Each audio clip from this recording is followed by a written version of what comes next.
Hello, folks. Welcome to number 32 of Heavy Metallurgy with our esteemed host or co-host, Alan from Let's Talk Metal, and of course, the always amazing King Fowley from Deceased. We coerced him back into the fray for another chit chat, and love it. King, of course, we're super psyched to have you back, and there will be more. So start making your lists. And there we go. Always ready, brother. Always ready. Yep. Very glad to have you back. I do want to say before we get too into this, I was watching a bunch of YouTube channels this week, and I think I seen like 3 people mention Heavy Metallurgy in their videos, inspired about listening to albums that we were talking about over the week. So I just want to say thanks for that. We see you, we appreciate it, and thank you so much for watching. It's been a ton of fun, or we wouldn't still be doing it. Correct, Alan? Yep. Exactly. And yeah, there's been a lot of cool videos put up this week on different channels. If folks are behind on their video watching, there's a lot of good stuff to catch up on this weekend with Jurgen's channel, with Metal Theologian, and plenty of others floating around too. Yes, for sure. But we're here for a specific reason tonight. We're going to be talking about the long-standing legacy, influential heavy metal label out of California called Metal Blade Records. I'm sure most of you, if you're a metalhead, you own one or many albums by this long-standing label. Never heard of it before this week. Yeah, formed in 1982, which makes it 39 years old now, by Brian Slagel. Still turning out stuff. Some of it's great, some of it's not so great, but that's what we're here tonight. We're going to discuss the good stuff mostly, the stuff that has been influential to us over the years. Alan, anything you want to jump in on there before we really dive in? Big thing. Well, one thing before we go deep on it, I do ask King. I know you've been on the road lately with some shows. How did everything go? Yes, it was great, man. We had a blast. We went out to Texas and played some shows with Les on bass. He lives in Texas, out in Austin. We did a couple shows there. We did San Antonio, which was good. Austin, which was amazing. That was actually filmed, 6 cameras, soundboard, cool. Recorded by Kevin Gutierrez, who recorded Surreal Overdose and As the Weird Travel On for us. And we did Houston as well. Got to see some friends there. It was fun. That was kind of like the 3-day Texas tour wrap up for the year. Now we're just going into winter mode here and starting to write the Children of the Morgue, the next Deceased record. But it was a blast, man. You know me, I love it. I love playing, and then here we are tonight, blading it up. Hell yeah, good deal. Glad to hear the shows went well. So, King, for you, what was your early soiree into the Metal Blade catalog? What started Metal Blade for me was going in search of Kiss records of all things. Going into the 80s, it was actually the first Vandenberg and the first Kiss records. I was at a store called Penguin Feather, which was down in Bailey's Crossroads in Virginia. I walked in there and I was looking for the new Kiss record. Lick It Up was the record, but it wasn't out yet. Saw the name, in the store. It's coming, Lick It Up. I'm looking for the record, looking for the first Vandenberg. They don't have either of these records. The guy said, well, look, there's another store across the street called Kent Mill Records. They may have it. We don't have it in stock yet. So it was literally across the street, Kent Mill Records. I walked in there and he said, well, we have a small metal section about this big. It was about 50 records. And I said, well, would Kiss be in that? And he's like, well, I think so. So I went over there and there was no Kiss. There was no nothing, no Maiden, no Judas Priest, bands of the time. But I just started flipping and I saw this record called Metal Massacre. And I said, man, this looks fucking cool. I flipped it over, a bunch of bands on it, Bitch and Surth Ungol. These names are just shooting out at me. And I'm like, man, if they don't have Kiss, I'm buying this. And I think I got enough money for something else. So I looked, and right behind it was Bitch, Be My Slave. And I said, man, look at this crazy bitch. and I just took these 2 records to the front. I paid for them. I took them home. And when I got home and I started playing it, I was like, this is so cool. Like these compilations of these bands. And I actually, the first version I got was the black and blue version, which was, I guess, the 3rd pressing. I don't know exactly how that Metal Massacre works. I know Steeler was on the first one. Then they took that off, put black and blue on, and Rat was still on there. And Metallica track was different. And then they took Rat off that later on. I know I've got them all now, but that was my first one. And I was blown away right out of the gate. Chains Around Heaven, black and blue was my first Metal Blade experience right from the go. And and everything on there from Demon Flight to Surth Ungol, just all of it was so cool to me. And that was my first thing. And then I put the Bitch Be My Slave, which was brand new that day. The guy said, we just got this cool. in. So I was a little, you know, I guess they'd been around about a year about then, if you're saying 82 is when they started, because it was definitely like late 82, early 83 for me. And I was blown away by the Bitch album too. And I had the Bitch track, Live for the Whip, on the Metal Massacre and the Be My Slave. So I was started to buy fanzines. I go downtown. I'd always been going to this store downtown in Georgetown, Washington, D.C., that had metal records and stuff. And I'd get like your Michael Shankers and your Crocus, these major label bands that were sort of quote unquote underground for the time. It was all new to me. So it was what I didn't know the difference. Obviously, as time went on, I learned how it goes. But I started finding these magazines. And in these magazines like Headbanger and, of course, Kerrang and things like that, I started seeing these ads for Metal Massacre and Metal Blade Records. And I just started going, this is cool. And I guess I was lucky in that sense that it basically got me early on to understand these labels deeper than Capitol Records or Atlantic Records, you know, the big labels of the time. So every time I went going forward, I sought out Metal Blade Records, you know, the early days of that, and which instantly got me to Mark Edwards, got me to the Demon Flight EP, the Bitch Damnation Alley, which I didn't even know was, you know, before Be My Slave at the time. And then Metal Massacre 2 and 3 and so on started going. And then we know how it all went from there. Yep. But if we're going to come right out of the gate, I could tell you this, immediately following those records, when I went back the next time, I remember telling my friends, none of my friends cared about the deeper bands. They were all Ozzy or Rush or Ted Nugent. That's where they stopped.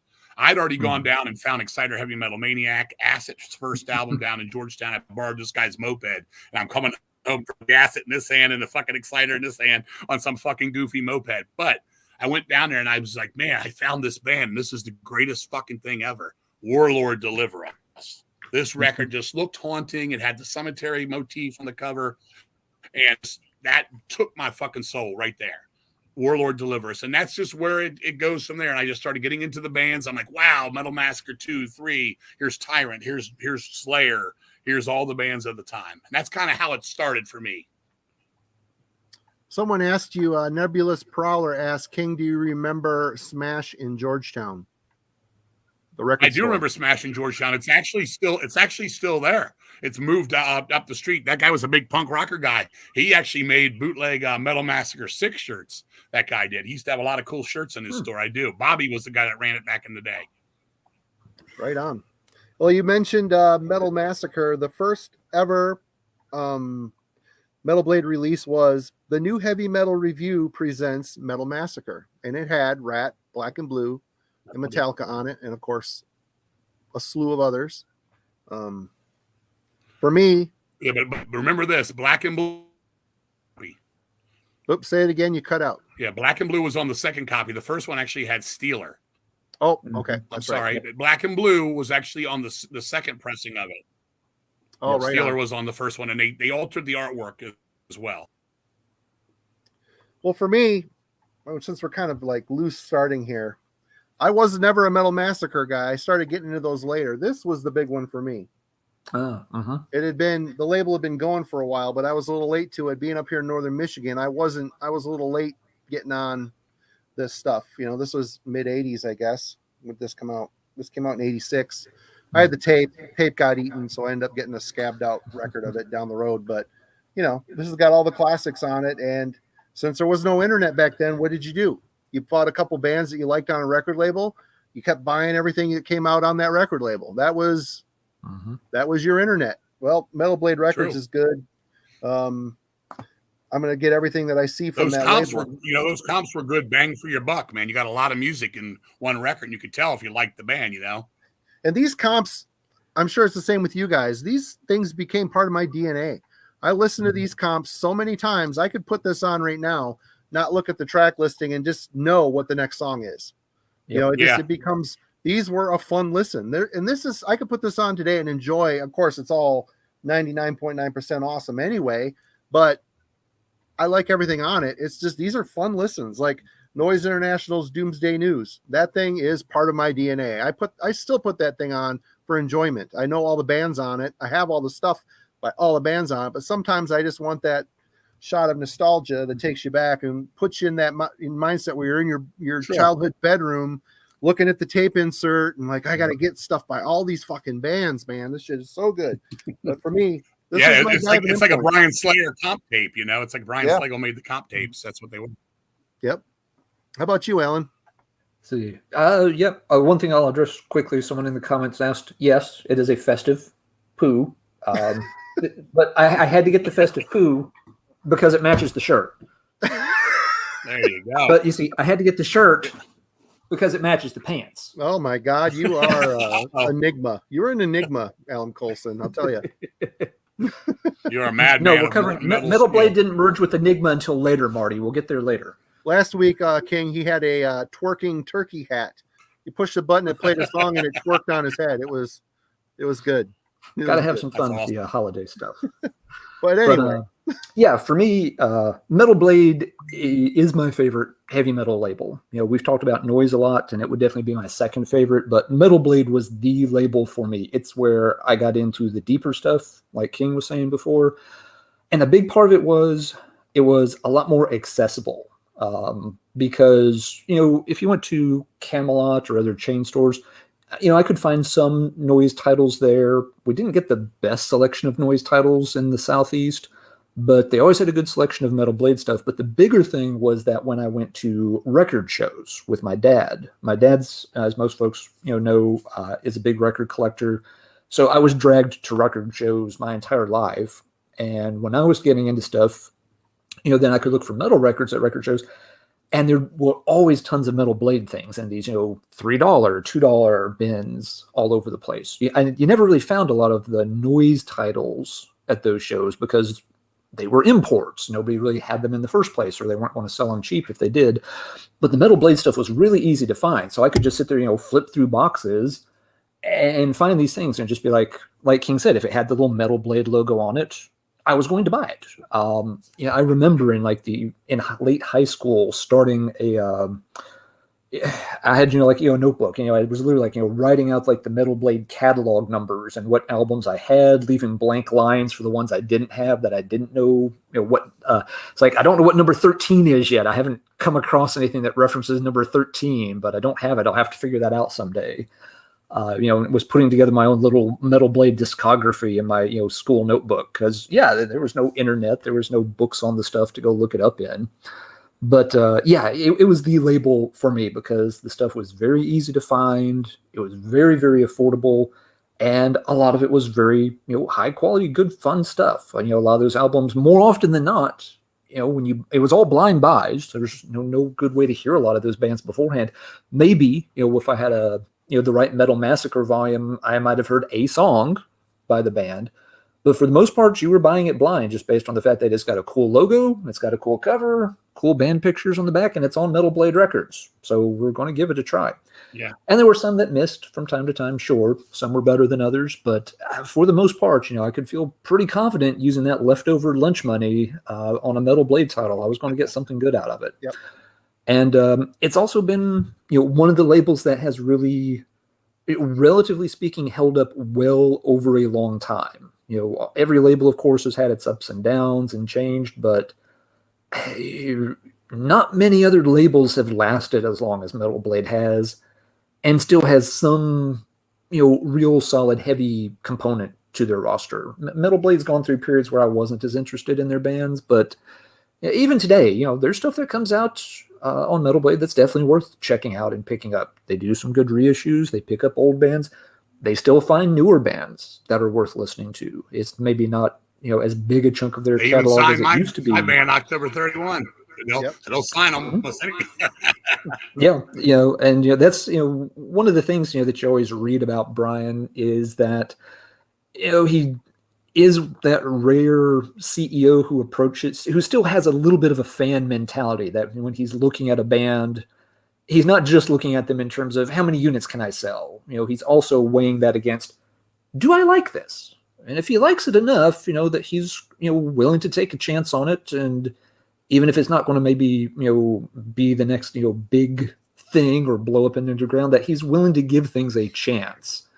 And, you know, I think that shows up in the consistency of the label and its ability to hold up over so many years when so many other labels have, you know, gone extinct. They moved too fast. They signed too many bands. They signed too many subpar things. Their distribution was never good.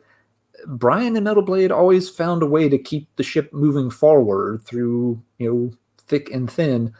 And yeah, it's a real testament to his taste in metal, his ability to keep up with the times, and his ability to stick to thinking of it, from a fan perspective and not letting it turn into, just a pure corporate, business-minded thing. If he had done it that way, I don't think the label would have lasted all this time. It wouldn't still be around like it is. So yeah, for me, it's, critically important to my development as a young metalhead. Absolutely. One thing for me, I mean, you nailed it, of course, but through all the years, I mean, a lot of record labels, I mean, Noise was doing this a bit too. Towards the end, they kind of lost their identity, and were trying to sign shit that was the flavor of the moment.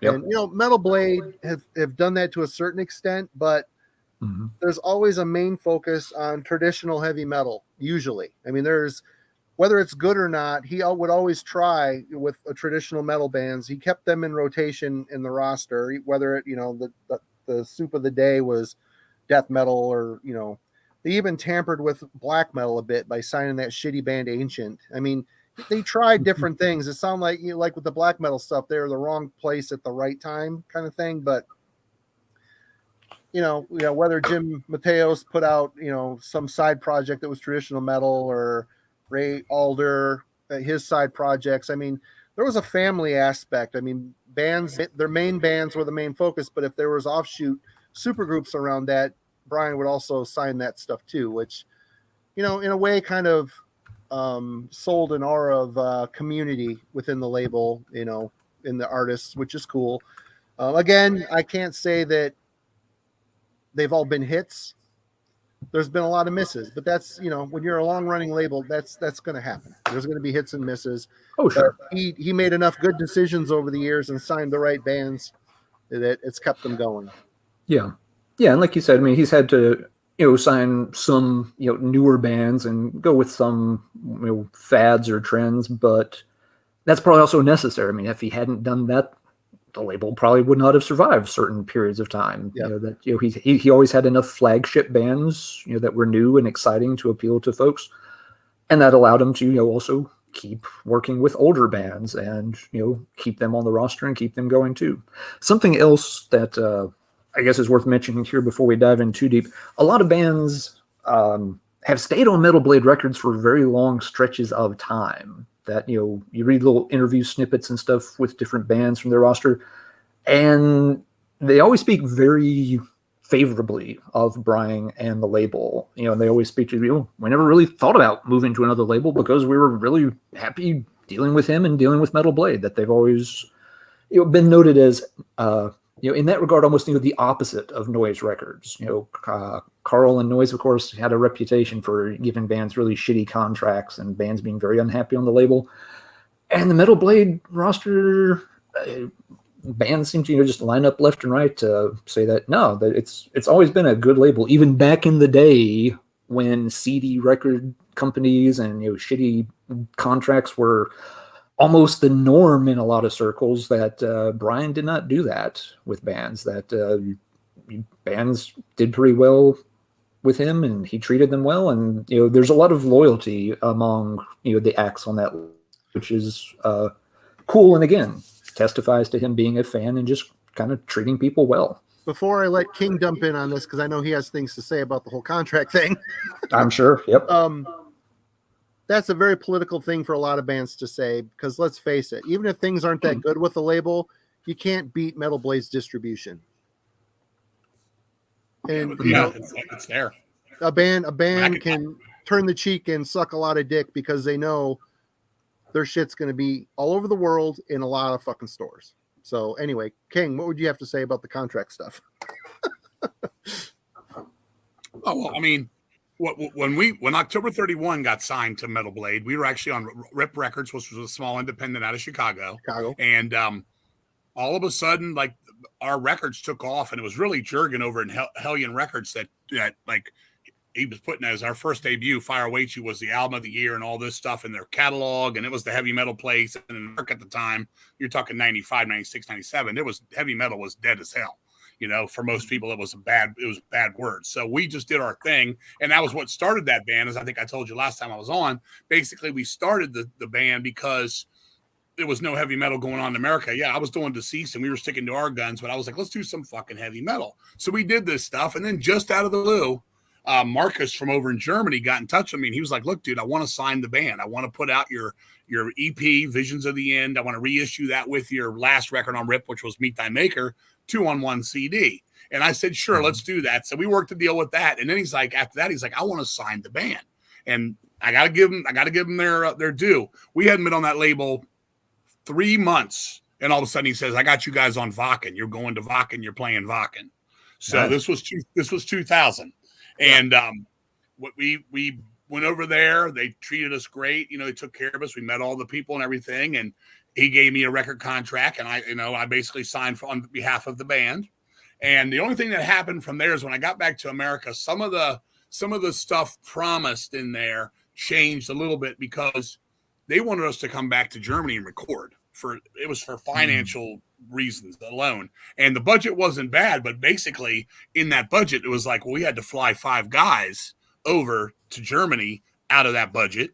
And then we had to basically figure out where we were going to stay out of that budget. We had none of our own gear out of that budget and things like that. So I talked to them and they just wouldn't budge. They wouldn't budge from there. And I just said, look, dude, it's as simple as this. Let's just do ixnay on that right from the get-go. Because it's different now. It's like, you know, I can't say I had better with Relapse because Relapse was bullshit too.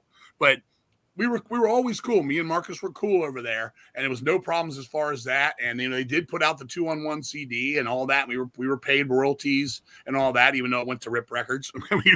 we were fine with it. But at the end of the day, it just wasn't meant to be, I guess. I mean, it was weird. I mean, in the same 2 years stance, I tore up from Metal Blade Records. I tore up a contract from Metal Blade Records, and you know, something I dreamed about as a kid. Maybe one day I could be on Metal Blade Records with, you know, Fate's Warning and Slayer and blah. When you're 15, 16, you're sitting in your room, and there I was ripping the fucking thing up. And then Relapse had been such a big label at the time for the death metal and the underground kind of shit, and then there we ripped that up just a short time after it. So we had grown up from that, you know, and got past the unknowing of it all. We were taken advantage of, but with the October 31 contact at the end of the day, it just didn't work out. But they got us to Vok, and they were cool guys. What they did for us, they did release the October 31 Meet Thy Maker on vinyl too. And I thank them. I mean, you know, it was cool for what it was. And they stayed in the game there. They were putting out bands at the time that other people were passing on, you know, in the heavy metal world. They were still trying to push that kind of stuff. You know, we all know Nuclear Blast kind of jumped on all that with their Hammer Falls and all those Primal Fears and all that stuff. But Metal Blade, like you said earlier, they always had their little bit of heavy metal in there. You know, they were always doing their own thing. And I definitely appreciated that, and I thanked them. And to go over there, it still felt heavy metal in Germany. Over here, it was just all grunge and fucking techno and industrial flash. That's what was going on here. You know, to go to Vok and be, you know, play to 20,000 people, you know, at a good spot, and they, you know, just I don't know what to say. It was very cool of them. I wish we could have recorded from them. Would have worked out. I would have loved to have recorded in America and did the album here and then put it out and see where it went, but. It is what it is. Wasn't meant to be at that time, for sure. Right. But here we are. We might as well start with you, King. Well, not might as well. Guest always goes first. So what do you got? Let's get this list rolling. All right. How are we going about this? We're going to talk about our favorites, or what are we going to do? However you want to present it. We're just going to talk about shit we like. Well, I know before we went on the air, we were talking about if we were going to have stuff that was licensed on here or not. I am going to include it because if it says Metal Blade logo anywhere on there, I'm including it. Yep. That's right. And before all this, I've got these papers here that they're in my computer. I was trying to do my all-time favorite Metal Blade stuff literally most of this year, breaking it down, going through everything, including Death Records with your Cryptic Slaughters and type of stuff and all those side subsidiary things they did and everything. I still don't have it right, and I don't know how far down the line we're going. Because there's a couple that are just butting heads to the point where it's impossible. My top 3 are, I would even say my top, let me see here. My top 4 or 5 are just impossible to pick. But if put on the guillotine, my favorite release, and it's going to go on just a beautiful memory and how it all started, is Warlord Deliver Us. I'm going to start from the top. That record is perfection. I bought that record, as I said earlier, on a whim. I took it home, and I remember it was the time when I was into smoking weed and going with the girls and partying with my buddies, and it was a whole weekend. I got it on a Friday. I turned down going out with a chick that night, going to, smoking weed with my buddies and going to parties to listen to that record right there. He's showing off. And it's perfection. It's perfection in every way. It's the majesticness of the 70s late hard rock, of the Scorpions, and you got some Sabbath and even some Jethro Tull in there, going into the 80s, and things that bands like Merciful Fate were touching on, and of course the classics Judas Priest and Maiden. But this record right here is perfection. Winter Tears being my favorite track, but I could sit here and just start going Penny for a Poor Man and Deliver Us from Evil. And, if you go for the Japanese 12 version with the extra track, Mrs. Victoria, that's from Metal Massacre, it's even better. Yeah. But that's the one that's going to go number one. I'm going to go backwards just because I have to go there. Now, this is where it gets tough for me for a lot of reasons. And I'm going to go here and I'm going to stay here. Number 2, and it's only licensed, and it's not even the exact order, and there's bonus tracks, and it's CD only at the time, is Jagdpanzer Ample Destruction. For me, the greatest American U.S. full LP ever made by any band. Cheers. It's amazing. It's undeniable. They don't even use the 4 Horsemen artwork on it or anything, but it still came through Metal Blade, so it's got to go at number 2. And it's basically button heads with Warlord, hard as a motherfucker. I'm giving Warlord the edge just because of that, like I said, that vibe, that time in my life. It's touching to me. Yeah. Then we get Barbaric. Moving on from there, we go to Voivod, War and Pain. Another moment in my life that just destroyed me. I used to buy records from the Record Exchange in Walnut Creek, California. Money, there it is. I used to do money, cash COD orders, and I had heard Voivod. I obviously heard them on Metal Massacre 5, going Condemned to the Gallows, and all that stuff. And I had their demos, and I bought this record, and it came in the mail, and I looked at that cover, and it just destroyed me. I put it on. It was just like bulldozers fucking. It was intense as hell. Everything about it was just insane. I mean, the lyrics written on there like they would come off of a cave. Oh, it's just awesome. Everything about it, the craziness of the band. I was getting into the more bleh stuff at the time when it came out, so it was perfect timing, everything. Perfection. So that's my top 3, but working my way down, then it gets funny for me, and this is going to get weird. And I know Alan's a big. Actually, Marty, you are too, because you're wearing the shirt of members of the band. Now, this is where it gets crazy for me, because there's a few albums that I love so much, and they're all going to touch on that tugging on my heartstrings here. I'm going to go, and man, this is hard to do. I don't know what number 4 is going to be, but I'm going to go. I'm going to stop there on that with them. Number 4 is going to be Show No Mercy from Slayer. Which is today's the anniversary. I think today's the anniversary, 30 years. I walked into a Penguin Feather, that record store where they didn't have my Kiss in Vandenberg. I walked in there, and the guy said, man, I said, you got anything fucking fast? I want something fucking fast and crazy. He goes, something fast and crazy. He's like, side 6 and side 6.6. Look at these fuckers.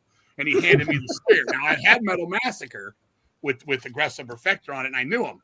And I looked at that, and I mean, if you could put those up, if you could get those photos, Marty, way up on there, just the band photos there, if you can put them towards the screen even more. I mean, I saw that, and I'm like, this is going to be fucking nuts. Went home, every note, everything. The production's underproduced. It's weird as hell. It sounds incredible. It was evil metal. Again, it was timing, was perfect. It was fast as fuck for the time. Final Command, Fight Till Death.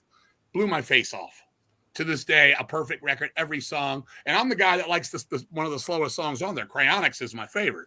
It's just so haunting. Slayer never sounded like that again. They were still phenomenal on Haunting the Chapel and Hell Awaits. They were still phenomenal, but this is the record for me. So that comes in at 4. Now, here's where I'm going back to, of course, Fate's Warning.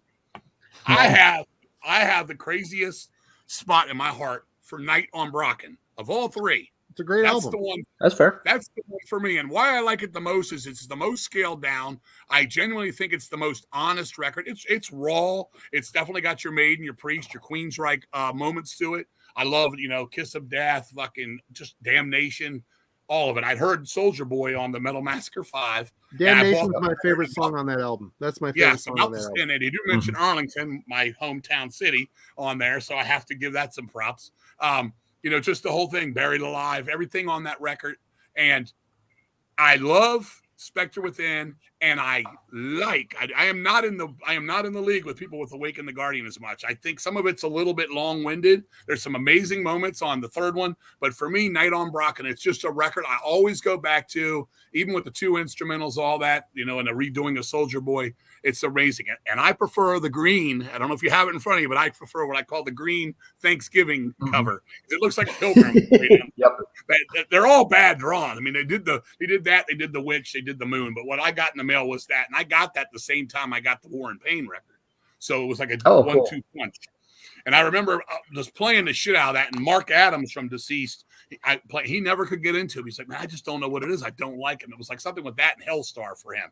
It just wasn't his thing, but I would play the fuck out of it. And if you look at the very first Deceased band photo we ever took in front of Mark's car at a funeral parlor parking lot, I'm wearing the Spectre Within shirt because I went right to them afterwards, and they were just about already into Spectre Within, which came pretty quick after Night on Brocken. They were already, as you said, Metal Blade was on their game. And I ordered from the Ron Bootwell people for $12 the Spectre Within shirt. And I wore that like, fucking like a cheap suit all the time. So I had that shirt too. You got it too. Yeah, that's my 5. And then I'm just gonna blast out some other stuff that blew me away. Well, we'll circle back to you, King. Let me stop then. That's what I was gonna say. I didn't want to be Awaken the Guardian and get long-winded. Let's I do want to say this. I do want to say this real quick. I did an interview at the time with Jim Matios, and when they did Awaken the Guardian, and he was telling me then that he was not happy with that record. When it came out, he was saying that John Arch was doing too much la-la-las on there. None of that stuff could be recreated live. Now, I really like the record. Don't get me wrong. When I say it's a step down, that's all it is. I mean, Night on Brocken and Spectre Within, we all know, and I hope we agree on this, that The Apparition is one of the greatest songs in the history of Metal Blades history, and that's coming from Spectre Within. And we all know it's the gold watch section of the song that makes it for everybody. The white dove and hand part. That's one of the greatest moments in the history of heavy metal on any level. But that's me on my Fates Warning. I'll shut up now. That's my top 5. Next. I think we should chew on some of these albums for a minute, Alan. What do you feel about this? Absolutely. Just a few things I want to say. This album, this is my favorite Slayer album, hands down. It sounds like none other, like you mentioned, King. It sounds like none of their albums. There's a big new wave of British heavy metal influence on this. The riffs and the songwriting is fucking super catchy and amazing. They never got this good again. Although I love, Haunting the Chapel. I love Hell Awaits. I love Rain and Blood. This album is lightning in a bottle. Perfect. So good. The songs are all great. No one sounded like them. Great album. It's evil heavy metal is what it is. It's evil heavy metal. Of course, this album, I mean, these guys got great. This is good, really good. They got great as they went. But this album was, again, another band. Back in the old days, they had all these early bands had their own sound. That today is kind of a rarity. Let's face it. It happens. There's some great stuff. I'll be right back. Right on. But this album, this is another, I mean, these guys came from doing Venom and Merciful Fate covers. I mean, you listen to some of those early demos, that's what they did. Right. They kind of started off as a weird cover band to get going, and they documented all that stuff on their demos. Yeah, they were big Raven, Motorhead, and Priest guys too, I mean, you listen to some of that, it's got that snarl of that 70s Rob Halford, Unleashed to the East era, not the highs, the snarl of Snake, and that broken English and just those weird piggy delays and all that stuff at the time. It made it weird. I mean, there's no other record. It's like the Slayer, you're saying. They never sounded like Roar is crazy and noisy too, but there's nothing like this record. It was the most, and is for me still the most barbaric record ever. There's a the sci-fi element is here, the weirdness, and there's like an element of sleaze on it too. Not only in like lyrics like "suck your bone," shit like that. I'm talking about there's a sleaze in these riffs. Piggy was coming from another dimension with that fucking guitar work, man. Nuclear War, what a dismal, awesome song. It's just such a negative feeling in that song. This whole album is so ugly. But it's so ugly, and those colors of that album cover, they've never, Perfect. it's weird. It's like rust, yeah, I mean, the album cover looks like the album sounds, which is fucking Exactly. awesome. It's fucking awesome. And for me, I'm in the camp of Awaken the Guardian. Don't get me wrong. Yeah. The first 3 Fates Warning albums, it's hard to choose. I think for me, the second and this one are the closest. The first one's a starting point. There's a lot of Maiden in that shit, which is good. Damnation is one of my favorite Fates Warning songs to this day. And I put on that album, and again, with you, King, I've got a strong nostalgic connection with that record. But this album, still to this day, if I'm in the right frame of mind, it gets me, it brings tears to my eyes sometimes. I don't know what it is. There's a lot of emotion, which is weird because John Arch plasters this music with vocals. He does. He goes overboard. He couldn't do it live because it was too much. But right, as it stands, this thing, Guardian, I mean, there are songs on this album that are just super emotional.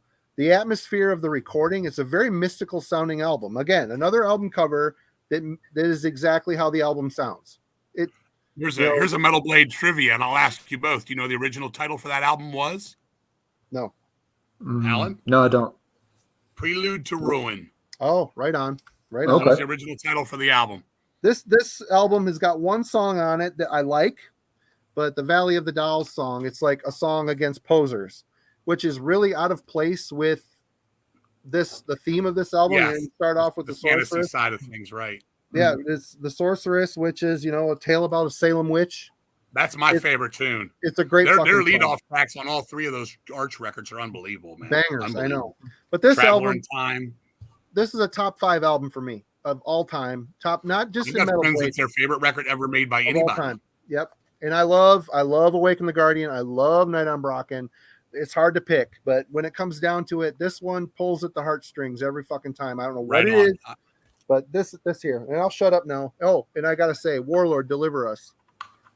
Believe it or not, I still do not own a physical copy of that album, which is so dumb. I got it as a tape trade 100 years ago, and I always spun that. And every time I go to buy it, I find it to buy it. It's too much money.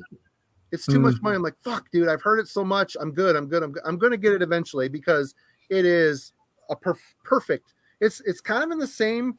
There's the same mystical aura about that album as this album. I don't know if it's the way it's recorded. I don't know what it is, but that album is fucking pure magic. 100% agree with you on that. Great. Right on. Anyway, Alan, sorry. Go for it. You want to touch in on some of those? Sure, but when you said you didn't own the Warlord, I pooped my pants. I know, it's crazy. I've heard it a million fucking times. I listen to it on Spotify often. Mm-hmm. I just don't have it yet. I've just never had a copy. No, I get it. There are some records like that for me too that I should own, but I've just heard it so much in a way I don't feel the need to own it. And I want it on vinyl. I don't want the CD or a tape. I want the vinyl. And every time I want an original of it. And that's like, God, might as well donate a kidney. But anyway, go ahead. Yep. Sorry. But no, that's a great list to start us off with, King. Let's see some thoughts there. The Warlord, couldn't agree more. Arguably my favorite release on the label too.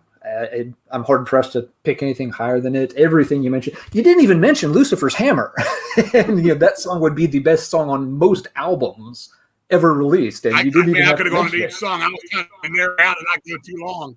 I didn't want to go nuts. So the title track, there's just this. A Penny for a Poor Man is just brilliant. Amazing slab of music. With Slayer, most days of the week, this would be my favorite as well. If you ask me on the right day, I might pick South of Heaven. I've always really liked that album a lot more than most folks seem to. But this one, I gotta hold up my poo. Hold on. I just made poo. Yeah, me too.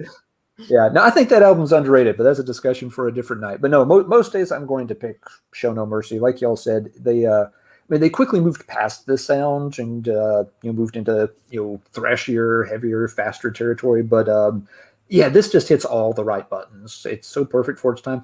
This was a really important release for Metal Blade. Also, when Brian, wait a second, here it is.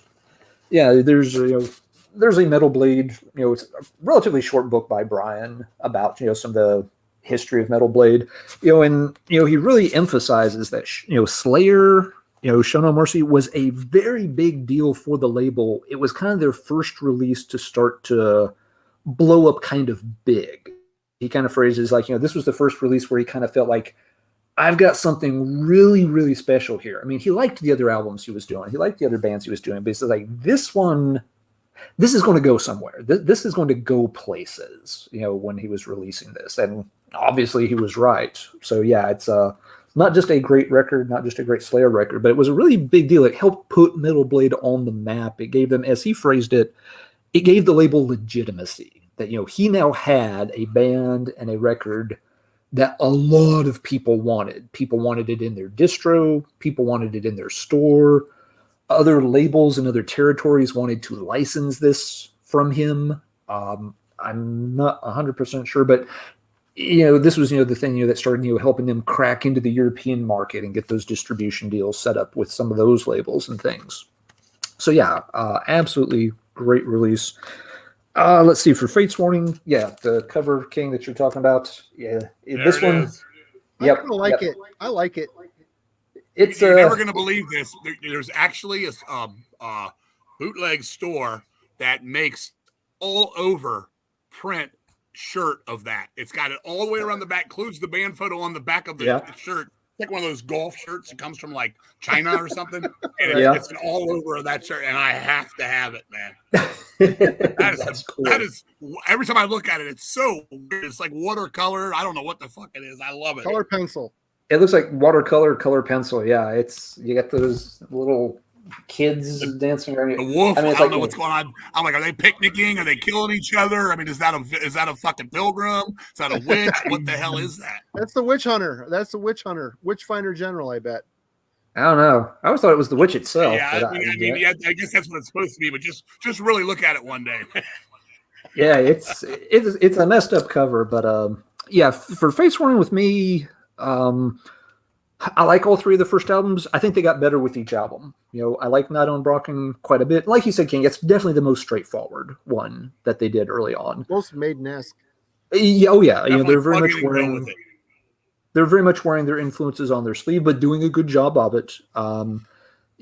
Spectre Within is a big step forward. They're really finding their own voice on that record quite well. And yes, it's got some amazing tracks on it. The Apparition, yes, that's just a highlight of all heavy metal forever. The lead track, though, on that one is incredibly good too. I'm blanking on the name of it. It's the Traveler in Time. Hourglass. Yeah, Traveler in Time. Yep. Yeah, and let's not forget Epitaph. The closer Epitaph for me. Epitaph is not my favorite by them. It's good, but I feel like for its length, it wasn't quite as epic as it should have been. They were trying this big epic and it was good. But they didn't quite get it. The middle part. Love that, man. Okay. Yeah. Continue. But yeah, then you sounded just like him. Yeah, I think they peaked on Guardian. Now, I will say though, King, I do agree with you. There's a couple of songs on here that are. It's not every song is top notch. There's one or two that I can skip past and not mind. Even Valley of the Dolls, though, yes, while it's a weird subject, it's done in a very clever way. It's not just it's not Man-O-Wars. Wimps and posers leave the hall. It's mannequin smiles, lipstick wearing mommy's makeup. It's, still incredibly well done, digging at, the kind of, glammy false band stuff. But yeah, the strong songs on there, like, Winter's Lore, Heart of Winter, Guardian, is the apex. That song. Exodus is is so pretty moving. good on there. That big Exodus, bridge. Exodus. Oh, yeah. And the Exodus for me is, I feel like, Epitaph was, a good warm up to get them to the point where they could write something like Exodus. That's an amazing fucking song. Amazing. Yeah. So they do nail it. And you're right. Matthews didn't like it at the time. He still doesn't speak very highly of the album, really. That, he still looks back on it. It's kind of like, it's kind of cringy looking at that album from his point of view. A lot of times he's like, you know what? All the interviews once Ray got in the band, and they started getting more proggy and sleepy to me. I would get so mad at that guy. I'd read interviews where he was just slamming on that early Fates Warning shit. I'm like, here's a guy that is trying really hard to sell his new Fates Warning stuff, and he's sick of people's connection and love for the past, which changed dramatically once him and John Arch got back together. But I'll talk about that later.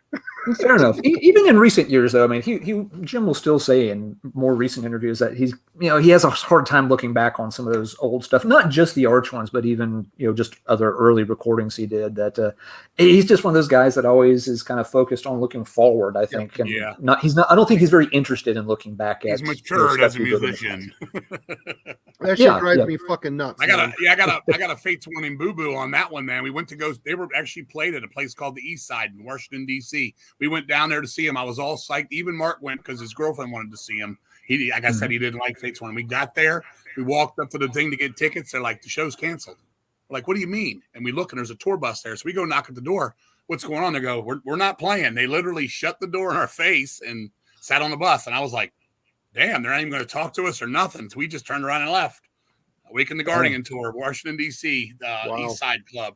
They just, I don't know what happened. Either maybe the promoter fucked them and they were not in the mood to talk to nobody because they got fucked and they were sitting on they were in a bus down there, believe it or not. And they barely ever came through back in the day on those times. First time I ever saw them was on Perfect Symmetry. First time I saw them. And they played Epitaph with Ray Alder. Yep. But yeah, just to I want to say one thing with this circle here, with my favorite two records being Warlord and Jag Panzer. When we went to Keep It True and played with we first went there when we played with October 31, this 2013, I think it was. When we went there, we played with Warlord. We played with Warlord, and they did the entire Deliver Us album. Now, I was pretty good friends with Bill Tsamas because it was Lordian Guard, and I even almost was talking about playing drums with him when he didn't have a drummer for his other band, Lordian's wife. So that year we got to, and they played in order the entire Deliver Us album, including Mrs. Victoria. And then the next year, Deceased went to Keep It True, and we played with Jag Panzer, who played the entire Ample Destruction album in order as well. So those two things, as I said earlier, laying in the bed being a kid, to go years later and go, I'm in fucking Germany at a festival, and I'm sitting here playing with Warlord, and then the next year it's Jag Panzer. That is big heartstrings for me, man. I have to bring that blew my fucking mind. Just to hang with him and stuff, Rest in peace to Bill. Great guitar player, one of the most underrated guitar players ever from Warlord, Bill Tsamas. Yep.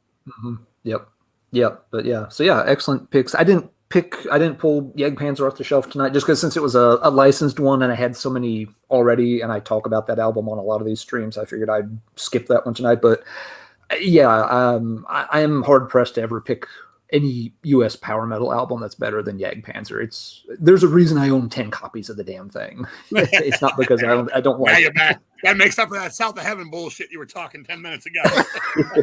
It's not that bad, damn it. I'm still sitting in my poopy pants over that one. I'm still sitting in my poopy pants too.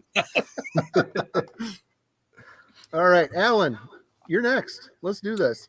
All right, let's see. Well, I was going to start very simply in the beginning. King talked about it some earlier. This is the picture disc version of Metal Massacre Volume 1. Are you pulling that out of the box set, Alan? Yes, this is the picture disc was a box set they did in '84 that had the first 5 volumes all on these red picture discs with the cover art on the front and the back. So that was how it's the version I've got for most of the early Metal Massacres that I still kept. But yeah, as King mentioned, this one has gone through several versions. The original version from '82, yes, it had Steeler was the lead-off track, and because they got signed soon after that, they were never on the later editions of the compilation. Same thing happened with the Rat track, I think. Motley Crue was supposed to be on it, and they got pulled at the last minute because they had just gotten signed. But yeah, it was a very last-minute change that Crue had to be taken off the volume. As King mentioned, Black and Blue got put in place of it. So yeah, if you know what you're doing, you can kind of identify the pressings based on the track list. The very first edition of it, the Metallica track was redone on later versions. The first one just has, it's pretty much just James and Lars, and the guitar solo, was done by, I'm not remembering names tonight, but they had one guy, literally down the street, just kind of record this. They needed somebody to record a solo. They took it over there and recorded a solo literally on their way to take the tapes to Brian, which they were getting to him at the very last minute as they were trying to master the whole thing. Plenty's been written about, of course, Metallica getting their break by appearing on the thing, even though Lars didn't have the band together. So many little things could have gone wrong that changed the course of heavy metal history there. For example, Lars and James, they had recorded it, I guess, just like on like basic cassette tape kind of thing, and it had to be spun up onto like 2-inch tape to actually get on the album. But there's like a $50 fee to do that. And the band didn't, they took the tapes to Slagel literally at the last second. He's already there getting the damn thing mastered. And he's like, I don't have $50 to pay to switch this over to the 2-inch tape. Like, we don't have 50 for it. And somehow between the three of them and, bumming change or giving blowjobs in the parking lot, they scraped together $50 and got it transferred at the very last minute, there. But, if they don't have that $50, that track gets left off the compilation. It's that close to not being on here. But yeah, then the album got licensed. It was the first time Brian had to license something, was to a different label to do the second pressing. Like King mentioned, it has just like a grayish silver cover and the lettering's in black. And that deal did not work out very well. Again, it was his first, dipping his toe into the licensing thing, and he kind of got a bit screwed on it. They got the rights back and they reissued it in '84, but again, the track list had to be a little different. And that's when this box set came out too, which they did 2 box sets. They did this one with the picture discs, and they also did one that were colored vinyls, but it was I think the colored vinyl box set is like volumes 2, 3, 4, 5, and 6 or something weird. And that was really only distributed in Europe. So you don't see either of the box sets very much. But the colored vinyl one didn't get much. Not many copies ended up in the U.S. that I'm aware of. But yeah, this is where it started. The coolest thing about that box set, those box sets, is the Enigma catalog that came in it, where it had all the press pictures of the bands. It was a little later on. You had some licensing deals, Dark Heart, things like that were in there. I thought that was the coolest thing about it. You got to see, it obviously came later, so it already had Voivod and stuff. But that catalog that they had in there was so cool. I love those Enigma catalogs back in the day. You just try to figure out where these bands were from. That was neat. Yep. They came with they had like an iron-on patch with the big Axe logo. They came with a little enamel pin. There's one other, I don't know if it's just a mail order insert or some other inserts in the box. But they did. If I remember right, it was a numbered edition of 1,000 of each of the box sets. Right. So you don't see them a whole lot. But and there's a lot of great songs on here. This is very much one where you're introduced to Kira Thungal, you're introduced to Demon Flight, you're introduced to Metallica.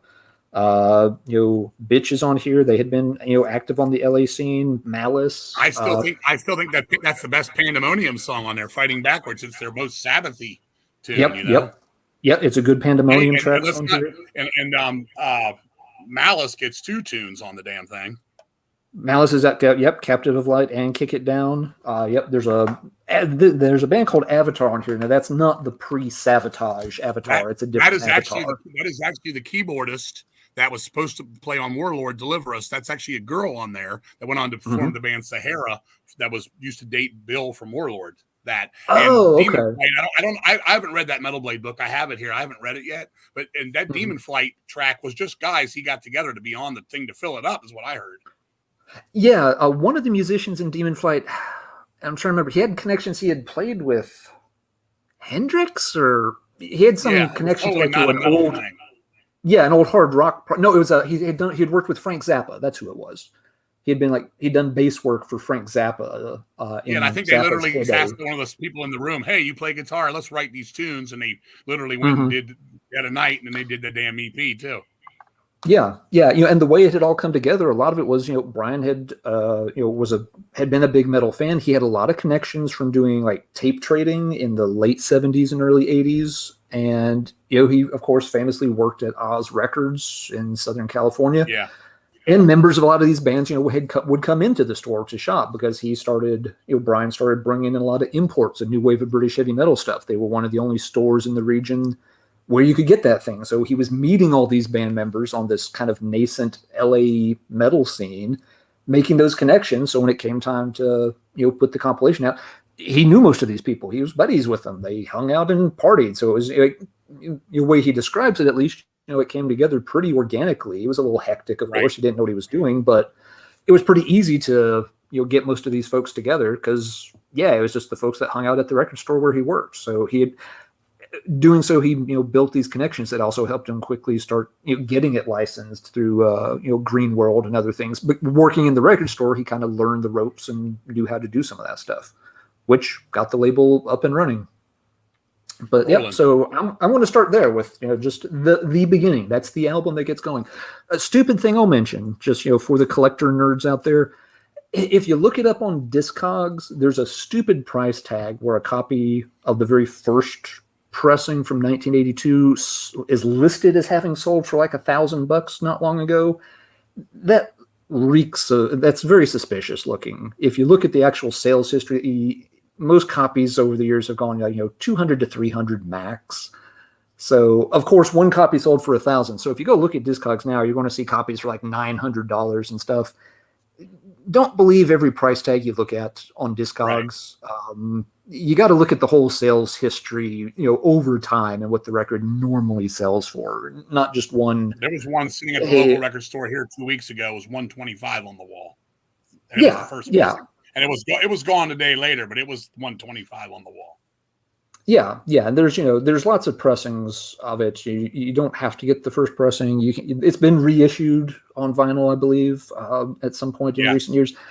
You can track it down, but I just noticed that on Discogs. Looking at the different versions down there, it's just like, what the fuck? That is not $1,000 record. It's just not. Maybe somebody went nuts, got drunk, and actually paid that for it. Maybe somebody set it up to kind of scam the price and help inflate it a bit, but I've done it. It's not $1,000 record. It's just not. Right.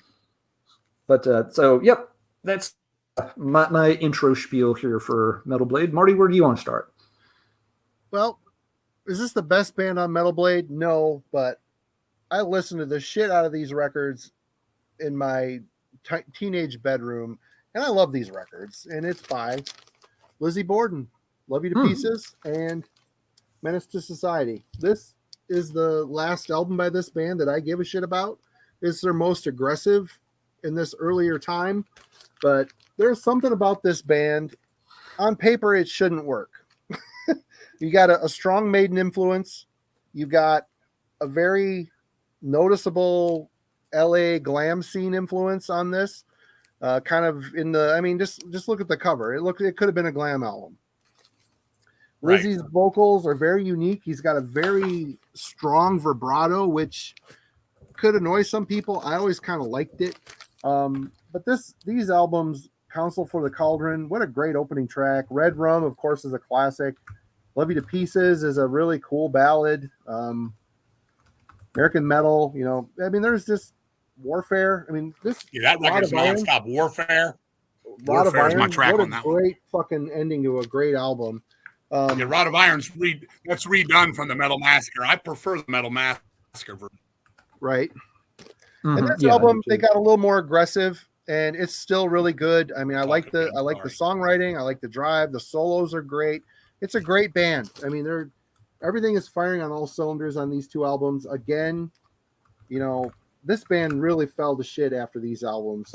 Even their Give 'Em the Axe EP is great. I don't have it to show it, but that's my favorite. Giving the Axe is my favorite. We covered that on the first October EP CD we did. I love to Give 'Em the Axe. It's another one of those.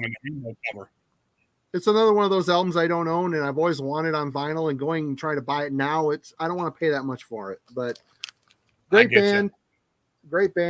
I love these records. I saw them on opened for Motorhead. You talk about a freaky show, man. Lizzie Borden and then Motorhead. It was like all the people that got to see Lizzie Borden got the fuck out of there. And I remember this guy walked up to me and he said, "Hey, man, what time does Thin Lizzy go on?" And I said, "Thin Lizzy?"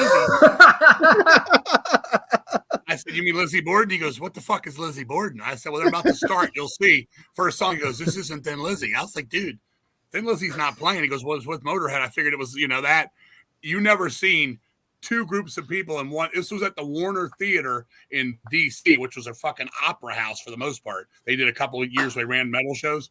That was fucking crazy, man. And Lizzie Borden was phenomenal, dude. I loved it. They did the whole Murderous. They got to do the whole show. They had the girl. They cut the girl up in the box. Motorhead didn't make them just play their songs. They got to do the show, Blood, all of it, man. They were fucking awesome. And then Motorhead come out and kicked ass too. I had no problem with either band, but you could tell the bikers didn't want to see this shit, and the Klan people had already got the fuck out of there, man. Or the heavy metal guys. It was it was hard press, but it was a good show, man. Great show. That's cool. Yeah, I saw Lizzie on the later. Was the Devil in Disguise? Was that the comeback album? Yeah. Deal with the Devil. Deal with the Devil. Yeah. Yeah, I saw him. I think it was at Ziggy's in Winston-Salem, and I walked in like just as they were starting. I was running a little bit late, and it was funny because Lizzie kind of comes out and he's like, "Hey, everybody!" making this big thing, takes a few steps and slips, and literally, it's just like a cartoon banana peel. I mean, he just goes down like a fucking cement slab. I mean, everyone is just like looking, just like, this guy just fucking killed himself. He popped right up, never missed a fucking beat, and they went right into the first song. 2 seconds later, you had no idea this guy had literally just face planted as hard as he humanly could have on that stage. Didn't miss a beat. It was funny and kind of impressive at the same time. Yeah, we played with them at Vakken as well. When I think it was October Lizzie Borden played that year, and we were back there. And I was going to yap with them, but they were busy getting ready to play and stuff. Dude, and I saw them years later. I don't know if it was Deal with the Devil. I saw them 10 years ago, maybe at this place called The Silo, a little bar. And they were great, man. His voice was still strong as shit. I don't care for the music. I don't know. They got caught up in this like gothy Marilyn Manson-y look and all that. And when they played the old stuff, it sounded right. But I don't know. He started to go too much like Alice Cooper-y in his own bad 90s way. I'll just say like 90s way. Yeah. Yep. Yeah. It always felt like Lizzie Borden could have been bigger than they were, that, they had a good sound. They had a good look. It seems like they could have, very easily have contended with Wasp in a way. Let's talk about that look for a second, Alan. It's crazy. At the time, that would have, at the time, that look. really appealed. The most unacceptable codpiece ever. I wish I had the picture of me when I went as Lizzie Borden for Halloween 1987, dude. I got the hair up like this. I went as Lizzie Borden one year. I got man, if I had it right here, I'd show you. It's ridiculous. I mean, I think it was like what I call the witch the hex is on curse. It was too heavy for the glammers and too glammy for the heavy metal guys. But there was a few people that let it go. All three of us did, and we're all from a lot of schools here. Yeah, we like a lot of different music, so it's just how it went. But I mean, they did break a lot of ground. They definitely did. I mean, Me Against the World was definitely a Headbangers Ball hit. That album. I mean, it's not the same. Don't get me wrong, but it was still, it was. They did kind of sort of go a little bit up the charts. Yeah, it always seemed like they were close. When Slagel has been asked about it, he attributed it to. Lizzie apparently had an uncanny knack for picking the worst managers imaginable. The band was always cool and good to work with, and Slagel was always very hyped about them.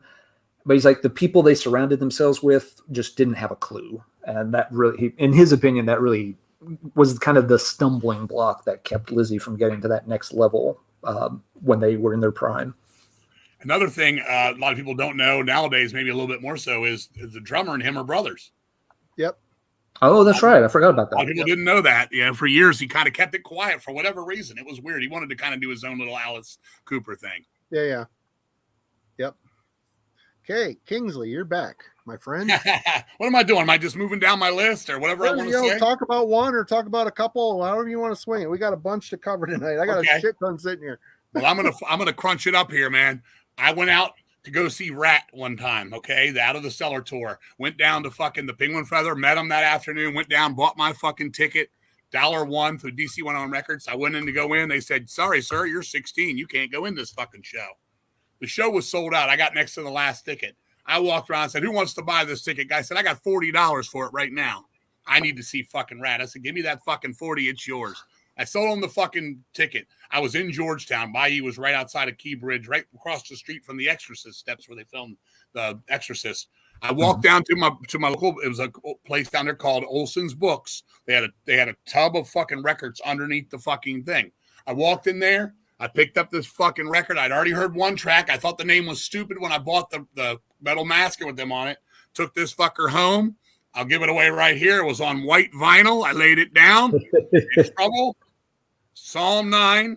Come out of the fucking record and blew my fucking face to hell. That guitar sound, the fucking Tempter, the greatest song in Trouble history, Assassin, all that stuff.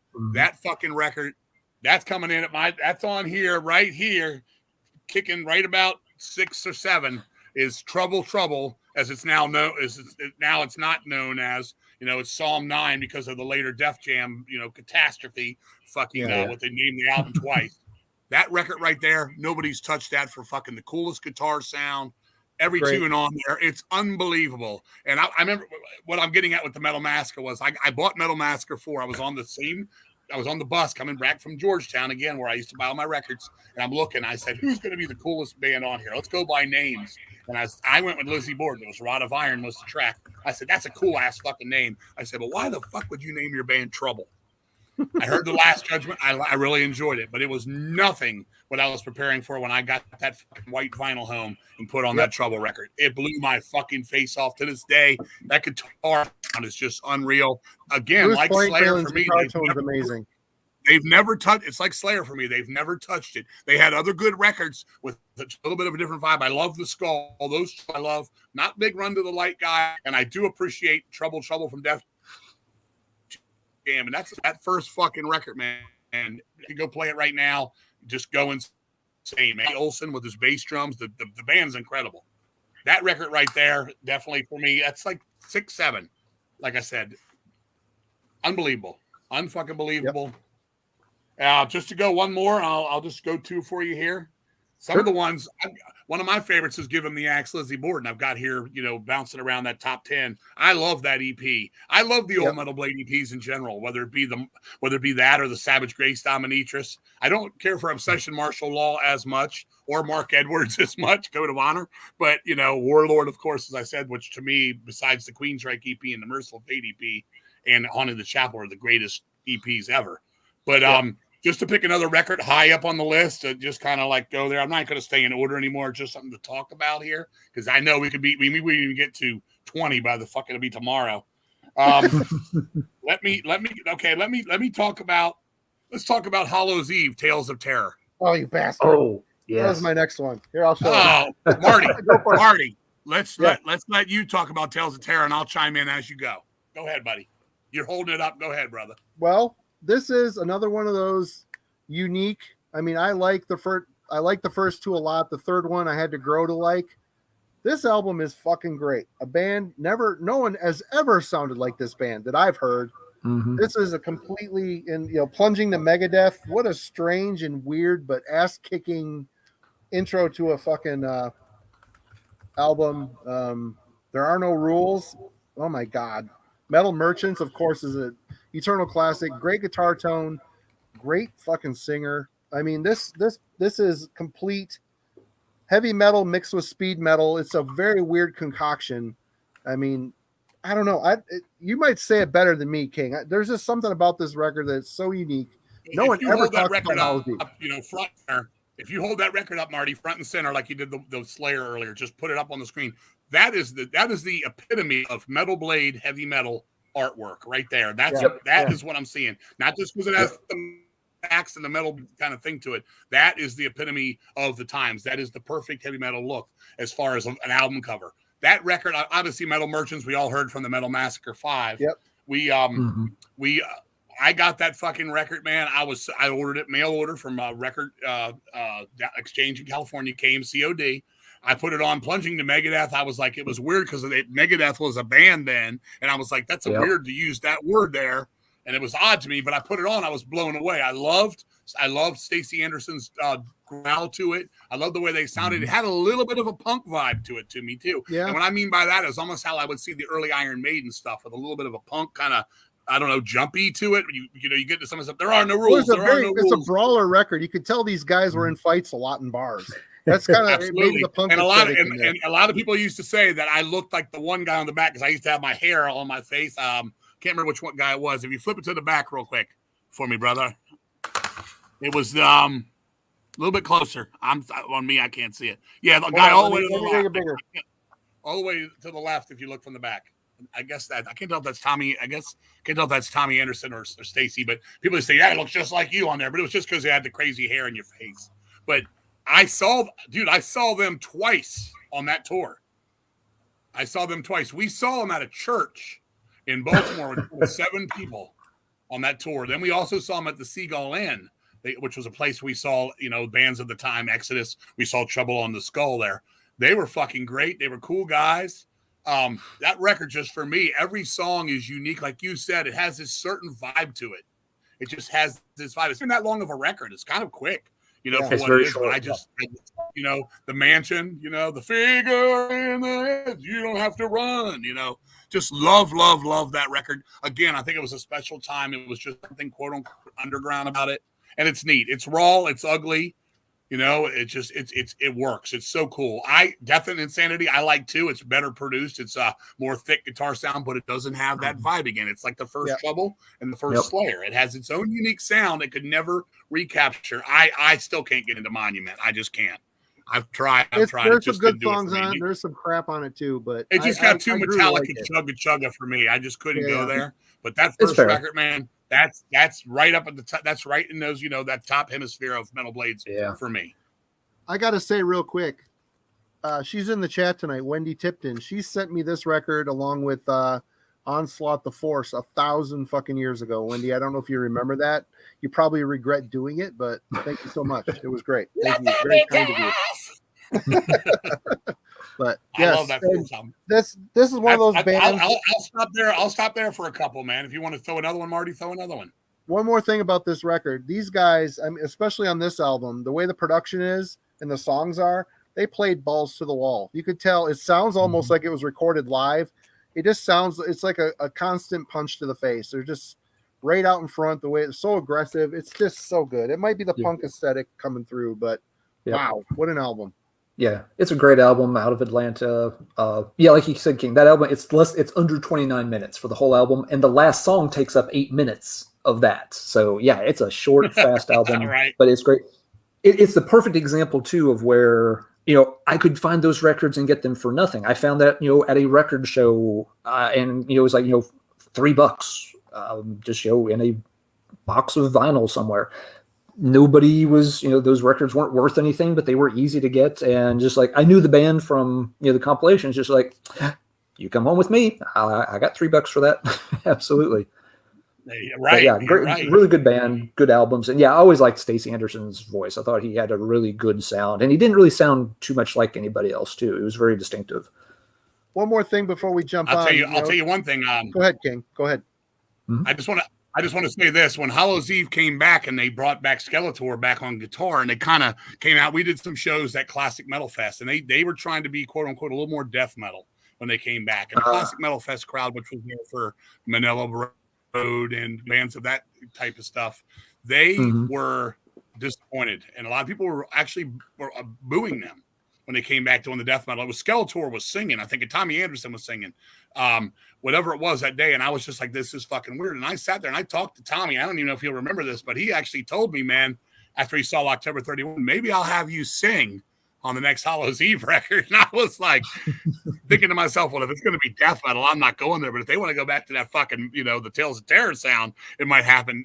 After that night, we were both drinking, and, you know, I call it drinking and stinking. It was just one of them times. He was like, man, I'll get you to sing on the next record, man. Fuck yeah. But I don't know why they came back trying to growl all the stuff out. I mean, I guess Sign of the Times, maybe, but I definitely saw them on the Tales of Terror album twice. Like I said, at a fucking church with like 7 people there. It was fucking phenomenal. $5. I got the flyer upstairs somewhere. Fucking great times. But I thought that was neat. Why you mention them, I'm going to get this out of the way now. The first 3 Trouble records for me are great. I love the first 2, but this one, for some reason, I gravitated towards this, probably because it was the first one I bought. It just had a depression to it, which I don't know. It kind of spoke to me in my misanthropic teenage years. But yeah, for me, Eric Wagner, his vocals are gold, and Bruce Franklin's guitar tone is Trouble. Absolutely. I mean, it was Trouble. I just didn't think the songs were as good on that one. I just thought they were a big step down. They shot the video, Bill Warden, the video on that album. It actually got on MTV a little bit. It was okay. It was just, I mean, the first one was perfect. The Skull was close. It had a little bit of moments where it was a little bit not as good. I mean, Fear No Evil or something like that ain't as cool as Death Wish or, The Skull or Truth Is What Is. But that one, nothing stood out to me. It seemed like they were mellowing out. It wasn't as, that fucking first 2 albums. It's a little bit more polished of a production, a little wider production.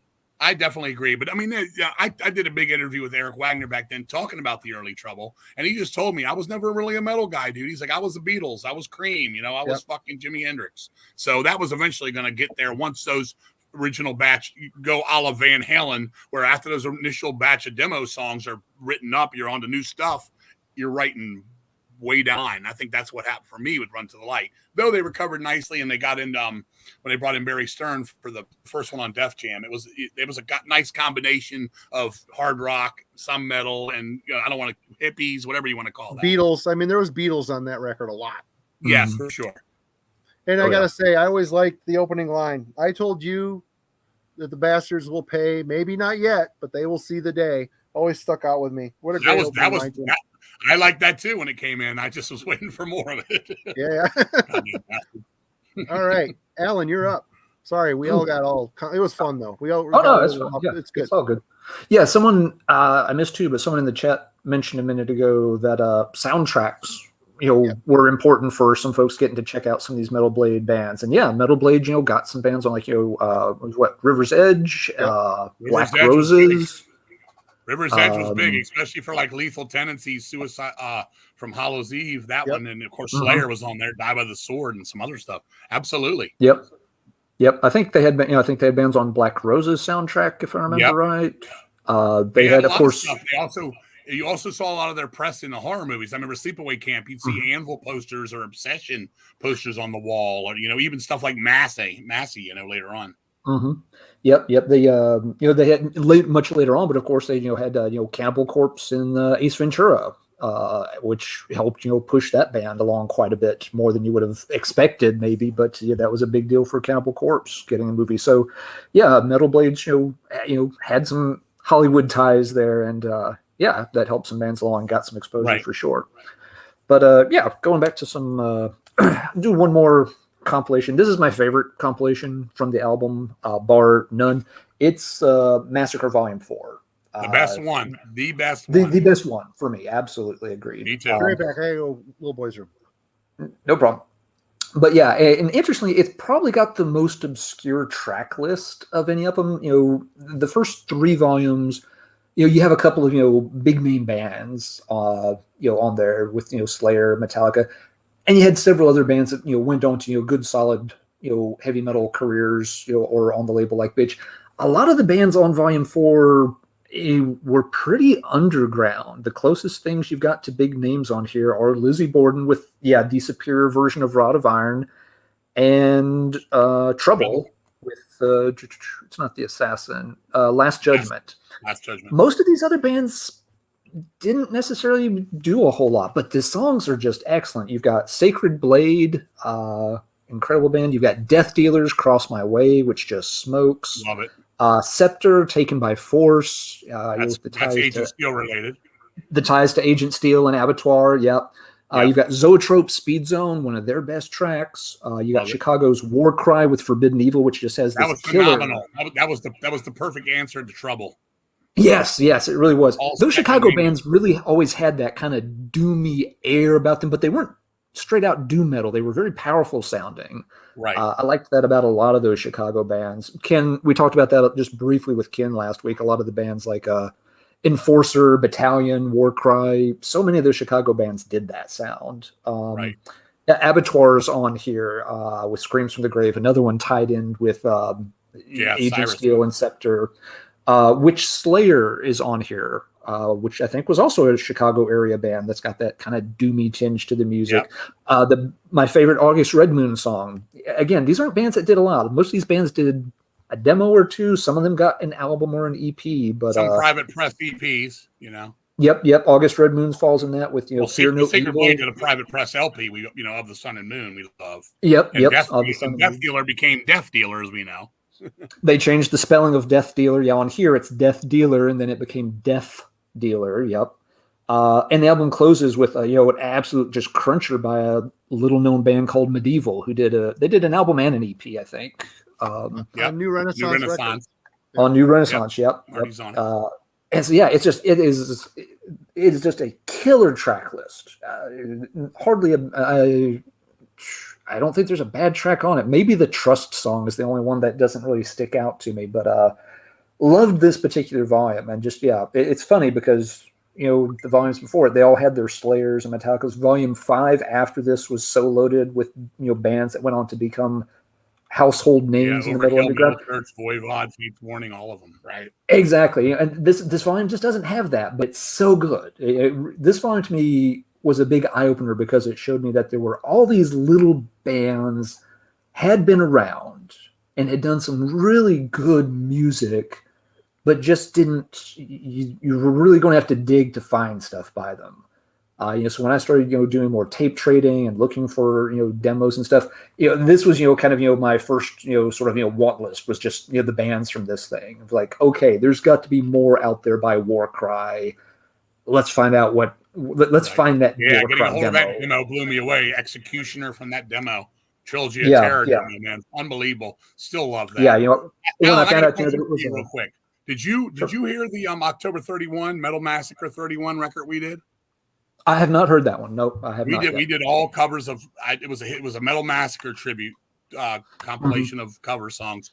Heavy from this one. We covered from this alone. We did the Alien from Sacred Blade. We did Across My Way from Death Dealer, and we do Forbidden Evil from Warcry, all on this one. Yep. And man, like just when you're saying it, this thing is Chicago heavy as shit, isn't it? Man, is there 4 tunes from Chicago? Lots of Chicago areas. Yep.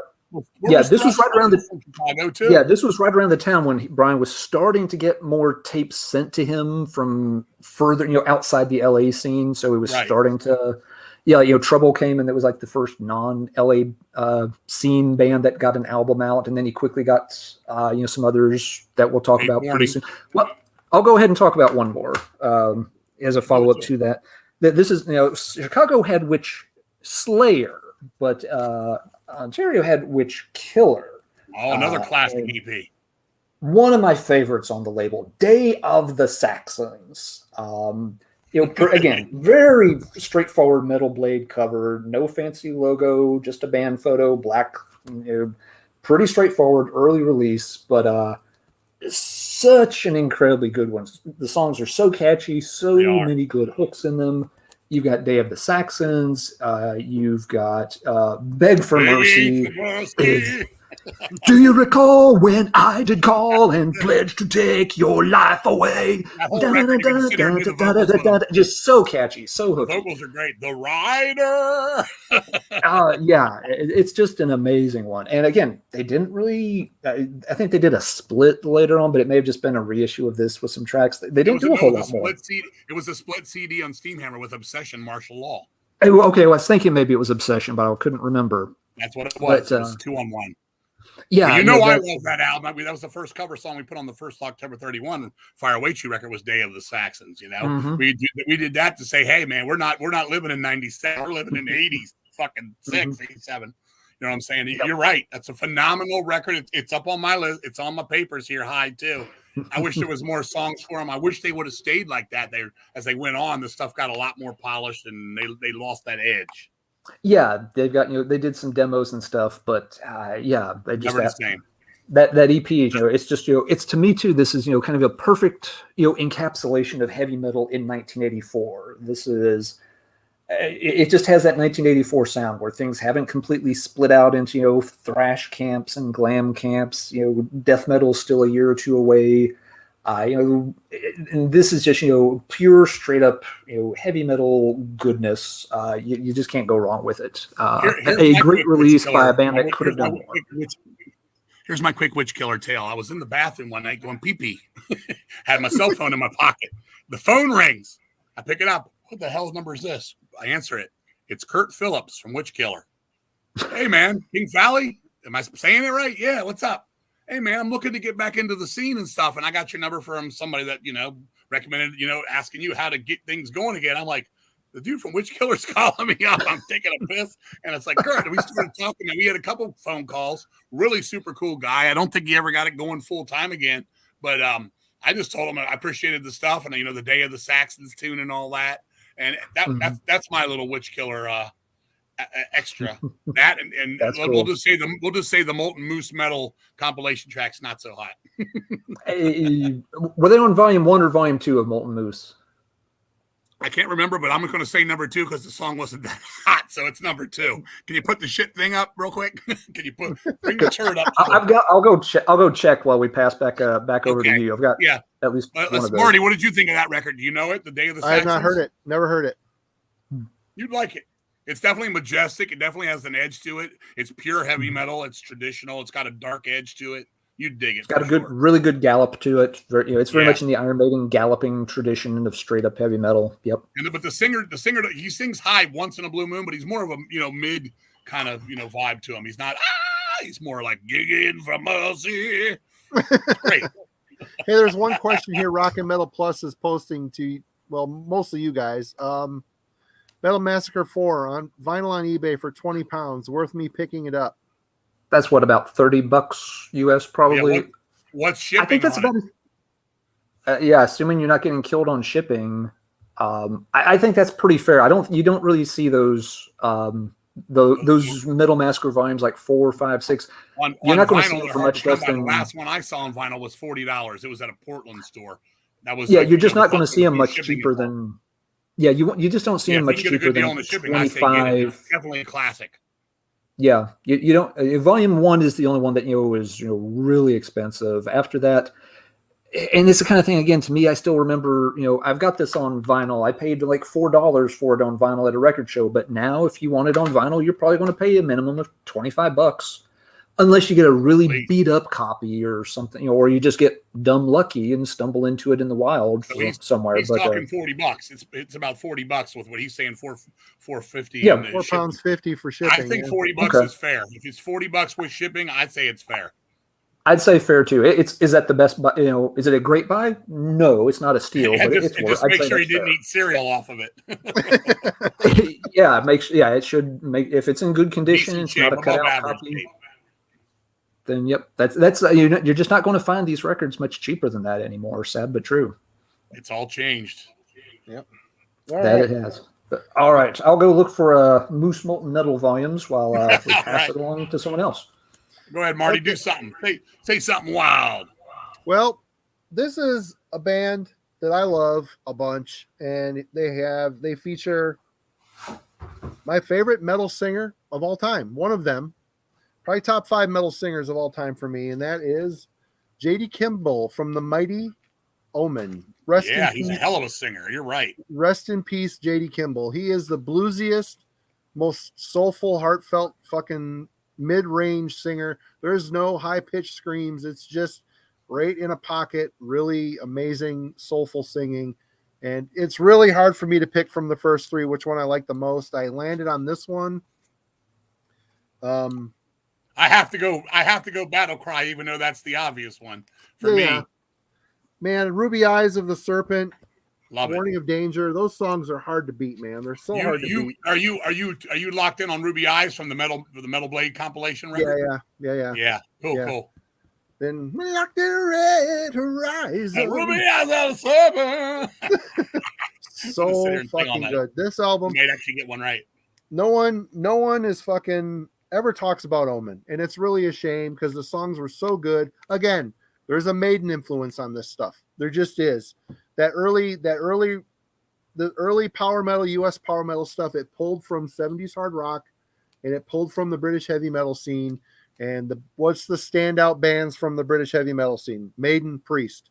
Yeah. Omen, very much Maiden leaning, very prominent bass tone. Is it Steve Harris level bass work? No, but very it's noodly above average for heavy metal bands of the time. Above average for a heavy metal band. And Kenny Powell's got to be one of the most underrated riff writers of the time. Oh my God, such a good songwriter, man. These first 3 albums were on fire.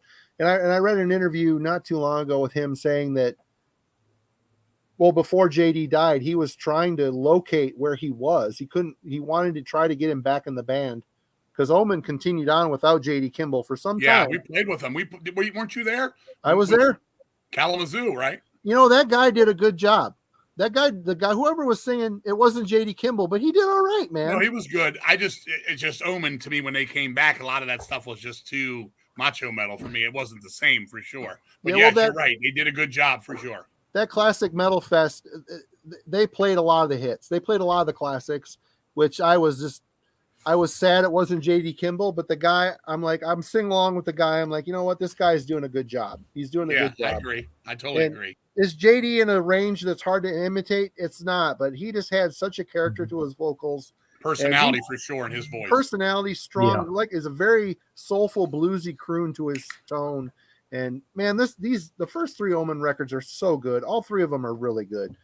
I mean, even the third one. Witch tonight. Oh yeah, Death Rider. Holy fuck, what a song! I know. Well, here's my Omen story. When I used to buy from that record exchange place in California, you'd call them up and you'd have to place your order. Well, if they didn't pick up immediately, you'd get the fucking answer machine, and their answer machine was always recordings of something.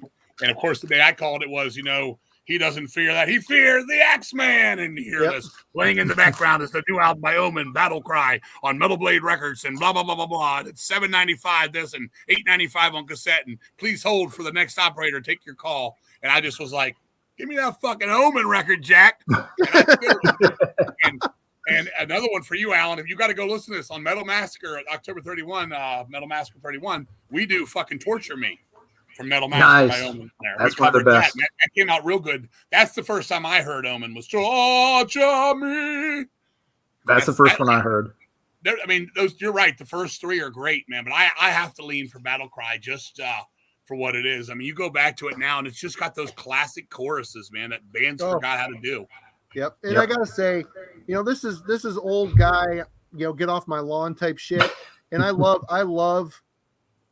all eras of metal. I mean, I have a very diverse swath of metal that I enjoy, but there's something about this early shit, man. There's so much heart and soul in this stuff that it's still there. It's just kind of lost in digital ones and zeros, and bands just subconsciously, aping their influences without really knowing it. But this stuff was like, a lot of these bands I've shown tonight so far, they've all sounded different from each other. And it's like, again, we all have so far, nobody's put up anything that I've been like, I didn't care for that as much. Besides Alan's South of Heaven moment, it's been a perfect evening. It's not that bad. Yep. To each their own, of course. But no, you're right. We sat here, we've gone down from Voivod to Slayer to Omen to fucking, Hallows Eve to Witch Killer. They're all unique, and they're all like, people used to say, well, there wasn't anything, but it was all heavy metal. That's true. That's what it was to us. And then it latched out, and it became these genres where they could, fucking package it and put candy in the records and blah, blah, blah, blah, blah. Well, they just got to a point where it's like, the Gothenburg sound. You got all that shit. And you got the Norwegian sound. And you got it just, people started glomming on to what was popular and what people enjoyed, which I'm not saying that's a bad thing. I'm not, but the bands like Deceased, there's still to this day, there is not a band that I've heard that sounds like fucking Deceased. There isn't. You started off early on in the death metal thing. You didn't sound like Autopsy. You didn't sound like Incantation. You didn't sound like it. You had your own fucking sound. And along the way, that's kind of been lost. I even say that in my own band. We're just an old school death metal band. Our influences are subconscious. We're going to rip this band off. Whatever comes out, comes out. But right. There's so much has been said after decades and decades of heavy metal. It's easy it's easy for the new school to fall into what influences them. That's a good reference point. When bands like this were coming out, they're pulling from hard rock. I mean, yeah, they grew up on AC/DC. This doesn't sound like a Ted Nugent record, right? But that's where they fucking came from. Right. Shit like that is where they came from, and they came up with something new and exciting and heavy. Whereas now, I mean, VSTs on your computer, you can sound like you can have that HM2 pedal sound in 2 clicks of your fucking mouse. Right. It's what are you going to do with it? How are you going to make it? And how are you going to make it your own? But anyway, I'm ranting, old man on the lawn. I'll kick it over to King Fowley. I'm gonna change gears here. I'm gonna speed it up. I'm gonna go on one of those fucking licensing deal ones. I got 2 here I want to talk about. The first one is one of the greatest fucking things ever made by anybody. And we're talking about the fucking Sodom and the Sign of Evil EP. We're going there. This was a Metal Blade release after it did its deal on Devil's Deck. These motherfuckers brought it to America. Sodom and the Sign of Evil was totally when I would say what Alan was talking about earlier, where he was saying how like Brian started licensing stuff and like, kind of getting things for the label and kind of going to tides. This is when the Slayer took off and he was looking for more of the same. He got Sodom over there. He got Destruction over there. He got, that kind of stuff. This fucking EP here for me, Marty, is perfection. It is raw, it is ugly, it is out of sync, it is not in time, and it's absolutely stunningly amazing. That and Obsessed by Cruelty, which they also did. Totally different mix from the fucking Steamhammer version. Also is good, but there's something about In the Sign of Evil. Blasphemer, just all of it. Spectral Voice, just all of it. Burst Command Till War, just kills me. One of my favorite releases, one of my favorite EPs. It's hard for me to talk about it as a Metal Blade thing because, as you were saying with the Omen, there's a certain vibe to Metal Blade, and that's why I didn't know if we were going to go down this road, but I'm going down this road because we've already gone down it earlier. What did you think of the In the Sign of Evil EP? Are you a fan? I enjoy it. I like it. That band really started to kick my ass when Persecution Mania came out. That's my favorite. You liked it when they tightened ship. You liked it when they tightened up the ship. I like the was it the X versus Sodomy EP with My Atonement on it. That I really, really like that era too. That release. Sodomy and Lust. Yep, Sodomy and Lust. That's when they started to transition. They started to figure out their instruments. It went from childhood, let's do the German take of Venom. I mean, you listen to the timing, Witch Hunter's fucking he couldn't keep time. He was like Abaddon from fucking Venom.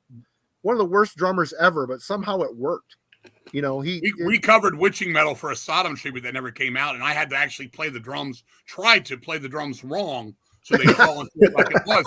It's harder than you think. I was like fucking playing it. I'm like, I actually got to stop here for a second, do this roll, come out of it late, and then the guys are like, "What are you doing?" I'm like, "This is how the fuck he plays it, man."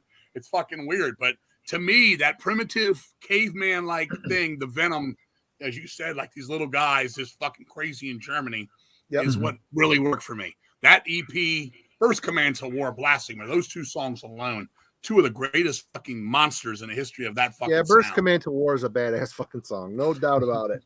I love his voice on that thing, and the production's not that bad. The snare and kick are pretty intense. Yeah. What do you think, Alan? I like the early Sodom. No, I like, the EP is good. I like Obsessed by Cruelty a lot more than most folks seem to. Just a cool album. It's messy. Are you into the Metal Blade mix or the Steamhammer mix, or both? I've got to double check. I've been meaning to go back and double check because I have them both, but I haven't played them side by side in so long. Well, let me change my wording. The mix, they're totally re-recorded. The albums are different recording. Yeah, it's one I've gotten twisted around my head, so I need to sit down and revisit those side by side. But I don't even know which version I have. I've got a version of it. I don't know which fucking mix it is. It might be. As we sit here, I know Marty just kind of said, do you agree when we talk about Sodom, it's not like you're talking about Metal Blade anymore. I almost feel like we're talking about Noise Records, though it was unrelated. It feels like we've come away from the Metal Blade, and this is what was weird for me earlier about like if we started doing like licensing deal stuff. Yeah, it's definitely not a typical Metal Blade sound, but no, I like those first 2. I like now Persecution Mania is my favorite Sodom. After Persecution Mania, I lose some interest in Sodom. They got better, but in a way they got, I don't know, they lost. They lost me. Yeah, they lost me on the Agent Orange. In some of it, I like still, but that song, Remember the Fallen, it really sounded like Metallica to me. when it came out. Yeah, That riff, I Agent was Orange. like, People always man, talk Agent Orange up a lot. Sodom's got to be shit hot fast and crazy, man. It There just was a got lot of Tank influence on that album. Yeah, I definitely hear that too. Yeah, people talk Agent Orange a lot, and it's okay, but to me, yeah, it just feels like a very kind of standard issue metal album for that day and time. It didn't stand out in any way like the earlier ones breakthrough had. album too. Oh yeah, it absolutely was. I'm not taking anything away from it. It did good things for them, but to me, I listened to it and I'm just like, this feels like stuff a lot of bands was doing around that time. Whereas the earlier stuff, yeah, it may be sloppy and amateurish, but it's got its own vibe going on for sure. So no, early Sodom for me. Some of their later albums, are kind of cool, but I'll always go back to the first. Got a little heavier again later on. That for me, Agent Orange, I liked it when I bought it, although it was a definite shift. But like one of my favorite songs off Persecution Mania was Christ's Passion. What a great fucking evil song! Mm-hmm. And that evil is not on Nuclear Winter for me. Yeah, Nuclear Winter. Yep. I mean, that evil is not on Agent Orange. It's a very polished. I said, there's a Tank Motorhead influence there. Yeah, it's a little. Sorry to interrupt, Marty. It's a little bit like the difference between early Megadeth and Rust in Peace. I mean, Rust in Peace is obviously much more tight and technically proficient than early Megadeth, but it doesn't have that really nasty, scary vibe to it that albums like Peace Sells and Killing Is My Business had. Chromium Doxide's in the chat tonight, and he always describes those early Megadeth albums as like Mm-hmm. Go ahead. I'm sorry. Yeah, Philip always describes that early Megadeth as having that just scary sound, whereas Rust in Peace that sounds like you're going to like a lecture on how to play the perfect riff, and the early ones are just like shut the fuck up and give me some money for crack and want to knife you. Right. I think Agent Orange with Sodom, they went rock and roll. I think before that they were speed metal. Yeah. They were influenced by that more. I would say that was more of a rock and roll, like you said, Motorhead and Tank. Motorhead and Tank didn't grow up on anything Venom. You know what I'm saying? They grew up on Beatles and Jimi Hendrix and older cat stuff, rock and roll, and then they just dirtied it up. And I think that's where Sodom just kind of go for that. Yeah, Carl's right. Better Off Dead was a little better for sure. I saw that down at the bottom. Yep. My other one I want to mention from the time, and this is another licensing one, and I want to stay in the speed feel. Amazing fucking record. Another one of my favorites. Their best, their most primitive, their rawest. Sacrifice, Torment, and Fire. Yeah. Great album. I'm a big fan of this record. I love their demo. It's one of my top 5 demos ever made. I love their theme song, Sacrifice. We just covered that on our Thrash Times thing with Deceased.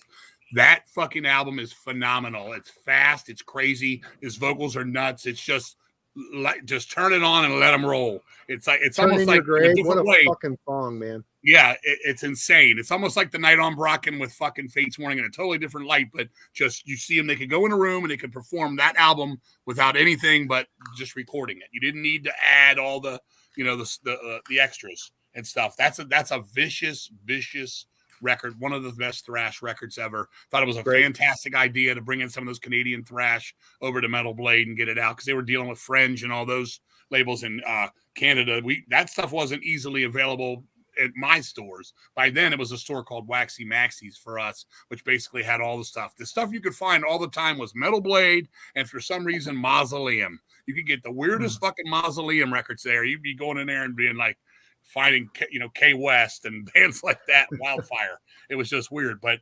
Sacrifice, Torment, and Fire is one of my favorites, and I have to put that. It's very high on my my list over here.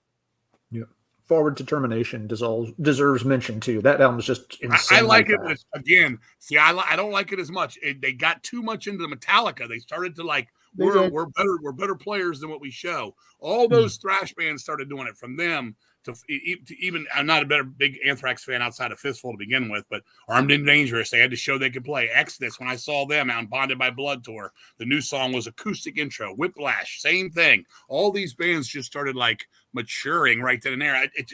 Forward to Termination has its moments. There's definitely some vicious parts, but it doesn't carry it throughout for me. You can see the transit is happening, the change, and the band is happening. I do like it. This for me, this was the first Sacrifice album I heard, so okay. I spun the fuck out of this record. I mean, Reanimation, The Entity, Pyrokinesis, Cyanide. I mean, these are all really scorching awesome songs. When that demo came out with those songs on it, people were going nuts in the underground for that. They were like, man, these guys have up it. And I liked it, but when I got the record, I just thought it was almost like how Sadist went for me too. It was still fast, but it didn't have the raunch anymore. I don't know how to say it better. It's a very polished record. It's very polished. Yes, compared to Torment and Fire, the edge, the aggression, the underground push isn't there. They got money. They got a budget or something. I don't know. But Turn in My Grave. They actually they look like they shaved for it too. Yeah. They got cleaned up. They got some clean clothes. Yeah, they look good. You got there it is, the Metallica pin. Yeah, I told you. It's right there. Yep. I'm sure they were influenced by Metallica on the first one as well, but it just didn't show as much. It's pretty much the Metallica thing. You go from Kill 'Em All to Ride the Lightning. They start smoothing it out, slowing down. They still try to throw the real fast on there to say we're not totally away from this now, but it just didn't do it for me. Torment and Fire is a fucking scorcher. What a great fucking album. Awesome. I picked Forward because it's the first one I bought. And I like the artwork on Torment and Fire. It's got the weird that monster. What is that? Demon thing? Dog hellion thing, yeah. Lobster dog. I don't know what the fuck it is, but I enjoy it thoroughly. Okay, that's my 2 to add for the moment. All right, Alan. Okay. Just following up on something King mentioned earlier. Yeah, the moose molten metal, because that's a fucking metal moose right there. It is metal moose. Ain't no bullwinkle here. Yep, they made 2 volumes of it, and weirdly, both volumes have the same cover art. Because when your cover's that damn good, you got to use it twice. But volume Witch Killers on volume 1, and then not volume 2. But it'll always be volume 2. Fun. The song is awful. I haven't played volume 2 in a while. I remember there being a few songs on it that I liked. I think like one side was a little better than the other, if I remember right. But it's been Alan, didn't the singer for Witch Killer go on to be in Reckless? I do not remember. I can check in a minute, but I'm not sure offhand. Your next break, see if you can find that out. I will check up on that in a moment. My next my next Metal Blade one is kind of tied into the Omen family of bands, Savage Grace, and I picked this one, After the Fall from Grace. Great band, had lineup issues, couldn't keep a vocalist in particular. So on this one, the guitarist Christian just took over vocals himself and did a good job with it. This is really, really good U.S. power metal. It's in that same camp as Omen and Liege Lord, bands like that. Excellent. The production on this one could have been a little stronger. It feels a little thin, a little airy or something. It needed a little more heaviness on it, but still a good set of tracks. So they did, the 2 albums. They had 2 EPs. They've been reissued a few times. Not hard to track down, but yeah, I always liked them quite a bit. I always said, it's kind of, interesting and fun that Kenny Powell got kicked out of this band and went on to help get Omen off the ground. So he ended up with 2 really kick-ass bands instead of just one. So that worked out. Right. But yeah, I dig the Fall quite a bit. And again, for some of the collector nerds out there, that's your standard Metal Blade version that you're seeing. The price tag obviously isn't right. This isn't a Chateau album. Found this at a record show one time, and I remember just looking. I'm just like, my copy doesn't look like that. Something's wrong. And I'm just like looking. It's like, I own the album. I've had it for years. I love it. I'm just like, there's something that's just not right. And like, I don't think my version has that gold foil title. I don't remember that being there.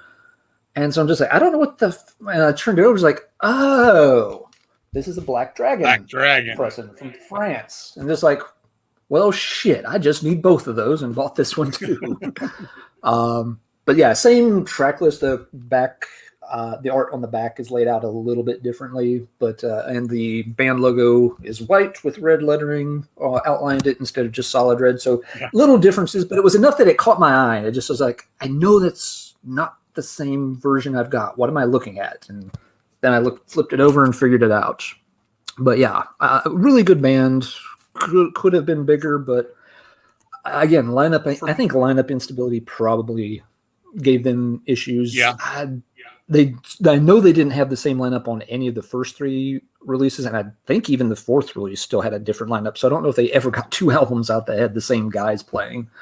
And it's hard to make headway when your lineup's that shifting around. For me, I was disappointed with that record. Were you? I was disappointed with that. Dude, I love Master of Disguise. It's one of my favorite speed metal records. Yep.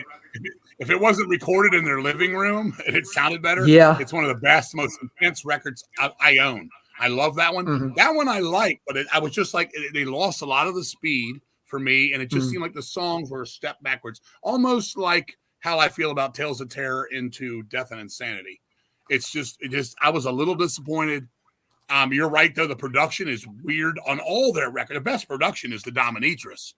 You know, probably so. I don't know if that's Bill Matoyer or not, but it has that old, Metal Blade sound. I tried like hell to like this record more. I go back to it. I actually visited when I listened to every record on Metal Blade to get my list of stuff here for the last year or so. And I went back and I was just like, it just still doesn't do it. A song here or there, but I'm just stuck on Master of Disguise, that and, Bound to Be Free and all that kind of, it's just something for me. The singing so good on that one. The guy, Pete Smith. Yeah. It was so good. But they were a cool band. They should further. I thought they would. They actually toured on that record with Motorhead, I do believe. I know they came to DC with Motorhead once. And I talked to Kenny Powell when we were talking about, bands and stuff and things he did, and he was like, by then Christian had took that over, but I was talking about like the old Savage Grace days and stuff, and he was just saying, man, like they just it was drugs. I mean, a lot of it was drugs. I mean, that's it ain't the first or the last, but he just said there's a lot of partying with the girls and stuff. We all know Savage Grace is famous for putting all the dude girls in their their collages and stuff. And what do we get? Nude women on the cover of Master of Disguise with the policemen with the boobies hanging out and all that. I mean, this is their most tame cover by far. It is, exactly. Again, and I think that's what they were trying to do was branch out, and that's kind of what Metal Blade was trying to do then, like taming all the bands of that time were kind of taming out. Obsession, Liege Lord, even Anvil. The stuff they were putting out that time. We're starting to get like that. Anvil was a little later, but you're right. Yeah, you're right too, King. The production on their albums, even Master of Disguise, I love that album. I would rank that album higher in the pantheon if the production wasn't so bad. It's awful. Even when they remastered it, remixed it, put it on CD, I try to listen. Guitars fall out, drums, snares there, then it's gone. The singing goes up and down. They just never got it. Like I don't know, I guess compressed. It's just a mess. It just sounds like it's recorded in somebody's living room. But Mike Smith, does great vocals on that album. He was kind of like Dio-ish in a lot of ways, man. Mm-hmm. Yeah, and he kind of just disappeared too. He didn't do a whole lot with other bands. I mean, he had a good voice and just fell off the face of the earth, kind of. He should have. For me, I've never heard Savage Grace. I've always been an Omen man. I've never investigated them. Here, the last year, I've seen. Between Alan and many other channels, I've seen the Master of Disguise album cover shown a million times. It's on my list of shit to check out. I haven't got there yet. Okay, Marty, that doesn't just get you one poo emoji. That gets you 2 poo emojis.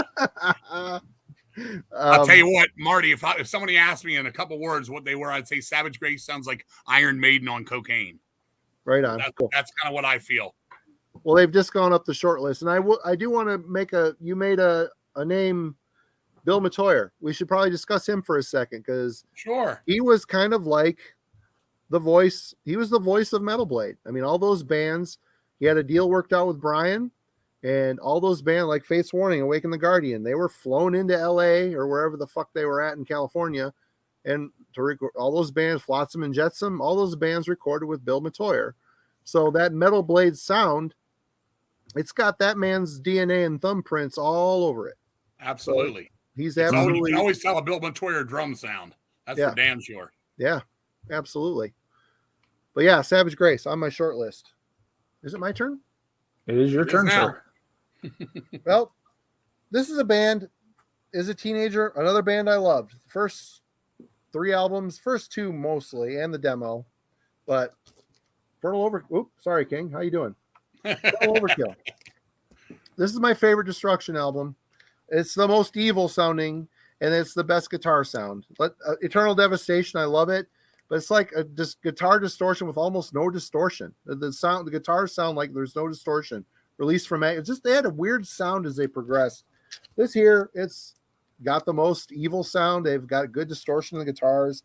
Of course, Bestial Invasion. That's probably their biggest hit ever, really.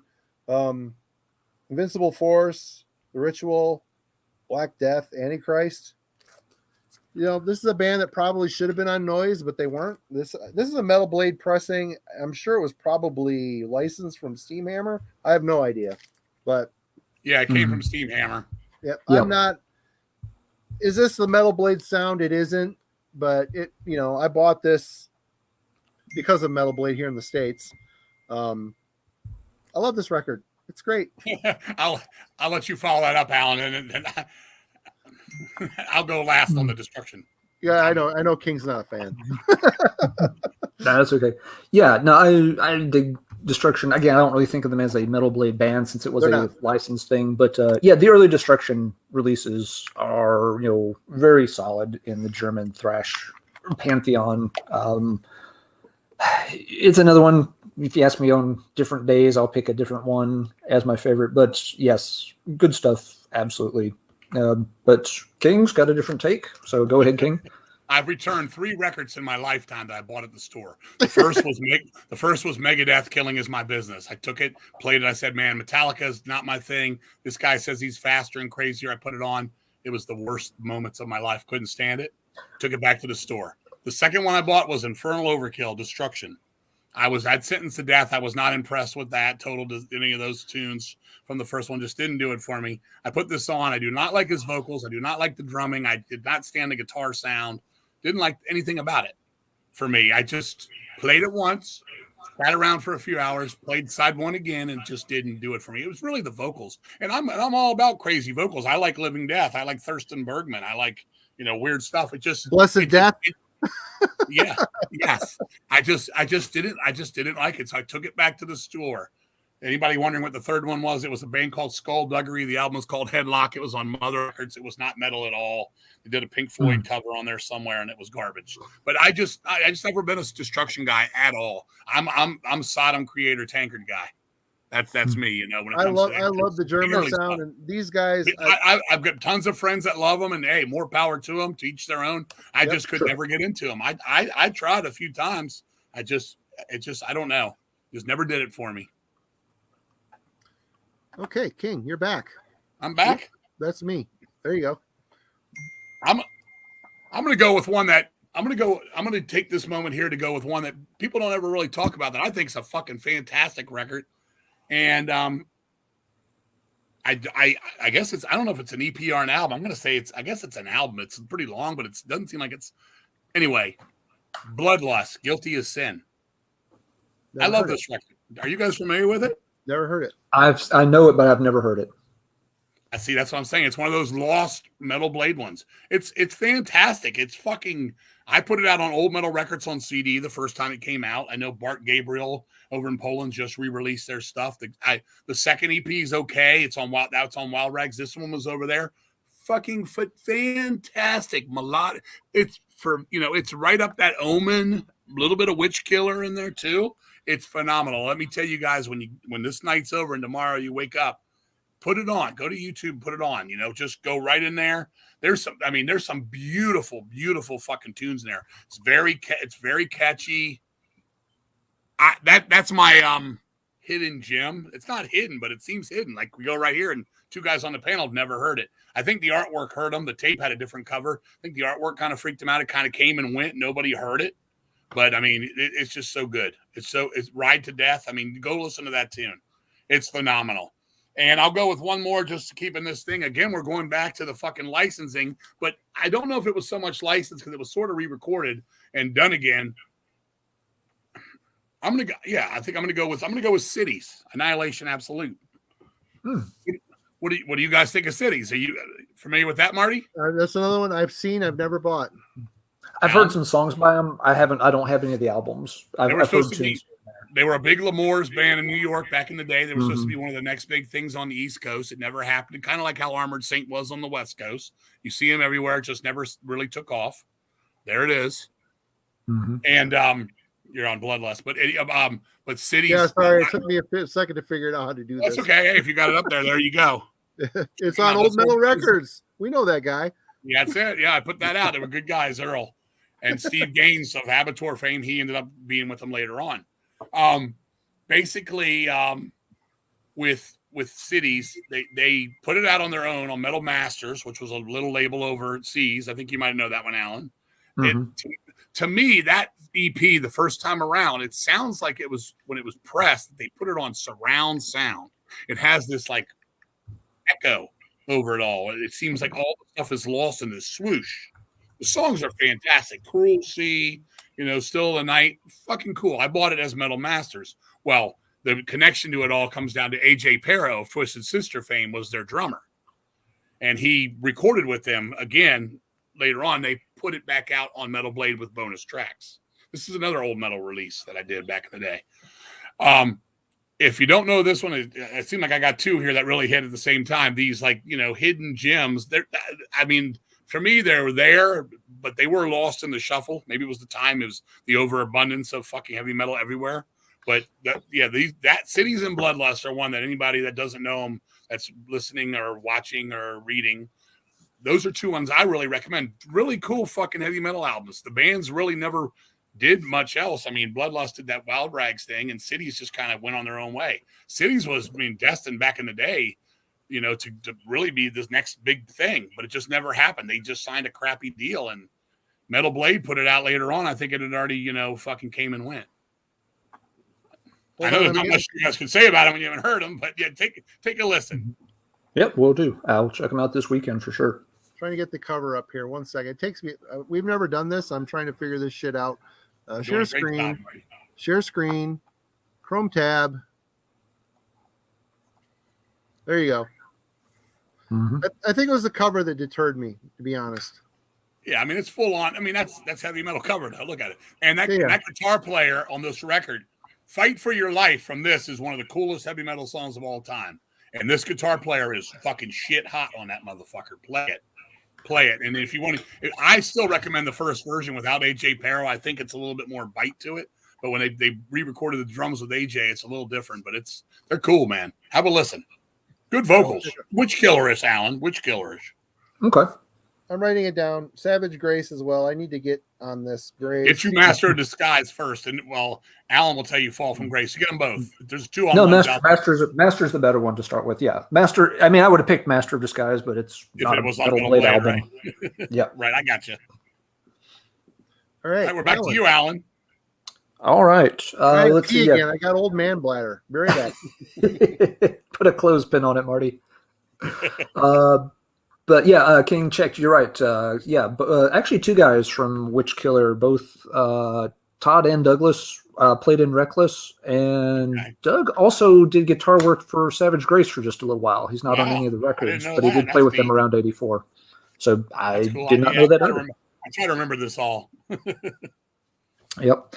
Let's see. A couple of these is known a little bit because one of the members went on to something else, but a couple of lesser known Metal Blade titles, since we're going in that direction now.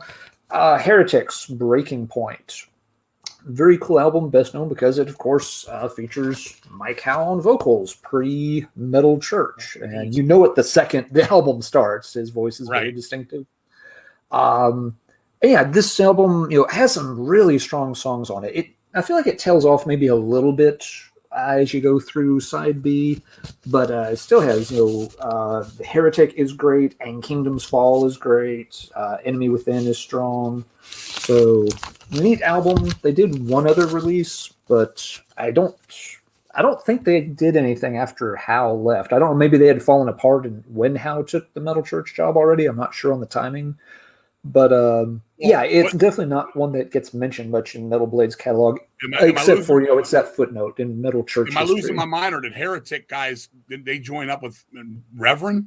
Yeah, that basically, Mike Howe from Heretic went to Metal Church. David Wayne left Metal Church and went to start Reverend with the Heretic band, and switch places. Okay, that's how it goes. Yeah.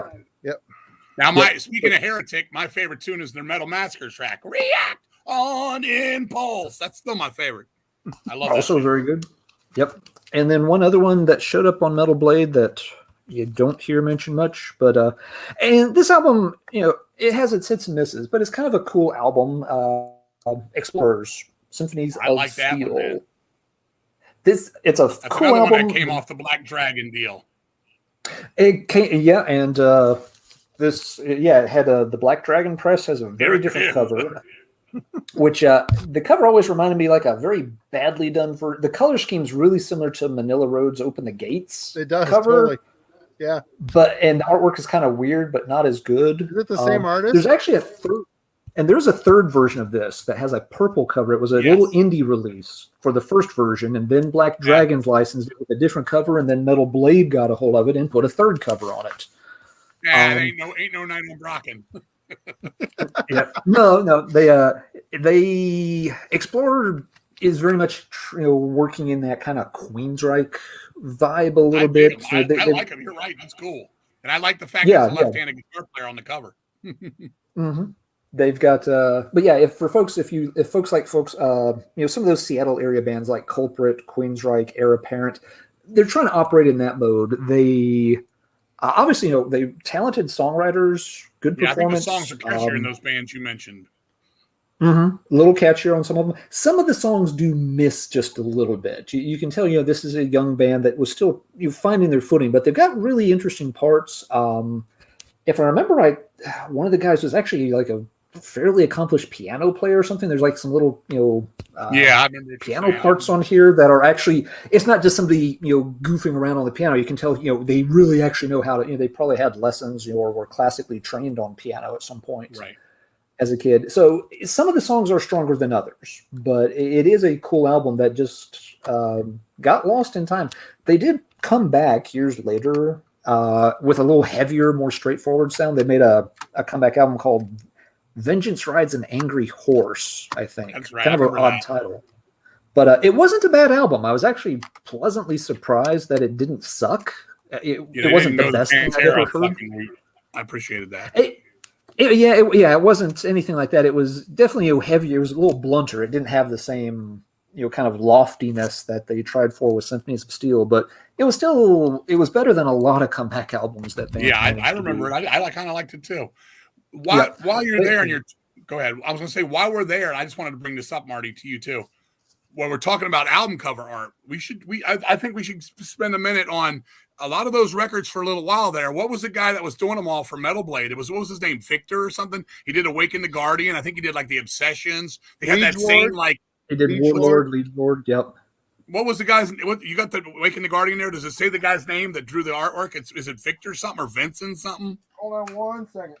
Because that was a big selling point too for a while. They all had that kind of colorful. It's airbrushed. It looks like it's airbrushed. He does have kind of an airbrush quality to it. What's that guy's name that did those? Victor. I'll let Marty look up while I'm holding it up. My fucking eyes are not good.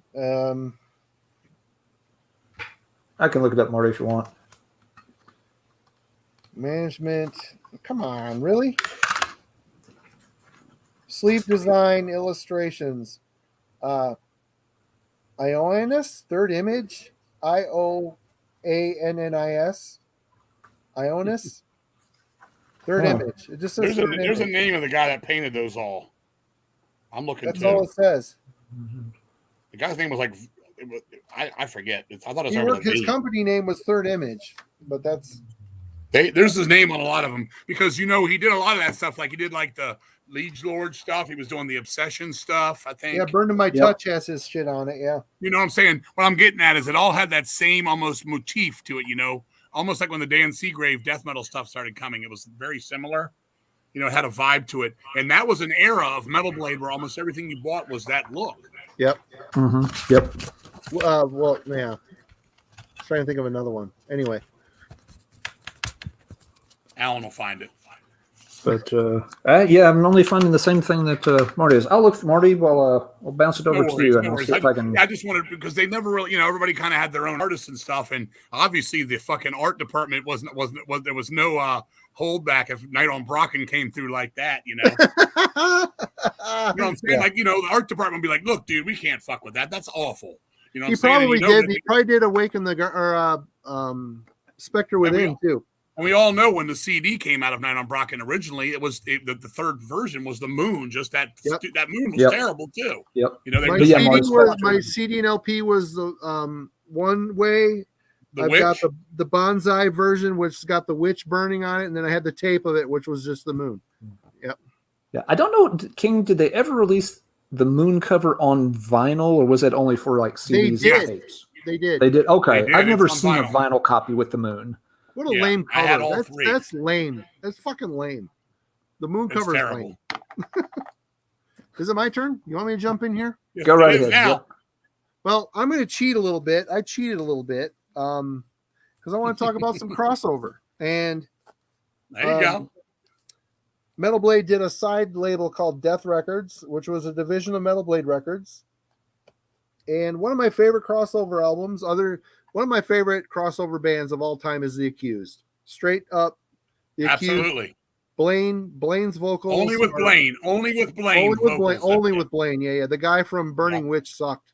But this album for me is a fucking masterpiece of crossover. That is a masterpiece. It's a masterpiece. There isn't a bad song on this album.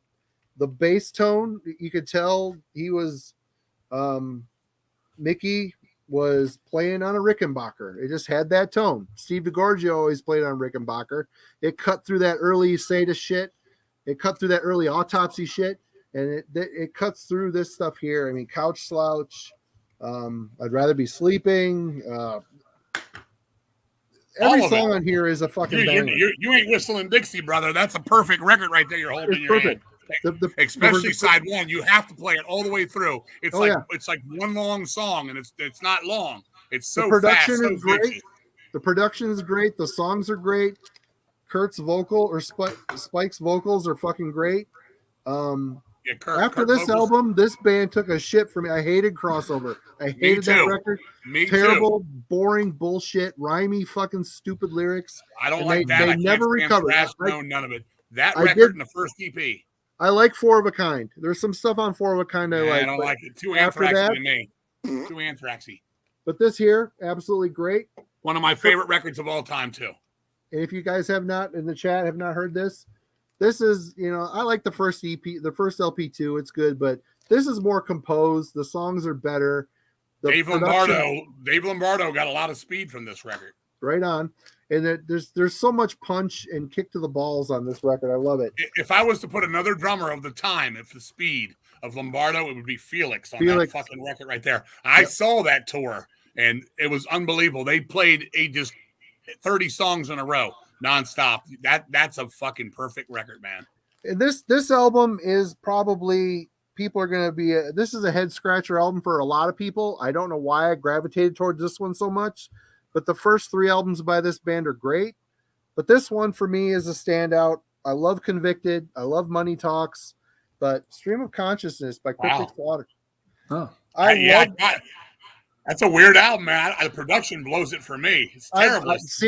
That's why I love this record. It sounds like it was recorded in someone's garage. It's raw. It's live sounding. And it's got a grindy, like a real weird Japanese hardcore grindy I get you. feel. I don't know. Convicted guy. It's just a very raw. I mean, that right there. I mean, that sums up this album right here. Just going fucking balls out, jumping up, and you got to be jumping in the pictures, man. You got to be jumping. This album rips. It's raw as fuck. It sounds like it was recorded in someone's garage, and I love it for that. I love Convicted. Money Talks. I love the songs on it. I didn't like the slower pace of it, and I didn't like the full production of it. But this album, I'm a Convicted guy all the way. I like this one, but it's just so poorly for me. The production's terrible. Just look at it as like a live set in someone's garage. That's what it sounds like to me. Right, I got you. And I love Cryptic Slaughter. The first, the one after this, What the Fuck Happened? It's like what the fuck happened? Speak Your Piece. What a turd! Yeah. What a fucking turd album, man. I didn't like that either. That album I broke.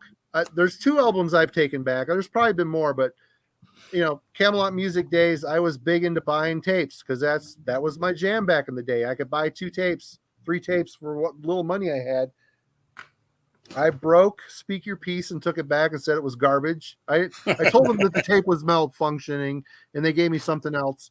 And another album I broke and took back to the Camelot Music was Cathedral's Force of Equilibrium. Yeah, I never liked that band. So I wouldn't have bought it on a bear. What the fuck happened to Lee Dorian? But anyway, King, you're back. I'm back. Alan, did you get your turn? List. He's like Santa. He's checking it twice. That's it. Oh, is it my turn? Okay, yeah. Let me check my. Yeah. All right, here I'm going to throw. Here you go. Let's go with a couple female-fronted ones. Let's go with Sentinel Beast. Depths of that's Death. a great fucking album. I forgot that's Iron Maiden on cocaine again. Totally, and they even covered Iron Maiden on that fucking album. Yeah, sure did. Phantom of the Opera. They were fantastic. Debbie Gunn's phenomenal. The guitar playing on it's unbelievable. It's a fast fucking record. I got that record in the mail the day I took a bus to New York to see Slayer on Rain and Blood with Overkill and Death Angel, and I was leaving, and I had just enough time to play it once, and I got a shirt and a sticker and the album all in one fucking shot, and I was like, man, I wish I could take this with me. It was the vinyl. I was like, man, we gotta get on a fucking bus. I couldn't wait to get home and hear it again. Love everything about that record. It's fucking phenomenal. Speed metal. They should have been out on tour with Agent Steel and Savage Grace. It was fucking phenomenal. That one's one I definitely recommend. And the other one I'm going to go with is, while I sit here, is Detente, Recognize No Authority. I thought that was a fucking phenomenal record with fucking good old Dawn Crosby, rest in peace. I thought it was a fantastic record. I love them. I love their track on Metal Massacre 6. I thought that was at 6. Yeah, it was 6, right? No, 7. I'm sorry, 7. Metal Massacre 7 with the Widow's Walk. I thought the record was Vultures in the Sky. I thought it was fucking viciously heavy, very well produced. She had a personality that basically I would call her the West Coast version of Leather Leone on the East Coast. Had a great heavy fucking voice. It went on to do Fear of God. We all know tragically she died. But yeah, Sentinel Beast is a must for speed metal. I think Detente is another one. You know, they're both neat records, and that was a time when they were starting to put some female fronted stuff out on Metal Blade. What are we talking about there? That's late 86, I do believe. 86, early 87. 87. Detente was 87 and Sentinel Beast, I'm pretty sure, is 86. I can't. This writing is so small, I'm never going to be able to read that. I can't tell. But I know Sentinel Beast was 86 because I saw Slayer in December and I had the record. So, fucking phenomenal. But both of those records, I mean, I don't know what else to say as we keep going on with these bands, unless it's, now it's just getting into like cool releases for me. Sentinel Beast, Detente was a good one for the time. One more just to let me do the triple threat. Hyrax, sure. Raging Violence. Hyrax, Raging fucking Violence. Yep. They had been an underground classic band for so long on all those live tapes, demos. I still prefer their 7-inch when they were heavy metal best. Their first demo, which is now 7-inch. I love that. Blasted in Bangkok came a little later. Obviously, Hate, Fear, and Power as well. But Hyrax, Raging Violence was one everybody had waited for a long time. Very fast record in the same time as Convicted. That crossover kind of stuff. But I do believe, if I remember right, Hyrax's Raging Violence is on Metal Blade, but Hate, Fear, and Power is on Death Records, or no? Are they both on Metal Blade? Let me check. They might both be Metal Blade. Hate, Fear, and Power's on Metal Blade, and okay, then they both are. Yeah, they're both on Metal Blade. Phenomenal records. I love them. I really Canton's a fucking diehard, man. Yeah, good stuff. Fucking Bombs to Death is still best on Metal Massacre 6, but fucking it's phenomenal. Great stuff. What you like that stuff, Alan? Oh yeah, all solid picks. Absolutely. Lightning, thunder. I'm just throwing them out there now, man. I'm getting high on fucking seltzer water, man. Watermelon seltzer water. It's Friday here. I'm drinking the cheap brand, man. Hey. Keep the 10W30 away from King. Yeah, no motor oil. I'm running fine, baby. He's going digital. He's going synthetic next. Okay. That's a couple. I'm just throwing them out there now off my list. I have no direction. Let's see. All right. We were trying to figure out the Fates Warning thing. The artist literally does go by the name Ioammis. It's Ioammis.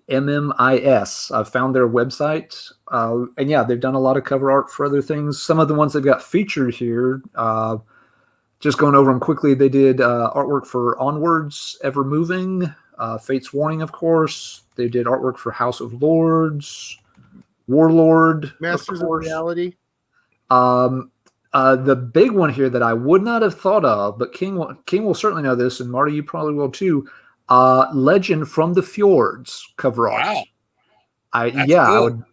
That is cool. That looks nothing like the other shit. It's not. It's like black and white, isn't it? It is a black and white cover, and it's an older piece. I mean, that's a 79 release, but yeah, I mean, when you kind of look at it, it does have some of the elements to it. So yeah, it's interesting. I would never have put them together if I hadn't seen it on the. Did he not do those fucking Liege Lord fucking Obsession ones? Oh no, certainly did. They're just not listed right here in the same. I remember somewhere with the word Victor something, and I'm not talking about Victor from Fate's Warning. There was something Victor. Maybe I don't know. Maybe that was something to do with something. But I'm guessing Ionomous is not his God-given name, so it could be. His name could be Victor Smith, and they just. That artwork was important for those times too, because a lot of it just came from it. It was like a lot of the same guy, and I think it kind of like. I don't mean this in a good way, and I don't mean it in a bad way. It kind of smoothed out things. It made stuff look. It didn't look cheap, like we'll go back tonight on Brocken, and it didn't look violent like Show No Mercy and things like that. It was somewhere it was just majestic enough for those majestic bands, for your Fates Warnings, for your Liege Lords, for your. So you would consider Show No Mercy a violent album cover? Well, I mean, it's got really a fucking bad. It's kind of a bad album cover for its time. I mean, they got some shit for that sword and the fucking blood, and it's an iconic cover. But man, it looks like someone's fucking 13-year-old brother. Well, that's what I meant. I was saying it was cheap, like it's cheaply drawn. I mean, I love it. It's perfect. It's perfect for that record. Can't see it without anything else. But like going forward, if you're trying to like you said, Metal Blade at the beginning of this whole thing tonight was always trying to help their bands and push them along. People would look at say for example, Fate's Warning. Say that Night on Brocken artwork was on Awaken the Guardian. And they brought it and said, "Man, this is our new album. It's killer." They looked at it like, "What in the fuck? Check out that mood." Did your fucking kid draw this morning on the way here from school? And so when they got those like beautiful blues and those reds and all that, those got in there, and those bands all were getting video deals. Not so much Fate's Warning, but like Lizzie Borden, the fucking Obsession had the color. What was that? For the Love of Money. All those bands were starting to do videos too. So what I'm getting at is they were smoothing it out, for better or for worse. Metal Blade had now a style to them. Indeed. All right. I guess it didn't last long. No. They moved on, I guess. But I'll do a kind of a faster triple threat here as well. We've mentioned this band's name a few times, and definitely need to share at least one of their albums. All three of their albums were good. This is my personal favorite of the three, but they're all strong. Liege Lords, I like Master that one Control. too. But yeah, they did good on all three albums, but this was the one I thought was the tightest. It's very much got that classic US power metal sound to it, right up there with bands like Omen. It's a little thing, but they had redesigned the logo. I thought the logo here was a little better than just the font they'd used before, and I kind of liked it had the. Even though it doesn't tie into the music a ton other than the song Master Control, I liked the robot sci-fi artwork thing, the color scheme on the cover. It made it pop really good. It's an album that stands out. I like it. It starts to run out of gas just a little bit on side 2, but side A is just I agree. Side 1 is better. Oh yeah. Side 1 is great on that. Another band I mention from time to time that never gets as much credit as they ought to, Texas's Hellstar. Nosferatu is their 4th album, and really good, speedy stuff. James Rivera, I like his vocals a lot. He was very good. They had great guitarists. The first 4 or 5 tracks on this one are the Dracula, Bram Stoker's Dracula kind of mini story, and then the second half of the album is just random songs. But really good release. I'm a Burning Star guy. I never thought they topped Burning Star. My problem with Hellstar in general, I like Remnants of War is okay. I love Burning Star. Distant Thunder, I kind of like when I think of King Diamond's solo material. It's like the music he's playing, I like. Unfortunately, the riffs are not coming together to make memorable songs as a whole for me, and it was more miss than hit for me. Like Nosferatu's not bad. I would take it over Distant Thunder for sure. I would still take Burning Star. To me is a 10. Remnants of War is about a 6. Distant Thunder's about a 3. That's about a 5 for me. But I mean, again, I love the style they're doing. It's just for me, the songs weren't all there on that one. For me. Yeah, for me, it's kind of a tighter range. They're all somewhere like, between 6 and 8 for me. Towards the Unknown, I mean, the first one for me is it's one of those moments in time. And again, as I said earlier twice, Mark Adams, deceased, he couldn't stand Hellstar or Fate's Warning. He's like, come on, man. It's my turn to play something yet. Marty, did you like Liege Lord or Hellstar? Liege Lord, I like that Master Control album. Every time I go to look to buy it, the only thing I can find online is a Russian bootleg.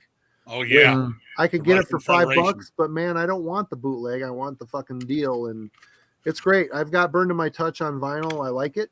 I don't love it, but I like it. I like Master Control better. There's one before it with the eagle on it. Freedom's Rise. I've not heard that. I've not heard that record. It's a cool album. Stripped down, really raw. They were like they were near Fate's Warning. They grew up together. Right on. Yep. Yeah. Freedom's Rise comes with a couple of different cover arts too. I like the bird with the worm in his mouth. The bird is the better one because there's also like the warrior with like the sword across his back. Yeah, that don't make sense to me. Which it's a black. What about Hellstar, Marty? I've got the one with the hands going like this, the chick hands with the lightning bolts. That's the only one I have by them. Distant Thunder. You know what? Yeah. I've got a more recent one too that I liked, but I never really spun much. I don't know which one it is. I haven't checked out any of their reunion stuff. Rivera was in a ton of different bands. He was someone in the chat earlier mentioned Destiny's End as one of the bands he was in around the turn of the century that did a couple of albums. Yeah, I mean Rivera's a good hell of a singer. His Denim and Leather thing where he goes out and does these heavy metal shows with all the cover songs. I've seen that a couple of times. He's still got a hell of a voice, man. Mm-hmm. Yep. But last round. Bill Lionel. I'm sorry, Bill Lionel. It's an inside joke. Yeah, so last one I'll wrap up my little triple threat with this personal favorite. I always liked this album a ton. Me too. I've never heard this band. I've always seen their albums, but I've never bought them. Yeah, they were Tennessee band. They were from, I think so. I remember right. Yeah, and they did an album prior to this, which again I think was an Ironworks release. Ironworks. And it's not a bad album. It's a very standard issue thrash album for its time. It's 1989. It got lost in the shuffle of all the thrash bands around, and I understand why. I will fully admit this is not groundbreaking top shelf thrash metal. I just personally love the damn album. I thought the cover was cool. The vocalist had kind of a distinct phrasing with the vocals that I thought was kind of neat.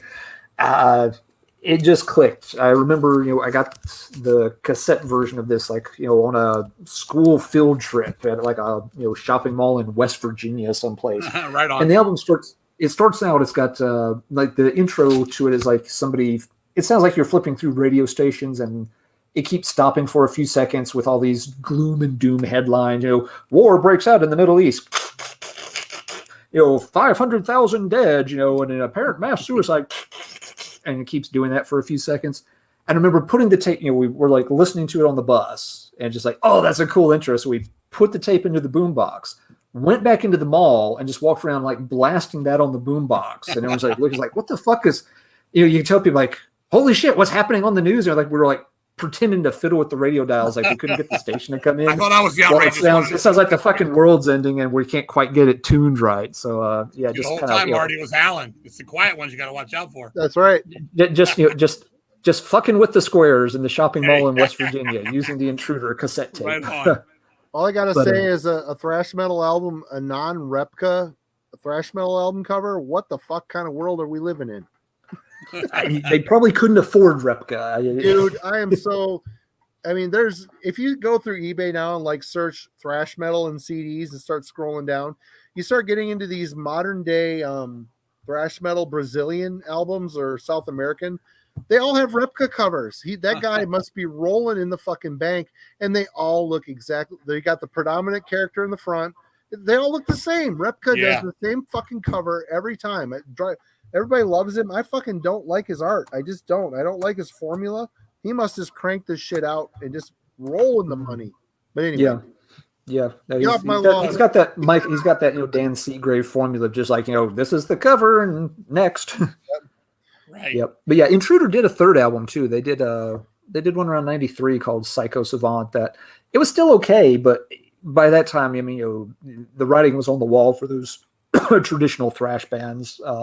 It got very little press. It got very little circulation. Death metal So killed thrash.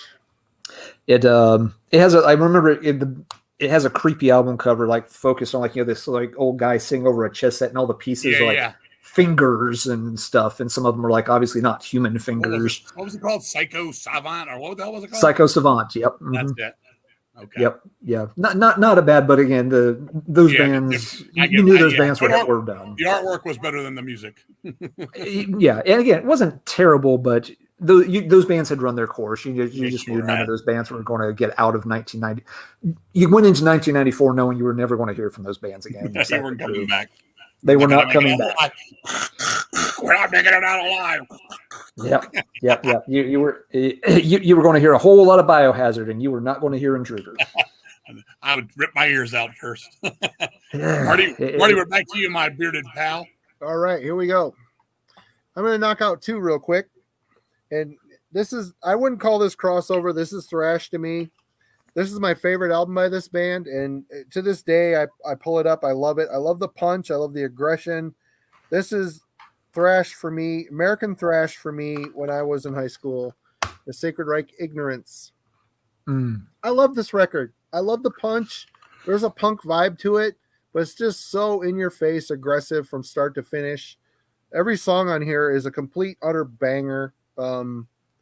I don't think this is the original cover. There was another cover for this as well, but there's their OG guy. Yeah, I bought that album when it came out. I never could get into them. I just thought the songs were forgettable.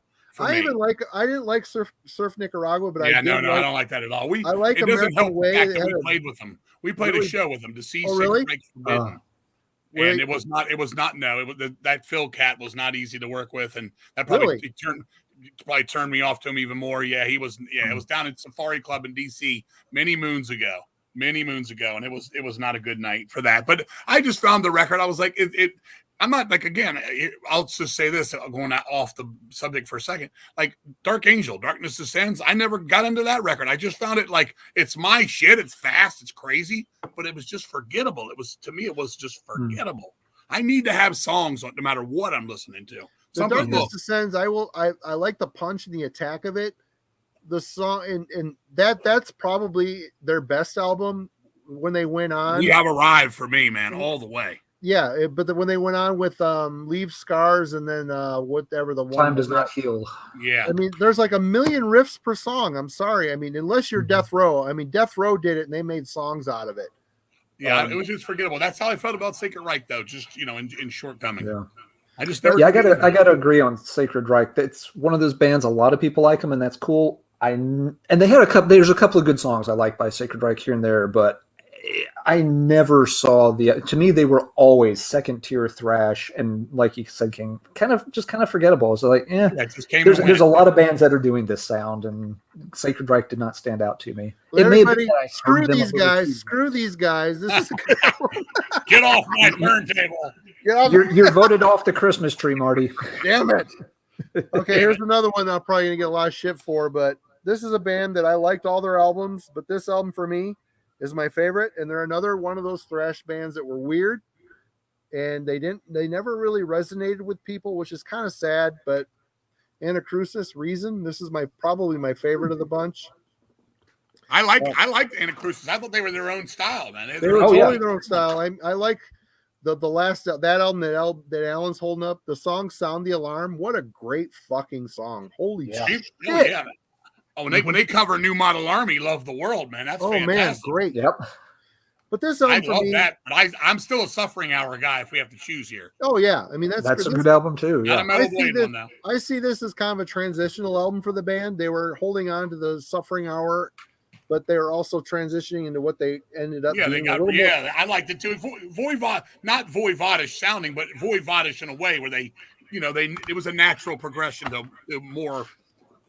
I don't know if psychedelic's the word, but just cool. I mean, it was neat. I like Anacrusis. I got nothing but respect for those guys. There was a lot of really melancholy lyrics on this, and again, as a sad on occasion teenager, I really resonated with the lyrics on this album and the music. They were unique, they were punchy, they were progressive, they were technical, they really had everything other than a good logo. Their fucking and logo that guy could balls. sing and he could also scream. His he screams sing are and scream. unholy still to this day. And I gotta say, if you're an Anacrusis fan, he put out a 2 CD solo album called Thinking of the Past. I can't remember the fucking name of it. It's all drum machine, which is annoying, but once I got past it, it's 2 CDs of really good songs, very Anacrusis sounding. I really like, I mean, his vocals are great. He can sing, he can scream his fucking balls off. Great. Ken Nardi is a fucking great. He's got a new album out too. It's on I was going to say, Dive Bomb yeah, Records. he's got over on Dive Bomb Records. They've been advertising some new, and I think it's another 2 CD set. Oh my God, he needs to stop. He needs to focus on one album. I don't know if it's on new material or what, but I saw it on their Black Friday. When I was Great live band too. Black Saw Friday. them twice. We were actually supposed to play with them once. They canceled, but I saw them twice later on. They were phenomenal live, man. But these guys are sadly underrated. If you guys are looking in the chat, if you're looking for a band, a thrash band from back in the day, I think these guys were from Kansas or St. Louis. I can't Kansas City, maybe. They're Kansas Missouri. City. Yeah, it was definitely an odd place. But totally unique, Maybe super St. Louis. great shift between clean vocals and really unholy screams. This is great thrash metal, US sound all the way. Horrible cover, terrible fucking logo. Everything about the art of this is totally unassuming, but St. Louis, Missouri for Anacrusis. St. Louis. Okay, it was St. Louis, yep. But please, people, check out Anacrusis. They've got 4 albums. They're They're good all for people good that albums. can take Voivod, War and Pain and still end up at Dimension Atros, something in that kind of thing where they just naturally weird out. Yep. Mm-hmm. And I found that bands like Sadus, and Anacrusis, they're so good and they appeal to such a small niche of people, and it's sad because they're so talented and they didn't fit that. Yeah, this is thrash, but there's so much more going on. I mean, I had a friend that saw Sadus live. He drove to the show to see Sadus, and after the show, the band were pissed. They were sitting at a table in the deli, pissed because there was nobody there. And my friend went up to him. He's like, "Look, man, I came here to see you guys," and they seemed to perk up a little bit. I mean, these bands that walk their own walk, did unique things in the thrash metal scene, were often looked down upon because they didn't fit into a certain mold. And it's sad because shit like this is fucking great, and people should check it out. That's all I'm gonna say. Can we have a Metal Blade moment here where you put up the cover to fucking Predator Easy Prey just so they have to come up in a Metal Blade conversation? I can find it. Hold on. I like good record. I'm trying to put it out on Old Metal. I've tried to get in touch with the guitar player a couple times to put it out. I like it. The album cover, some people say it's the worst album cover of all time. I love it. I think it's great. It's a cheesy one. It's coming, people. Get ready. There we go. We can't have a Metal Blade thing and not have the Predator album cover come up. Somebody was asking for it in the chat earlier, so yeah. I love the Maniac. They're the chatter of the night. I love the Maniac Killer guy. He's like so stupidly dressed. Show front and back cover, please. I made shirts just in case you needed one, Al. There we go, folks. Revel in the crazy guy. He's got more material on his head than he does on his body. Yep. Show the back cover. Show the back cover. Well, I'll see if I can find it. It's right next to it. Down below. Just click on it. Oh, yep. There it is. Yes. That's the best. See, that's Perfect. what I'm talking about, art control. I think it's cool because the bands get to be themselves. Right. That's actually a Roadrunner version of that they're showing down there. Right that's on. Fucking great. That now you made my night. I actually made shirts of that cover. I had to. All right, back to me. I'm just gonna throw names. I'm not even gonna go into detail. Just a couple records people should check out if you're coming to me. Like some deeper. When you were talking thrash records, Marty, I thought you were gonna say Viking Do or Die, which I think's a fucking. I don't own that. I don't own any Viking album. I think Man of Straw is good too. Hell is for Children cover, Benatar. That's every time I look at a Viking album cover, I think Malaya Rage, and I didn't like Malaya Rage. I'm not a Malaya Rage guy. They had the same kind of cover scheme going on. But anyway, go ahead. Another band I liked, they were from Australia. I liked they came and got on their licensing deal was Taramis, Queen of Thieves. That was an earlier one. They were kind of Queensryche. Shane, the singer, and me are good friends these days. They had a Lord of the Blackfields. I don't know if you guys know that record, the Queen of Thieves. Alan, you know it? No, I've heard of it. That's one of the deeper Metal Blade albums that people don't really dig for that much. It was everywhere. It used to sit forever for $2. If you go, it's called Queen of Thieves. That's another one. I'm gonna give you one more from the deeper cuts here. I'm looking to go see where I want to go, but I got a lot of notes here, man. Look at all these notes. I can't prepare for this shit. I knew it all in my head, but I don't want to forget one thing as we get sidetracked. He's making a list and checking it twice. I am checking it twice. List. All right, here's another one. Another great album, a band that was known more as their punk style, but I thought it was dark, doom, and depressive. A fantastic record. Sacrilege, Turn Back Trilobite. Oh my! Oh, really? Love it. That's a tough one, man. Don't like it or do? Depths of, I love Within the Realm of what the fuck? Yeah. What's the second one? You're talking about the Pussmort days. You're talking about Within the Prophecy. Yeah, Within the Prophecy. I mean, I like Turn Back Trilobite more. Within the Prophecy, you can hear where Bolt Thrower got a lot of their sound. Right. Big time. Did you not like Turn Back Trilobite, Marty? I just recently, within this past year, bought it, and I didn't hate it, but it was not what I was expecting it to be. It's very dark and doomy. It's almost like they should have toured with Candlemass. Let me get the cover. I'll grab the album. Ancient Dreams. What do you think, Alan? Do you like them? I haven't heard it in forever, but it's got a very kind of gloomy sound to it. I like her. I like Tam's voice. I think she's fantastic. It's got its own personality for sure. Yeah, I always thought it was a neat cover with the kind of spacey thing, but with the trilobite, fossil at the same time. There again, there's that artwork that works. It's fitting, but yet it's sellable to the stores. Yep. And again, I don't mean that in a good or a bad way. Just a mention.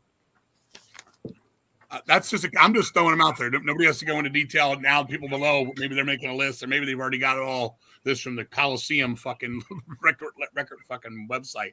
And that's all that Colosseum. Was that what it was called? Corosium or Corosium? Rich from Solitude. Fucking put all that stuff up there years ago. Mm-hmm. Those are a couple more that I love so much. Then you got got some of the bands that came back and signed later on, like Y&T did the Yesterday and Today live album there. You had Anvil, who did a few records for them later on when they got American distribution away from Attic, was another band. I mean, I was going to go and ask you guys if you wanted to say what maybe like one or two of your most disappointing records you look forward to on Metal Blade. Did you have like ones you were like, I can't wait for this, and you got it? You're like, that's it? That's what I waited for? Probably so. I'd have to think. I'd have to put some thought into that, to be honest. Yeah, off the top of my head, I know they have been. I was expecting to like it more because I love their song, and I became good friends with Newstead. I thought Flotsam and Jetsam, Doomsday for the Deceiver was good, but it wasn't as good as I hoped. I loved I Live You Die from the Metal Massacre, and I got it. And I was like, I like. Actually, it's grown on me. I like it more than I used to. But that's one I was very disappointed with when it came out. I like that album. From that point, I like No Place for Disgrace, but after that, they kind of took a shit for me. They got a little heavier on No Place to Disgrace, but that's one I was truly disappointed. I'm not going to go with bands that like I'm not going to say Hallows Eve Monument. There's another record we have to mention here because I think it's phenomenal. They were their own thing, and they were one of the biggest things of the 80s pen pal tape traders. We have to mention the first Nasty Savage record. We have to. Probably the American equivalent on guitars to Merciful Fate guys. I mean, those guys could play their ass off between Ben Myers and Dave Austin. Amazing record. Yeah. I mean, that first one especially. They did a thing later on where the riffs were cool, but they didn't have the songs anymore. That first one, man, it's locked in. I mean, it's locked for me. It's amazing. Agree? Disagree? I've got a couple Nasty Savage records, and I do not circle to them back much. I haven't heard them in forever. Do you have the first one, Marty? Do you have that one? I've got Indulgence, and I might have this one. This one to me, the songs are phenomenal. Mm-hmm. What do you think, Alan? Ronnie, wrestler guy. I like them. They're not my. A lot of people seem to be more into them than I am, but I do like them. And I think you're right, King. The first one's Where You Want to Be. Indulgence. It's been an age since I heard it, but I remember Indulgence being like, okay, this isn't bad, but it was not something that the first one is just every song has its own personality, from Metal Nights to Fear Beyond the Vision, Gladiator. No Sympathy. I mean, it's just vicious. I mean, those guys.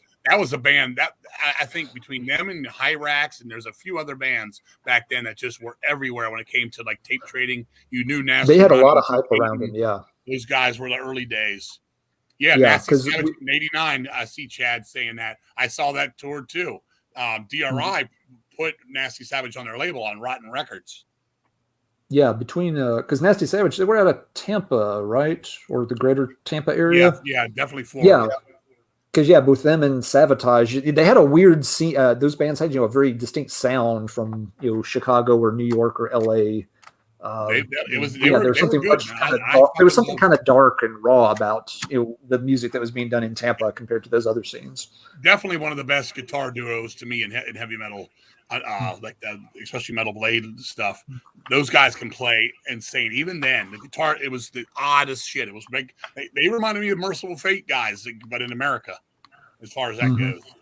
I've heard other folks make that kind of comparison. I mean, Dungeon of Pleasure. I mean, they were good. Some people thought they're bizarre.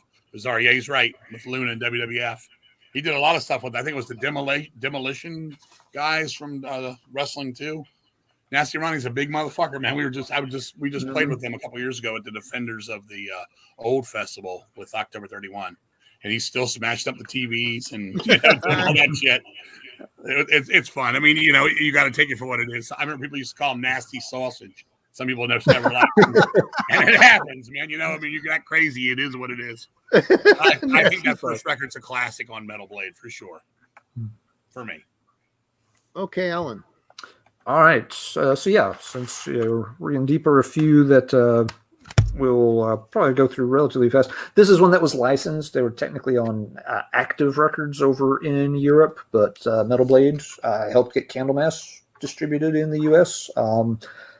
All Candlemass is pretty solid by me. I just picked this one because it was part of the. It was released with Metal Blade basically at the same time it came out in Europe. That's my favorite one. Some people always tell me that, that's my favorite one. That's interesting. Yeah, most folks don't pick that one. I like it. It's a little heavier than the first one. The first it's also got a little bit of energy to it, It's the it's a little crypt. I like it's a little faster at times, a little thrashier when they get going with some speed. But Bearer of Pain is my favorite. Candlemass is great stuff. This is one of the bands that I was first introduced to with one of those best of Metal Blades, like you showed earlier, Marty, and heard that I think it was the song At the Gallows End. I heard it once, and I just went back to the record stores, just like, do you have anything by this band? I've got to hear more of this. We can't sell it to you. You're the guy that came in here with the radio. I gotta say before you move on, Alan, sure. This album, is it my favorite Candlemass album? Maybe not, but I love it. There's a song on here. I think it's Mourner's Lament, where the song is about a guy whose son died. Mm-hmm. My wife and I, this is probably a little too much information, had a lot of problems having kids. And the song, every time I hear the song, I bawl my fucking eyes out. It just hits a chord from life experience. Oh. It's, oh my God. Whenever I listen to this album, I skip that song because I know I'm going to fucking bawl my eyes out. And it is so mournful. This album is so fucking sad. There's some shit on this album that just ripped my guts out. And for that, I got to applaud it. I got to salute it because who can do that with music? I mean, they did their job, huh? They did their fucking job. The Mourner's Lament song about his son dying. Holy fuck. Yeah. It guts me like a fish every time. Anyway, go ahead. No, that's a good point. I mean, Candlemass could do that kind of thing. Sometimes people get a little, lost in just the, there's, the great, Sabbathy worship and the kind of over the top, vocals with Messiah after that album, but they really could hit those emotional notes when they wanted to. Like the song Samaritan is very moving. This poor guy dies, and this guy kind of tries to make him comfortable, during his last hours, and then decades later, when it's his turn to die, angels come down to take him. They repay his good. His good deed is repaid. Yeah. And he, amazing. Finds his salvation, and it's really it's moving, it's beautiful. They could do that, but they could also just do the big crushing heavy stuff too. That they had those moments for sure. I wanted to mention. I call unto myself the grand name of the Trinity. And just drop the fucking hammer on that thing. That is one of the greatest moments. You might as well mention Nemesis too, since they put that out on CD for a Metal Blade. Yep, unfortunately, they didn't put out Mercy. Could have done some of that. I'm your pervert priest. Yeah. That makeup he wore was insane. Yep. Another one from Metal Blade years that's got to be mentioned. Kirathungol. I picked this one. Most people pick King of the Dead, and that's quite okay. But I love One Foot in Hell to death. This album, just the way this album starts, it's another one that it starts with Blood and Iron, and there's essentially no lead in. It's just dun dun dun, boom, and Tim Baker's already screaming his head off. It gives you no time to prepare, no time to build up. He just immediately smashes you in the face and just goes into those apocalyptic snarls that no one can do the way he does. And that song is just so nasty, so grinding. It's probably not their strongest album, but I love the way that album kicks. King of the Dead for me, but this one is good. That song "Fire" on there is phenomenal. Fire is good on here. Ned Soccer is really cool. I love it, man. Oh yeah, not Ned Soccer is great on here. How about their Thrasher, 100 miles per hour? 100, yep, just full speed out, 100 miles per hour. War Eternal, Doomed Planet. Rod Preston named his Chaos Descends. Chaos Descent, yeah. Rod Preston named his record label Doomed Planet after the Kirathungol album. I would worship that carp guy. He looks pretty sweet.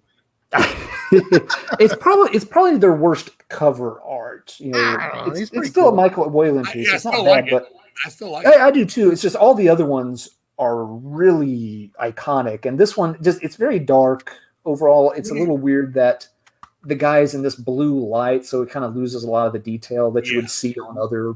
What do you think of the Paradise Lost album, the follow-up? I like it. Personally, I like that one quite a bit. I know it's got some dud tracks on it, but I think it's a great. It's got some of the strongest different on it too. I like it too, man. Oh yeah. It's got the trilogy that ends that album is great. Join the Legion, Before the Lash. That album, the best songs on that album are some of the best ones they ever did. It unfortunately has some real clunkers on it too that were other people bringing ideas to the band that really shouldn't have brought ideas to the band, but shit happens. You shouldn't have done it. Let's see, two other quick ones in a very different vein. Going back a little bit more to the Queensryche influence kind of stuff. Lethal's Programmed. It's a good album. It's a total clone. This one, if you like the Queensryche style again of a little cleaner sounding, a little more, I don't know what the word for it is, sophisticated, intellectual, whatever. Really good. The thing that's interesting too, when this band did the Arrival demo a few years before this, and the demo is just amazing, really good. But there's a big gap between when they did the demo and when they finally got the album out, and it's a real shame. If they could have followed that demo up right away with an album, they could have ridden the wave of Operation Mindcrime success a little bit and got more attention. But this didn't come out until about 1990. Maybe 90 or 91. And of course, by then the music industry was, starting to change pretty fast. And so this got zero attention. But yeah, if you like that Queensryche style of US power metal, this is an excellent album. And right there in vein with it. And some folks do not like this album, but I always thought it was kind of good. It's the second Heir Apparent. One Small Voice. Hit or miss for me. Not bad. It does have some songs that miss, but it has some very good songs. My style, but not the songs aren't all there for me. I like the sound. I like what they're, the approach to the music, just songwritings.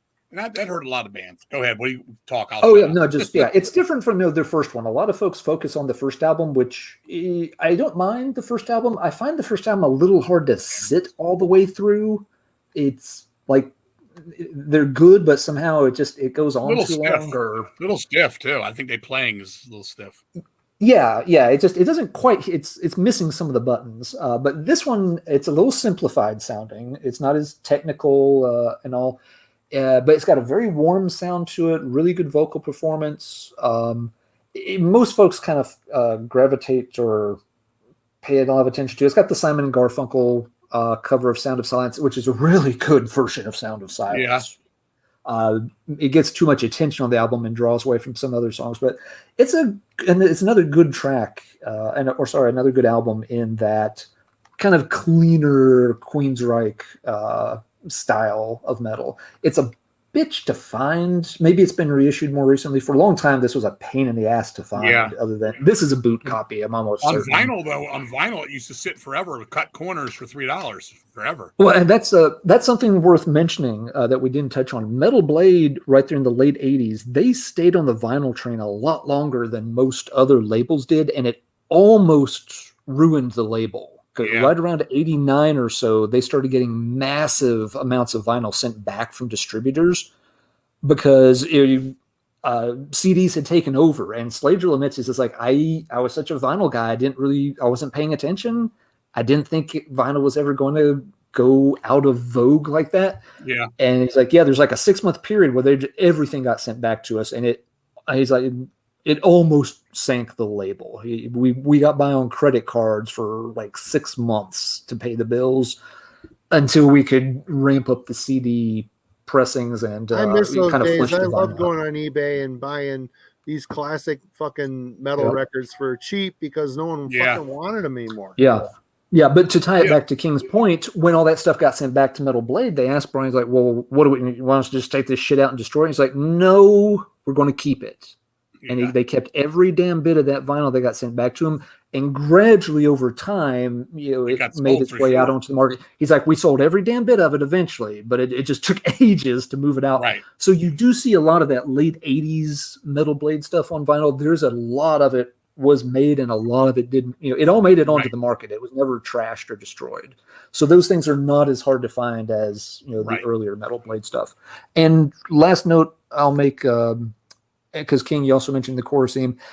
For anyone who's really, again, the collector geeks out there, if you really want to get into the nuts and bolts on like all the different early pressings of the Metal Blade stuff, there's a really nice layout on the Choruseum website that shows there's some very minor variants on the center labels, whether they're silver, white, kind of a tan eggshell type version, some that have a chain pattern wrapping around the outside part of the sticker, some that don't. And they have really nice images of all those and kind of explaining like this version was used in these 2 years in this territory. So yeah, if you ever get like an odd looking center label on any of your Metal Blade vinyl and you want to try to figure out like, why is this one different than the other ones I'm used to seeing? The Choruseum is an excellent reference for that. They've got all that documented really well. Definitely good site. Yeah, Dan's he's a saint, and we should all build several small churches in his honor someday. Great guy, and the stuff he's compiled on that website over time is a real excellent archive. Okay, I've talked long enough. Marty, I think we're back over to you maybe. All right, I'm going to gush for a couple minutes because what is the band we've probably mentioned the most this evening? Probably Face Warning. Well, I'm a humongous John Arch fan. I love the guy's vocals. I love what he did on the first 3 Face albums. Yes, he's a little wordy. He gets a little crazy with shit. But when I heard that he got back together with Jim Mateos to do a comeback one-off EP, this EP, A Twist of Fate, I think I shit and came in my pants at the same time. I'm just going to say that. That's fantastic. This, I cannot tell you how many times I've spun this mini CD. I would take this on road trips. I'd bring like a whole box of CDs to listen to on a 3-hour road trip. And I would put this on and this would be the only thing I listened to the whole way. Seriously. There's 2 songs I like it on too. It's amazing. And this is the first time John Arch dusted off the pipes. He sounded like they put him in a time capsule, preserved him, brought him back. He sounded just as good as the early days. And on this release, he didn't plaster the songs with lyrics. There's a lot of room for the music to breathe on this.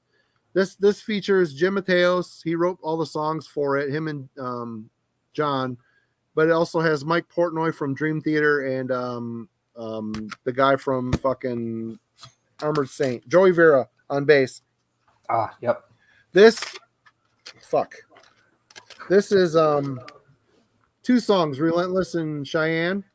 Holy shit, these songs are so moving, so powerful. It's like this should have been the release after Awaken the Guardian. It's proggy, but it still retains that early spirit of the first 3 albums perfectly. They did an amazing job. It reminds me of Kansas. It reminds me of Kansas. You know what? I never would have got that, but I get it. That's a good fucking call. Good call. But holy shit, there's some movements on a couple of these pieces that bring me to tears. I'm not gonna lie. I mean, I like it too. I could go upstairs and put on right now, and I'll listen to it for a whole day. It's just one. It's so fucking good. And then apparently this went over well because they got back together again and started another project, Arch Matheos. They've got 2 albums out. This first album, I've listened to this a shit ton too. Of the 2 albums, I think this is better, Alan. That one's really good too, but John gets a little crazy with the vocals again. But I like John crazy with the vocals. This is so good. For me, the guitars are too heavy. I don't You like. know what? They are a bit heavier. It's too macho for me. It's too. But the prog spirit's still there. Is it as atmospheric as this material? That's isn't. the one. I stopped This there. is the one. I will agree. This of the 3, this is the best. That puts John Arch's voice exactly where it needs to be. Yep, but this album is so fucking good. I could never get into it. Neurotically Wired. I mean, the whole album. This thing, I've listened to them. I mean, look at the Digipacks all wore out because I've fucking taken this. Another. I could go on a road. Look at him, Alan. Next to me wearing this shirt. Yep. But holy shit.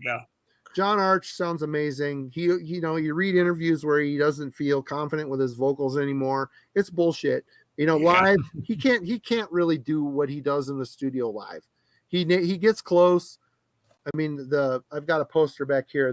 They got back together for Keep It True and Prog Power to do Awaken the Guardian during the anniversary of it. Yeah. It's great. The DVD is great. The album's great. He had to go touch shit up in the studio a bit, but that's fucking fine. I don't care. This is great. Absolutely. It's great to have him back. He's a hell of a singer, man. One of the best this ever stuff takes big fucking slithering devil shits all over the Ray Adler. I'm sorry. People love the Ray Adler shit. I just can't. I've never felt, No Exit. You could tell some of those songs were written for John Arch because he's trying to sound like John Arch on them. I don't care for that one either. The only one I like with Ray Alder really is Perfect. I like Perfect Symmetry. I think that one's the best one. And it sounds like Kansas. It sounds like Kansas. But please, people, another one I implore you to check out. If you're going to check out any of them, check out this John Arch Twist of Fate solo album. It's so fucking good. It is so fucking good. But these are both absolutely top 10 albums in my catalog for sure. Love it. Yep. Great shit. Yeah. The EP was, I'll call it an EP. It's like 2 very long songs. Yeah, it was well received. And I'll admit, it went over my head when it came out. I heard it. It did not click at all. It's just like, Arch sounds good. I just wasn't interested for some reason. I think part of it was just the format that I had, these 2 longest songs. Revisit it. It's so good. Yeah. Oh no, I have since then. And it's really, really good. I haven't heard the first Arch Matheos album. It's good. It's better than the second. I don't know if I ever did hear. I probably did, but just forgot about it. But yeah, I got this one on your recommendation a while back, and I've really enjoyed Winter Ethereal, the second one that they've done. So yeah, it very much was, and y'all said it well.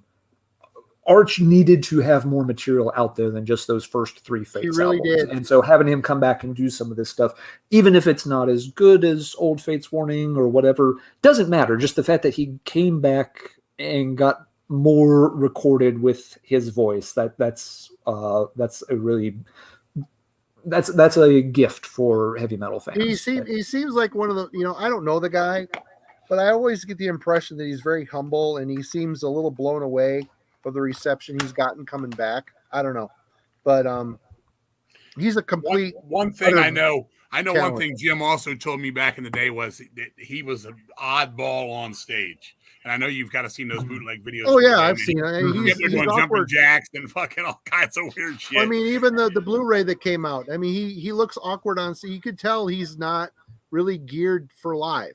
He just Mhm. isn't. But man, that's you're right. That's one of the best vocalists that's ever come out of us. I mean, Oh. I would put him. I would say like out of the underground scene, like him. I would say like Annika from The Gathering. Those are Oh, like fuck yeah. some special Mhm. voices that came from the underground. They may always. I mean, Annika's trying to move into her own world, and John Arch is way less down trying as hard. But they both are just they have a special magic to I'm them. glad you mentioned Annika because Mandy Lion, Nighttime Birds, and How to Measure a Planet.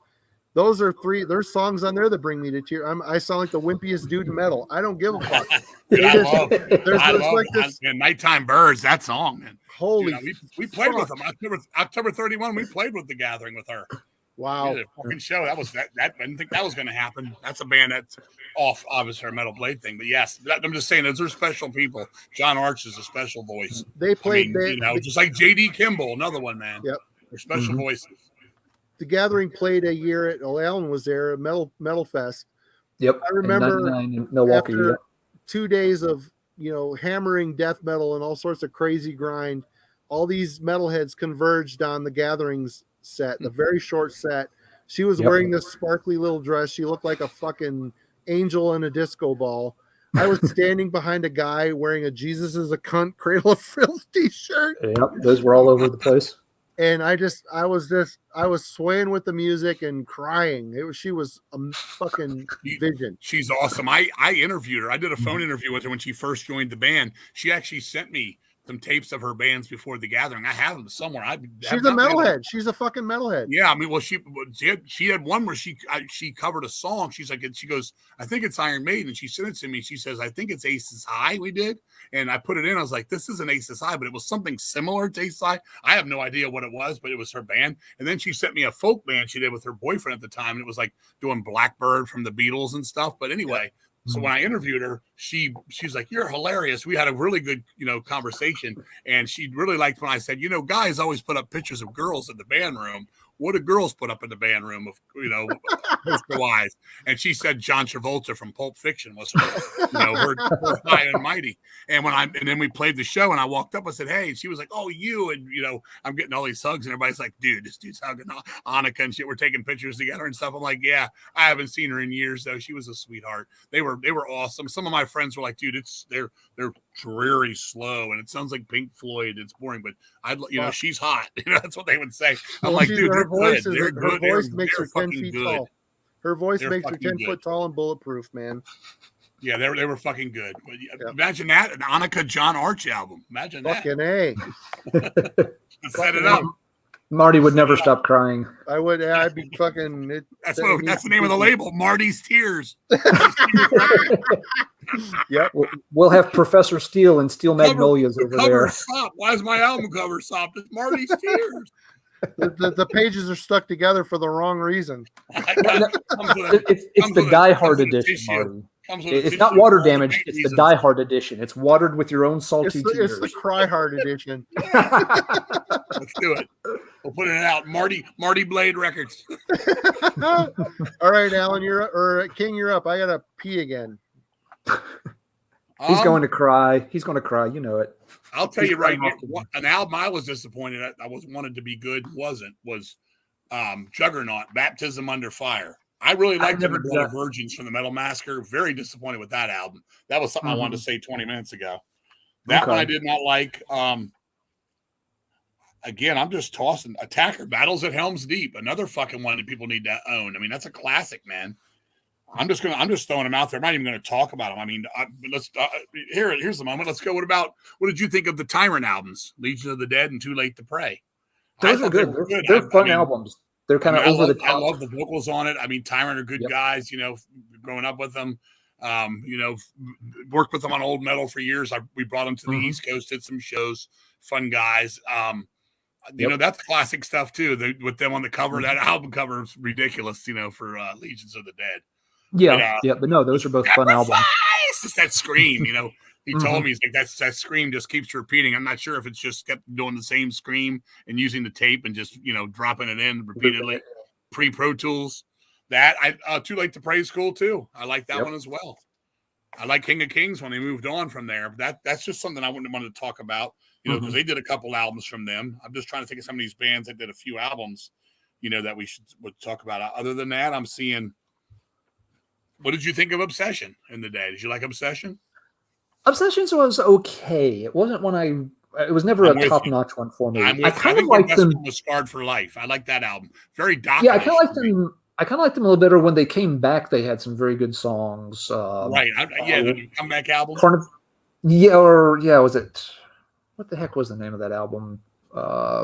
Carnival of Souls? Carnival of Sins. Carnival of Sins. Okay. Yeah, there were some decent tracks on that, which I was pleasantly surprised because they were always, to me, they were like the definition, like the average Metal Blade band. I agree with you. Not bad, but not good. What did you think of the Thrust Fistfeld High album? I liked that one, and that one I always thought was kind of cool. I thought it was better than most. I like Metallic Attack. I like that, and Freedom Fighters. Yeah, I haven't heard it in ages, but yeah, that's that giant spiked ball on the cover was that was another record. That was another record show when I'm flipping through the boxes, and I was like, that's a heavy metal record. What label's it on? Metal Blade? It's $2. Yeah, I'll take it. Okay.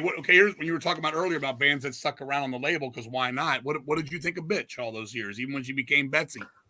Bitch was okay. I was never nuts about their stuff. It wasn't bad. It was. I think Bitch was one of those I probably didn't hear it early enough. By the time I was hearing the Bitch releases, I was listening to much heavier stuff, and it sounded a little dated to me by the time I got those.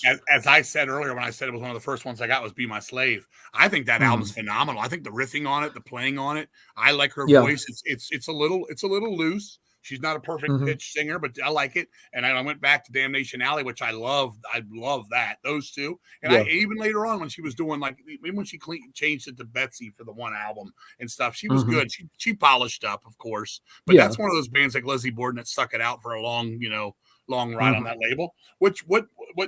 Now Marty's back. What band do you think was stuck around the longest? I mean, which one's been there the longest? Lizzie Borden? Oh no, Fate's Warning's still been on there Metal forever. Blade? I did not know that. Is Lizzie Borden still on Metal Blade? I don't know. I'm not sure. Fate's Warning is still on Metal Blade. They never left. It must be Fate's Warning then if it's not Lizzie Borden. It's got to be. I'm checking Lizzie Borden right now. Midnight Things is his latest album. It's on Metal Blade. I mean, it's so he's still there. Yeah. Well, Lizzie came before Fate, so. Was the new Armored Saint still on Metal Blade? Because they're one of the earliest ones on Metal Blade. Yeah, but they actually left and went to True, they didn't stay. Yeah, that's true. They didn't stay. Armored Saint was on Chrysalis. All the shit I have by Armored Saint's on Chrysalis. Yeah, the first EP's on Metal Blade. Yeah, but then he's right though. They went to Chrysalis for 2 albums at least, maybe 3. Man, that's a band everybody talks about, and I've just never been able. I don't hate it. I've got like 3 or 4 of their tapes, and I don't love it. I'm the same way. Middle of the road for me. They were another band that was supposed to be shit hot and make it, but they just never did. Everybody talks about very average at best. Yeah, what the fuck's the vocalist name? John Bush. John Bush. Sorry, I'm getting drunk at this point. Oh, that's good. His vocals. I love his voice. Everybody loves his voice. I think it's just real middle of the road average. I don't know. I would, if it was him or JD Kimball, I would be putting JD Kimball in that band. I don't think John Bush ever. I've said it before on the other episodes, but yeah, I don't think John Bush ever quite found the right band for his voice. I think it wasn't Anthrax. Yeah. I mean, Anthrax obviously did great things for his career and all that, but I don't think he was ever quite the right voice for that band, and he didn't ever quite seem like quite the right voice for Armored Saints. I don't know. Again, not a bad band, but folks their are music was always so dry. Their music was so dry and kind of lifeless to me. Yeah, I don't a know. lot of folks really gush over like Symbol of Salvation, and I know that was a very emotional record for the band and for Metal Blade and everyone. But it's got a few good songs on it, but it's an album that has a lot of just very average tracks, and it goes on for a long time. It's a long album. After the first few songs, I just don't want to listen to the rest of it. All right, there's no way we can do a Metal Blade thing and not talk about Haunting the Chapel and Hell Awaits. There's just no way. Yeah. We went to Show No Mercy. We licked the sword's ass on that earlier. Yeah.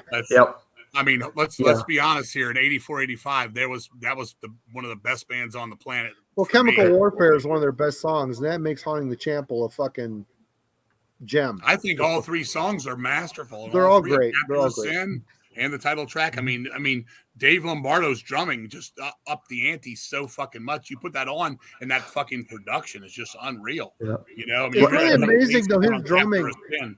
His drumming, there was a humongous jump between Hell Awaits and Rain and Blood. I mean, Rain and Blood, say what you want about it, the drum work on that album is fucking sick.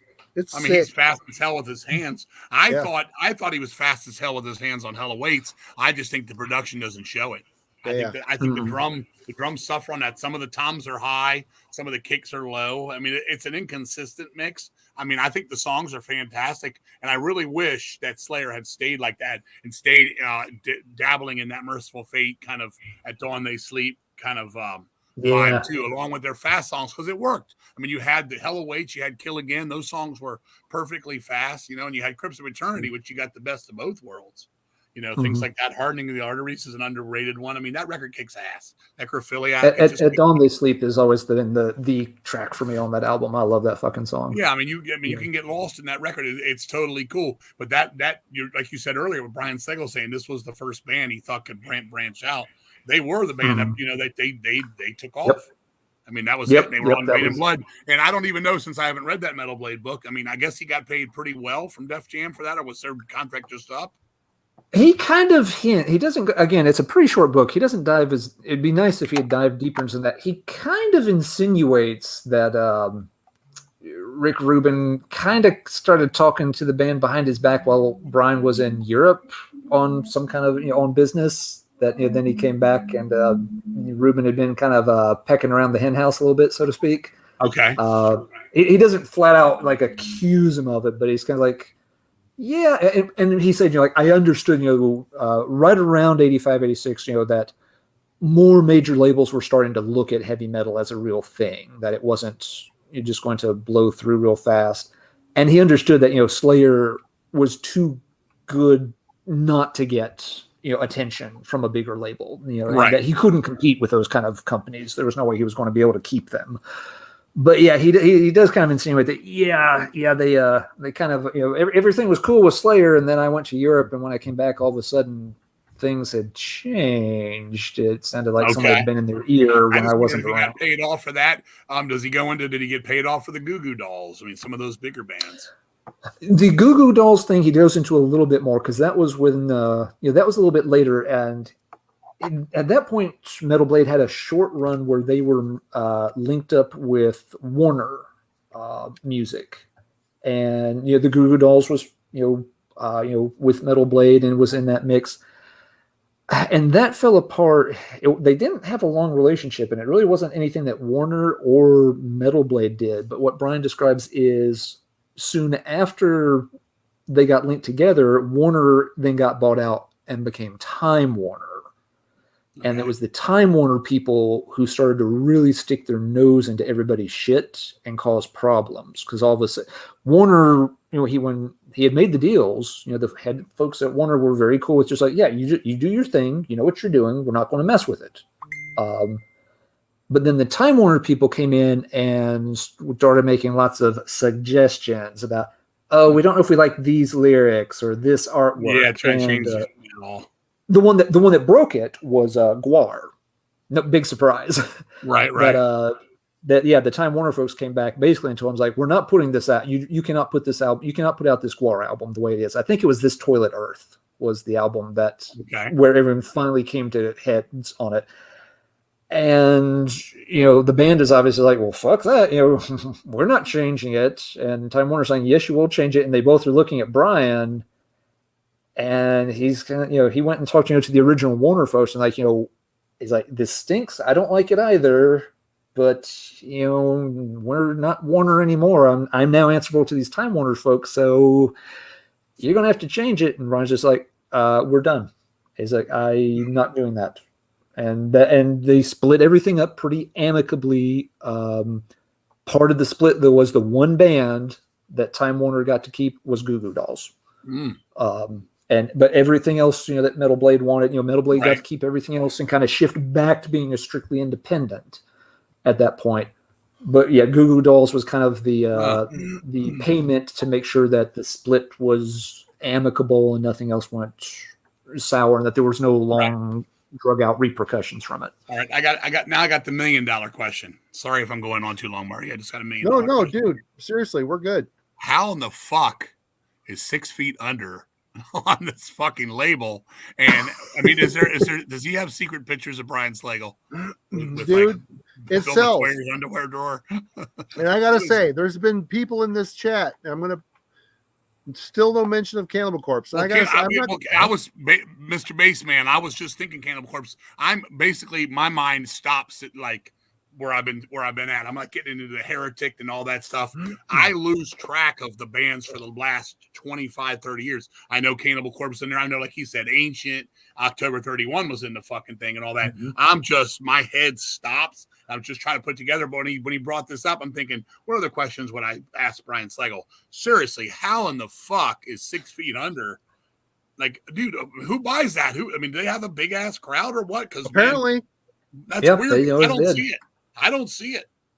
Their albums are terrible. But I gotta say, for me, I'm not gonna speak for everyone here, but for me, Cannibal Corpse, I considered showing some of their stuff, but that band for me, I appreciate. They've been doing what they've been doing since the beginning. I appreciate their technical ability. I've got a bunch of their albums. I like them. Do I ever listen to them? I do not. And I think they've carried the torch for death metal. They're kind of like the AC/DC of death metal, and they're a huge band. I can see why they're signed, and kudos to Brian to supporting the band all these years. Obviously, it's for a reason. That band sells a shit ton of fucking albums. They're kind of like the gateway drug for people getting into death metal. For me. And dude, I totally agree. I mean, half those guys are friends of mine and stuff, and they've always do what they do. Some of it's good. I like fast anything. Some of it's really good. Some of it doesn't do a lot for me. I've known George way back, to the days in Come to DC shows when he was in Corpse Grinder and all that stuff, and I've known some of the other guys too forever. Alex, I've known forever, back when Jack Owens was in the band, all that, even when Chris was in the fucking band, we played, the Day of Death and all that stuff. But I'm glad they're still getting to do their thing. They get out, bust their butt, they tour all the time. You got to respect. They're good. They're good. A good band. I'm not gonna lie. They're a good band. They've got. I don't find myself playing it either. I'll be honest with you. And I don't hate it. If someone puts on, I'll occasionally throw on a Cannibal Corpse album, but then I'm good. If I throw it on, I'm good for a year. If it's on the radio on Sirius XM, I'll listen to it. I like it. I don't think they're a bad band. I think they're a good band. I think they're a one-dimensional band. Yeah, that's a good way. One voice. I think Corpse Grinder's best vocals were on the Imperial Doom by Monstrosity. He had dynamics. He did different shit. Cannibal Corpse, it's the same fucking it's the same. There's no dynamics in his vocals. It's all the low shit and occasional scream. It's formulaic at this point, and that's great. It's fine, and people dig that. Thumbs up. It's great. It's good fucking death metal. But I don't care. And it's maybe a callous thing to say, but get off my lawn. They were never the band for me. They just weren't, but they are an important part of Metal Blade, and we definitely should. Worth spending a few minutes on it. They're one of the bands that helped Metal Blade survive the 1990s. They got on the Billboard with them, so Metal Blade didn't have a lot of Billboard bands, that's for sure. Well, they helped Metal Blade survive the 1990s. Music changed pretty fast there, and it wasn't the kind of, when grunge and stuff got going, that wasn't going to work for Metal Blade. Their bands, that stuff fell out of vogue, like you mentioned earlier, King. That stuff was very unpopular in the mid-90s. It was bands like Cannibal Corpse that kept the lights on, at that label for more time, helping out with stuff. So kudos to them for doing it. I got one more question for both of you guys. What would be your most awkward, like off the cuff album on Metal Blade Records? Then, now, whenever that stands out for you? Like, what's something that's weird? Because I can say mine. I'm not even a big fan of this style at all. But for some reason, I've always liked the Organization Savor the Flavor record. Really, it's very alternative rock, and I'm not an alternative rock guy for the most part. Very funky, isn't it? I like. It's got good melodies in it. I like their jam. They do a Steely Dan hidden cover. I've always liked that record. Eve of Doom. When I forgot what that song's called, Doomsday Eve, I think it is. I just like the melodies on it. I like the drumming. I like the jam. I actually interviewed them, and Death Angel first album's okay. I've never been a big guy, but really respect the guys as players. Good guys. Neat. Talked to them about Eddie Van Halen for a good while. This is many moons ago. This is at least 25 years ago now, maybe 22 years ago. But that's one for me that was off the cuff. And I had my magazine, so I get everything. I get the Galactic Cowboys. I get Thought Industry, these weird, bands of the time, But that one I really liked. That was one. And there was another one. I can't think of what the hell it was called now. And Marco used to send them to me when he worked at Metal Blade. And there was one, it was one word. Was it Decora? Was that a band they had? That was like, it sounded, that sounded like Moody Blues meets Pink Floyd. Yeah, Decoria. You guys remember that? I refuted. I said it reminded me of like Floating on a Cloud, like a Moody Blues song. And he sent me back a note saying, I like that quote. We're going to use it for something. They never did. But that one. But for me, it would be Organization Savor the Flavor, which was off the cuff. I don't know if you guys have an off the cuff one. I've got an off the cuff, and I was actually going to show it tonight. And I'm a big Fields of the Nephilim fan. And when the band broke up, Carl McCoy started a band called the Nephilim, which sounds like a more modern Fields of the Nephilim with metal industrial. So this is it. I've never heard that. I don't mind them. Fields of the Nephilim are great, and this is Nephilim. It's Carl McCoy's project. It sounds like Fields of the Nephilim, more metal and industrial. Okay, I'll check it out. It's really good. The album's called Zune, and Carl sounds dark and brooding as he always did with Fields of the Nephilim. This was a license from Beggar's Banquet. Okay. But Metal Blade promoted them. I mean, they called me back in the Worm Gear days. Left a message on. We have a very short window of interviews with Carl McCoy, and I call him back. Said, "Yeah, I want to interview him." Well, he canceled all those interviews, so I never got to interview him. But it's a great fucking record. It's very Fields of the Nephilim, but very Ministry mixed. It's weird. It's that may turn some people off, but this is a good record. There's some good shit on this album. I'll check it out. It's a good description, but it's mixed in with Ministry in a good way. Yeah, not in an annoying way. One that pops to mind is not an odd style of music, but it's definitely an odd one from Metal Blade. And Marty mentioned it very in passing earlier.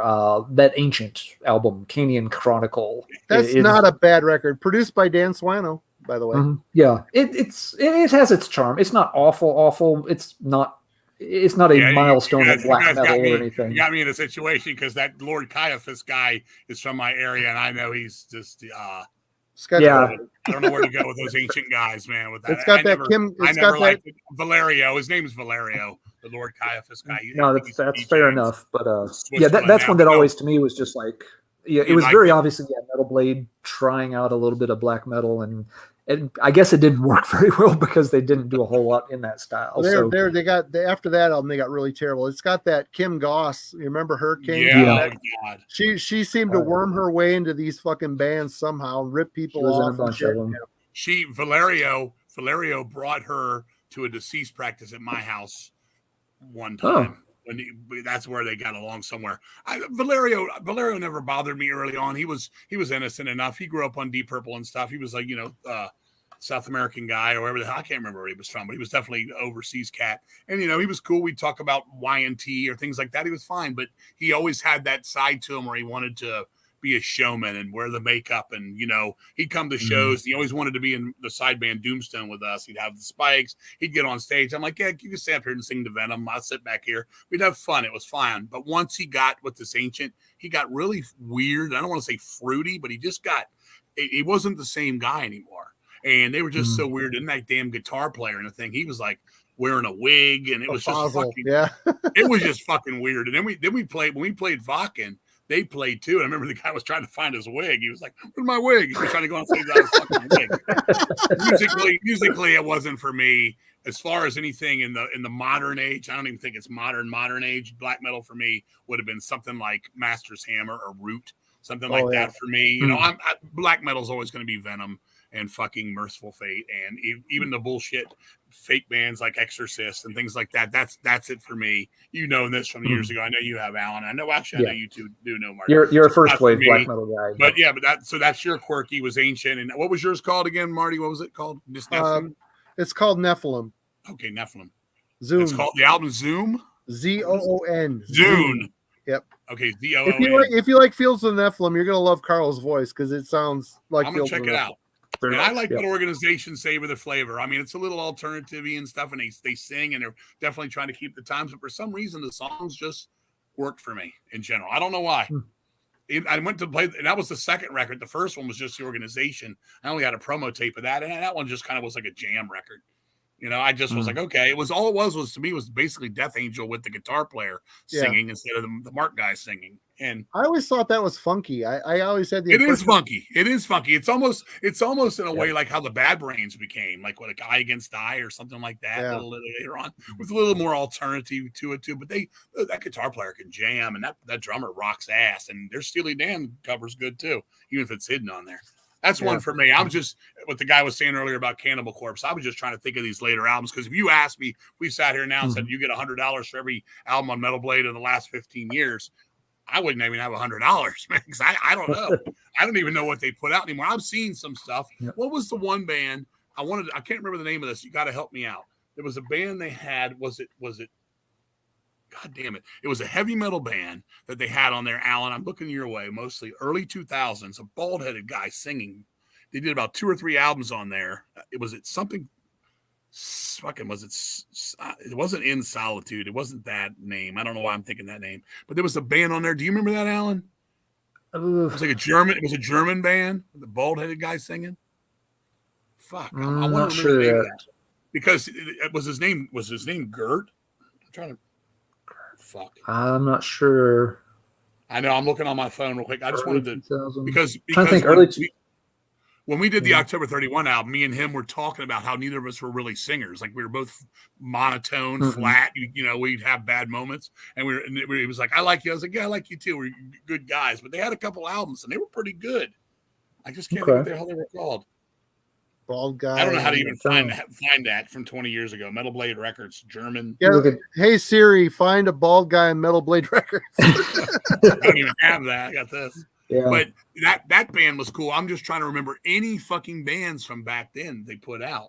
I mean, I remember them like licensing stuff. Remember when they did all the stuff like all the Gillan reissues on CD, all the Riots on CD, all the Alice Coopers. They did the Stars catalog on CD. Stars, Deep Purple, a lot of Deep Purple, things like that. And a lot of that stuff was in that period where they were linked up with Warner. That Warner kind of gave them free reign to dig into the vaults and start reissuing stuff because there was, CDs were the thing, and a lot of that stuff had never been on CD. Warner had way too much shit to ever go back and do it all on CD. And for Brian, that was a big part of the appeal of working with Warner was that they could go in and find all these. Here's the vault. Find the tape. Put it on disc. If the tape Diamond was in there, there was more. There was all kinds of cool shit. I remember when they put out the Torch stuff on CD that had never been out. Yep. They did a lot. They did a ton of stuff. They did. That's when I had my magazine. They'd always send me I get a stack of shit, man. And you never had the cases. It was always just came from Europe. So they'd always just be the print they called it. Yeah. I can't remember the name of that fucking band, man. I wish somebody could remember the name of that band. I'm not sure where you're going with that. I'm going to yap for a second. And I'm going to look.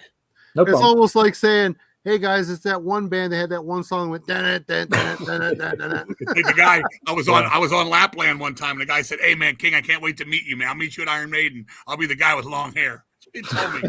An Iron Maiden shirt. But while King looks for that, just going back to the because again, Cannibal Corpse does deserve a few minutes, and we talked about 6 Feet Under.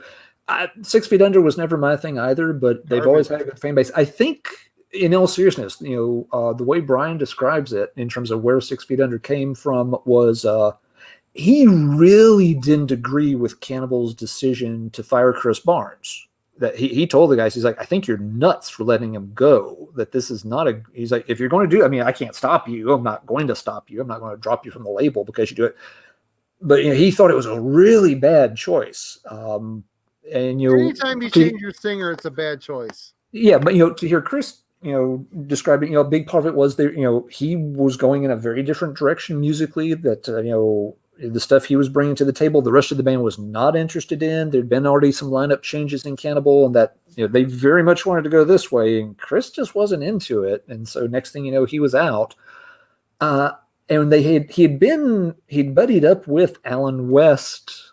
I don't know if they were technically on tour together or just through acquaintances, but West had been working on some songs, and in talking with Chris, that they were, he kind of realized, like, hey, we're on the exact same page. This is the kind of stuff I was wanting to do with Cannibal. And I was like, well, this is the kind of stuff I'd like to do as like a side thing. And so they started working on the tunes together. And I think, Brian, felt very bad about Chris, getting, kind of shit canned and stuff. And so it's kind of like, well, okay, yeah, you guys, have some tunes here and all that. So I think it was a pretty easy sell for Chris to bring that back to Brian and Right. be like, hey, I'm ready to get back on the horse here and check this out. And, working on it with West, of course, wasn't a bad, there was going to be pretty easy to generate some hype about that. And Brian was into it. And next thing you know, 6 Feet Under was a big deal. So, it worked out for him. I never see anybody wearing a shirt. Nothing. Never. They're played I don't get it. constantly on Sirius XM. People Really? like that shit. I don't know, man. They do. That's Yep. weird to me. But, I just never that's, see it. I mean, each their own. It ain't my thing, but yeah. I can't. It's we're- impossible to find this shit, man. Yeah. Old guy who plays German heavy metal, 2000. Yeah, I'm trying to think of things they had around that time. It would have been around the time Destiny's End was on the label then, but that's Well, Yeah, I'm seeing some of these older bands. That In Extremo was a band on there. They also had God Dethroned was pretty good. Yeah. God Dethroned was licensed. They weren't bad. Grand Grimoire was a really good album. They, of course, Ammon Amarth, we haven't mentioned, has been a big thing for Flesh Crawl was on there. I'm sorry to interrupt. Just throwing it out. Oh, there. no, that's fine. I think it's trying to load the page. It's so big. I'll sit here and yap and see if it loads it. Yeah. A random one that I like from that era that never got much attention, but that second Desultory album, Bitterness. I pulled the first one. Most people like the first one better. I like them. Yeah. Another one I like when you're talking about Guar, I like the Ex-Cops album. You know what? The I like the Ex-Cops first. The first two Guar albums are really good. The first I one's a never was punk into album. their music. Love the show, but have you ever heard the Ex-Cops album? I have not. I don't think I have. That's good. It's energetic. I've told Here we this story Good before. Lord. I've told this story before, but I gotta tell it again because I don't know. I'm drunk. Jacob's Dream. Sorry, one more. Jacob's Oh, Dream. right on. Is that the band? That's another band. That was Oh, the other they're one a I Christian band. Yeah, I'm in here reading this. Go ahead. I'm listening to you. Go ahead, brother. I was at the Metal Maniacs drove me out to play cover the first ever Metal and Hardcore Fest in Boston or Worcester. Guar played. They're getting ready to play, so I said I'm going to get in position to watch them. I was downstairs. I was going upstairs to the Palladium, and as I was about to go up the stairs, Slyminster Hyman, I don't know her real name. Yeah. She came out of the bathroom. She got in front of me. She started going up the stairs. She was in full stage getup, which means she was wearing nothing but a G-string. So I was walking up the stairs behind her, 3 feet in front of the most perfect ass I've ever seen. I'm like, man, I love Guar. I was funny. like totally hypnotized. I used to date a girl that used to mess around with her. Right on. Back in the day. Cheers. Richmond girl. Yeah. But I'm going back here. They're showing like Diamond Head, Immolation, they did reissues for that. Primordial, Symphony X, Primordial, yeah, did some Super Shine, 40 Grit. These are just. You know what? That Super Shine record is Doug Pinnick and Bruce Franklin from Trouble. Doug Pinnick from King's X. Oh. That album is really good. It's Doug Pinnick singing, and the Bruce Franklin's Trouble guitar tone is all over that. Great riffs.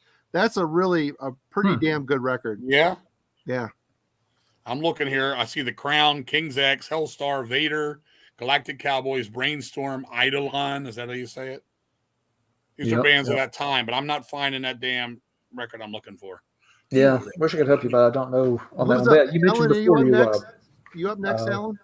Yeah, I can do a few real quick. I got a few I'm gonna power through here towards the end here. Yeah, but yeah, and some of these are like a little more modern things. King mentioned, Riot got a second wind on Metal Blade.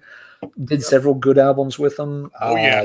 This one, a lot of folks don't like this one, but I think it's very underrated. Through the Storm. I think it was the last one they did for Metal Blade, and there's a different drummer on it. I think Bobby Rondinelli is the drummer for this one. Wow. And it's really good. If you like DeMeo era Riot, the first half or so of this album is so smooth. The songs are so catchy, so good. It does peter off a little bit towards the end. It ends in very odd because it's got two instrumentals back to back at the end, including a cover of Here Comes the Sun, but it's just an acoustic guitar cover. It's really pretty. Riot had a great run of albums. They're one of my favorite bands. It was nice to see them. Inishmore for me on Metal Blade era. Inishmore's an excellent album. A lot of people seem to pick Sons of Society. Yep. Yeah. A lot of people pick Sons of Society, which is fine, but it'd be maybe like Inishmore is kind of like, to me, like Rainbow Difficult to Cure-ish. If you look, that album's got a lot of personality. And Metal Blade, still, even in just the past couple of years, they still put out good shit. They brought Kira Thungal when they came back. They're back on Metal Blade with Forever Black, and damn, I love this album. They sound like they just stepped right out of 1992 and picked it back up. I'm looking here. They Chinchilla. I'm just yelling some names real quick at you, real quick. Chinchilla, Vomitory, Dies Irae, God Dethroned, Amon Amarth, Falconer, Flotsam and Jetsam, Hammers of Misfortune, Pound Town. These are all 2001 releases, guys. Yep, Hammers is one that a lot of people dig. Man, I'm gonna ask my buddy. Go ahead. Yeah, I'm shutting up. But just Metal Blade is they'll still give old bands like Angel Witch a chance to get stuff back up. It's good. It's very reminiscent of their first album, and Angel Witch is never going to touch that first album. But for a veteran band, putting stuff out, the new Angel Witch was not bad whatsoever. They've got Metal Blade's got a wide variety of stuff. They've had, of course, their big successes are more things like Black Dahlia Murder, and bands like that are going to do the bigger end of the business for them. But for every band in that style that's they've signed and done well with, they still bring back the Kira Thungals. They bring back the Angel Witches. They keep the Fates Warnings going. They keep the Lizzie Bordens going. They've got a very balanced roster in a way. There's a loyalty to them for sure. Yeah, there is, and it's they're not Amon Amarth. I don't mind Amon Amarth. I find them kind of one dimensional. It's kind of a one trick Viking pony. But hey, it's a band that's done great for them. And Twilight of the Thunder God's a really fun album. So they did nail it, at least on that one. The label has persevered by covering their bases and doing well by lots of different styles. A lot of labels might have, when things like Cannibal Corpse and Guar took off, a lot of labels might have started just to put all their eggs into that extreme basket and kind of forgotten about all the other stuff. And that wouldn't have worked out long term. They didn't do that. Metal Blade always kept, the roster pretty well stocked with different things for different times. And it's to their credit. But I got the band name. I got the band name real quick. Okay, great. Sacred Steel. Oh yeah. Okay. Yep. It was what's his name, Jarrett or Gert or something. But my Jim Hunter just told me.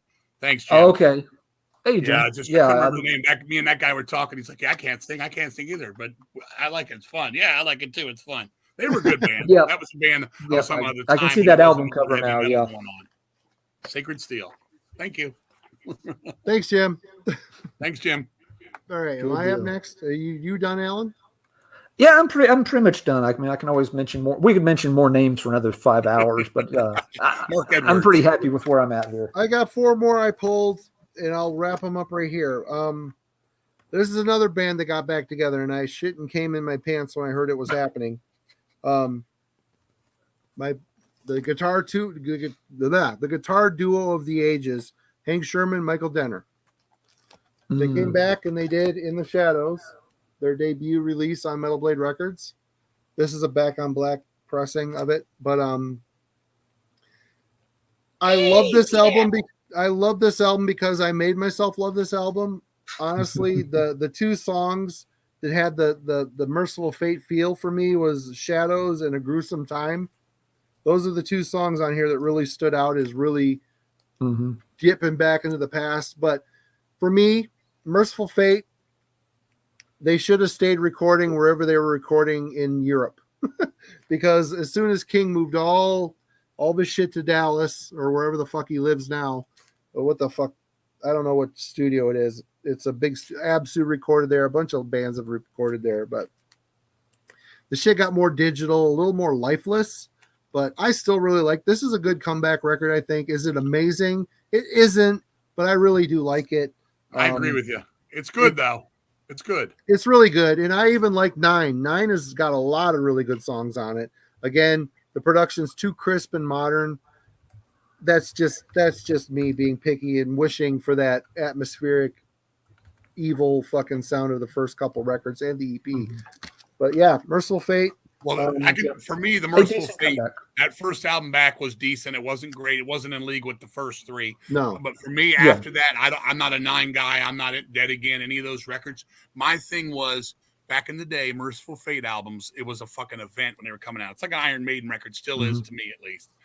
It was an event. You're waiting. It's going to be a big day. Yeah. Those albums just started coming out, and they just started sounding to me like King Diamond leftover songs or just something You're a little exactly bit right. Than King Diamond. I didn't feel like this is a magic of Merciful Fate anymore. It just didn't have it. And obviously they weren't all the same musicians. Kim Ruz is much missed.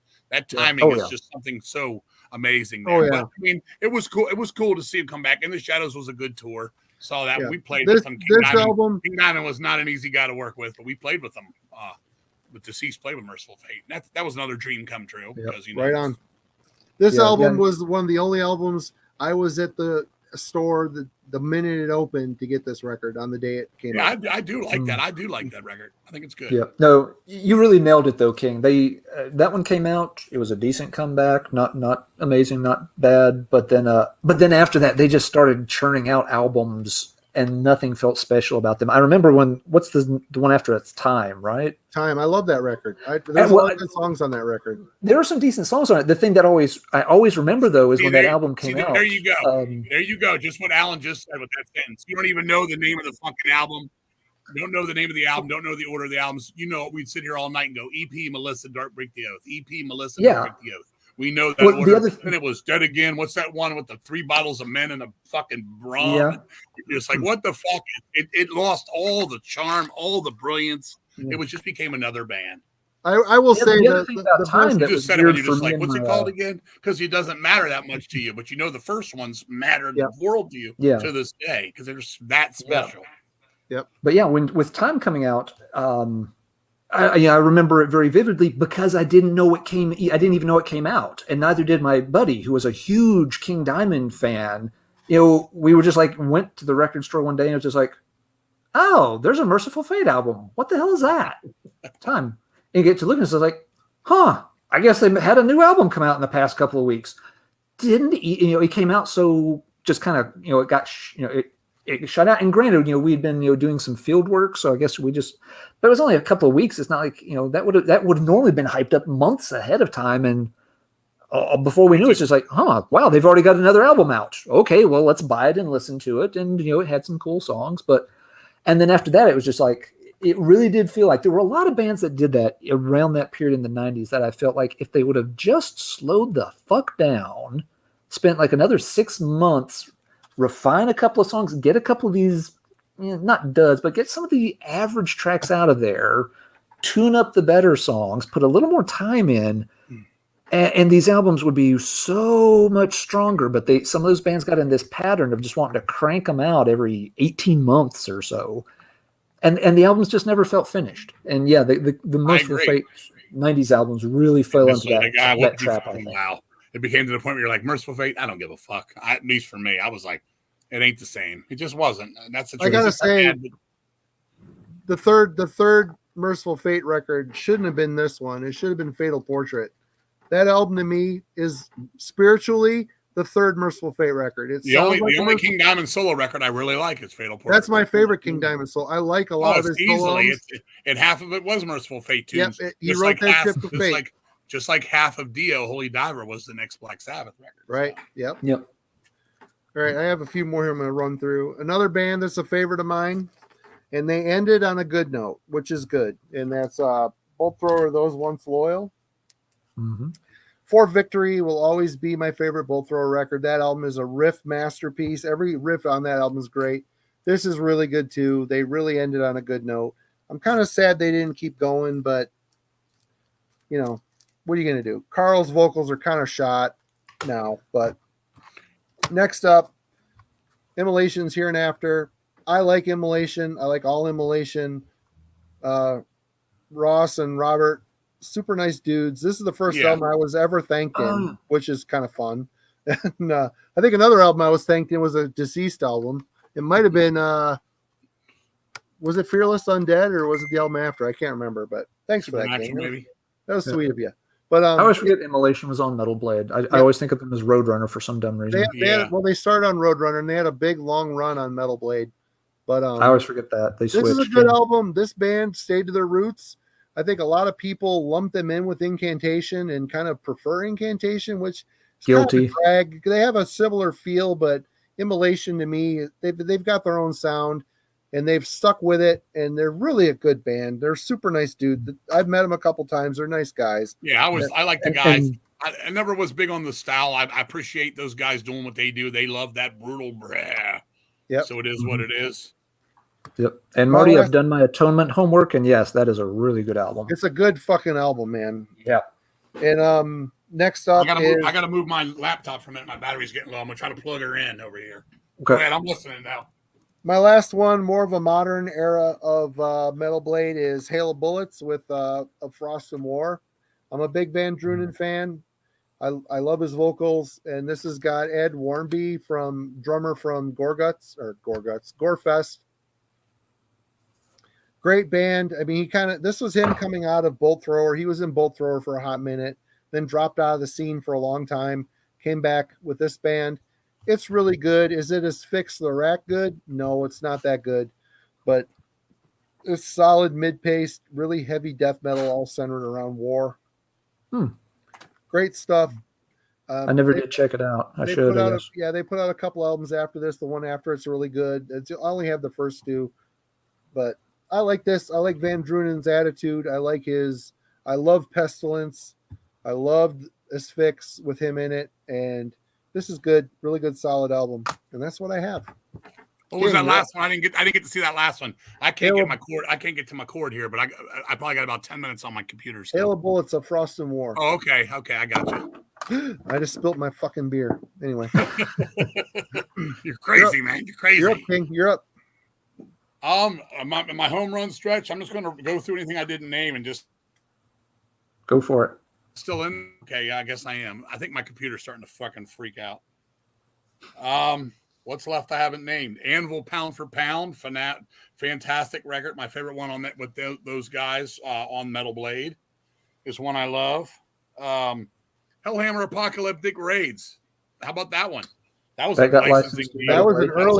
early noise reissue. Yeah, you're in the US. We didn't talk about Pandemonium, who never really made a lot of noise, but I do like the Heavy Metal Soldiers. I thought it was decent. Wasn't as good as the Fighting Backwards track. The later albums, Hole in the Sky, et cetera, didn't do a lot for me. Rigor Mortis Freaks, the follow-up when they got dropped from Capitol. I thought that was pretty fucking good EP.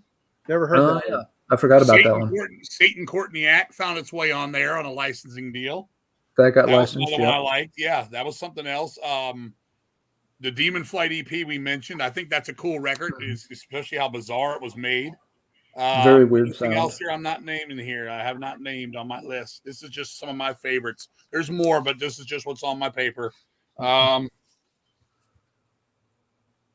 all I really see that we haven't discussed. I mean, Warlord, we talked about Deliver Us. You know, they kind of did that Aliens Lost and Lonely Days EP, and then they kept rehashing those songs again and kind of adding a song here and there. It was neat. It was never Deliver Us cool, but it is what it is.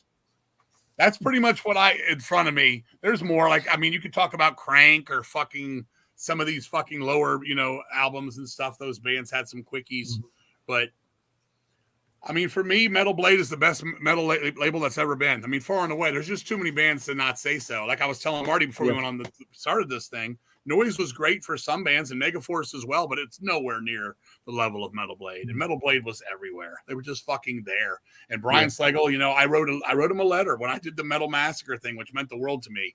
You know, Metal Massacre was my calling card into it. That was my 10 bands for one price kind of thing, learning all these bands. And shit, we sit here for hours with Voivod, Metal Church, and Slayer, and Lizzie Borden, and all of it was in there. I sent him a letter. I didn't hear back from him. I wanted to let him know it means a lot to me. You know, even if he slipped up and, you know, I can't say all the shit he did was great or not 6 feet under is absolutely pathetic, shit like that. But I mean, what he did and how he did it, the man's made a career out of it, man. He's got to fucking put out his heavy metal records and fucking watch his hockey games too, you know? Yep. So it's been a great ride with him. I love it. It's in my DNA. It's part of my fucking life. It's part of my fucking heartbeat. It always will be. I mean, all I can do is sit here and smile that he gave us Deliver Us, Warlord, War and Pain, and Show No Mercy, and The First Trouble. Down the line, he just keeps going. I mean, even the stuff we didn't even agree on, it's still cool to see he's still doing it, man. I mean, what you say, 82? Exactly. What is he on? He's 39 years in, coming up on 40 There'll be years. 40 years next year. Yep. We're almost on the 40th anniversary. Good for fucking him, you know. Metal Blade rules, you know. I'll always, the 80s Metal Blade is, I'm going to my grave like that, brother. Yep. What did they used to say, like, to all you rivet rats and rivet heads and, you know, fuck off posers must die and all that shit on the back of those Metal Massacres, you know, and all that. But we can't not. One more thing we have to do. We have to make a mention. And Marty, if you could pull this up real quick, you got to make a mention of that fucking dog he was using on some of those later Metal Massacre covers. Like, is it Metal Massacre 7? Pull that fucking dog up, man. 7 has it. 7's got it, I think. I mean, what were those crazy draw? Like this, they'd be like not even like, you know, like symmetrical. Like the dog would be fucking weird. Like if he pulls it up here. Yeah, 9's the one with the hockey cover. Yeah, but you used the dog for a while. Remember Metal Massacre 5? 7's got like the desert cover. It's got that weird skeleton thing with a dog, isn't it? A dog? Mm. And he like Marty. I got it. There we go. Takes a second. You got to mention that fucking dog. Because I used to look at those album covers and be like, "Who fucking painted this shit, man?" Yep. I mean, what the hell is going on there, man? That's great. Can you imagine that? Like,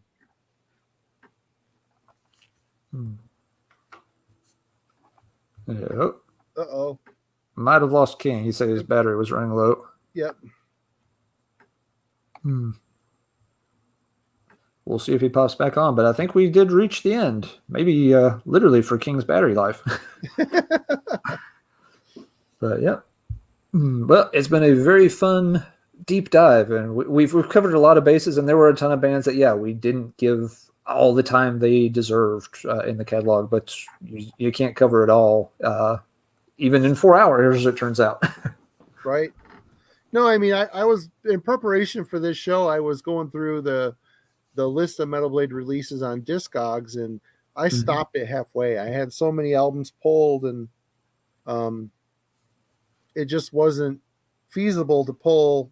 I knew between myself and you and King, we would have something that would last 8 hours easy and still not crack the full surface. You know, there's people have been saying stuff, mentors, not that I would have picked the mentors, but there's all sorts of stuff in here that people have been chiming in with all night. And it's been a great time. It's been a great show, and we love King. And folks, King will return. He went and bought a laptop just to keep doing this with us. And we'll get him back, and we'll get him plugged back in and charged back up for sure. But absolutely.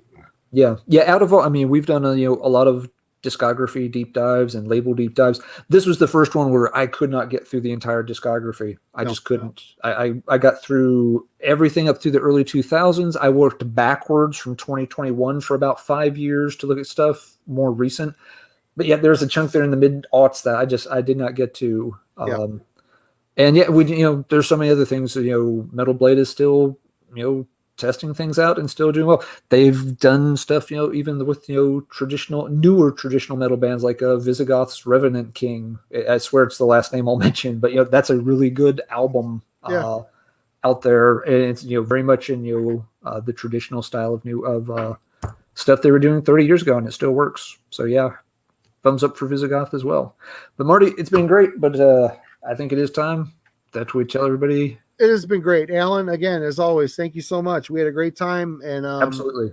Again, people, we see you, and again, seeing people mentioning us in their shows on YouTube, it's kind, and we're very, very glad that this little show we do every Friday night is resonating with some folks, and we got a lot more coming. Next week will be David Gelke from the Damn the Machine book. He's got a new obituary book coming out. We're going to talk about that for a minute and get him back on for another stream. And King will be coming back, of course. And we've got some other irons in the fire. I know Philip from Chromium Dioxide wants to come back on. Yep. Austin is mentioned coming back on. Yep. Austin's got a topic he wants to come back on for. He's in the process of moving, but we'll get him back when he's settled. And we've got another really big stream coming. We're not going to talk about it right now because that's what takes some time to coordinate. It's going to take some traffic control for sure to get that all worked out. But it's going to be a kind of a big deal for me anyway, and I think a lot of you folks are going to like it too. But fingers crossed on that. But we appreciate all you guys. Thank you all so much for hanging with us. And I know it's been almost 4 hours, and it's still 40 people watching us. Thank you so much. Alan's Poop thanks you all, and Alan, you're the best. As always, it was a great time. Thank you so much. Lots of fun. King, if you can hear us, it was a lot of fun. Sorry we lost you there at the last moment, but you'll be back soon. Absolutely. Awesome. We're going to bail, and we'll see you all soon. Everybody take care.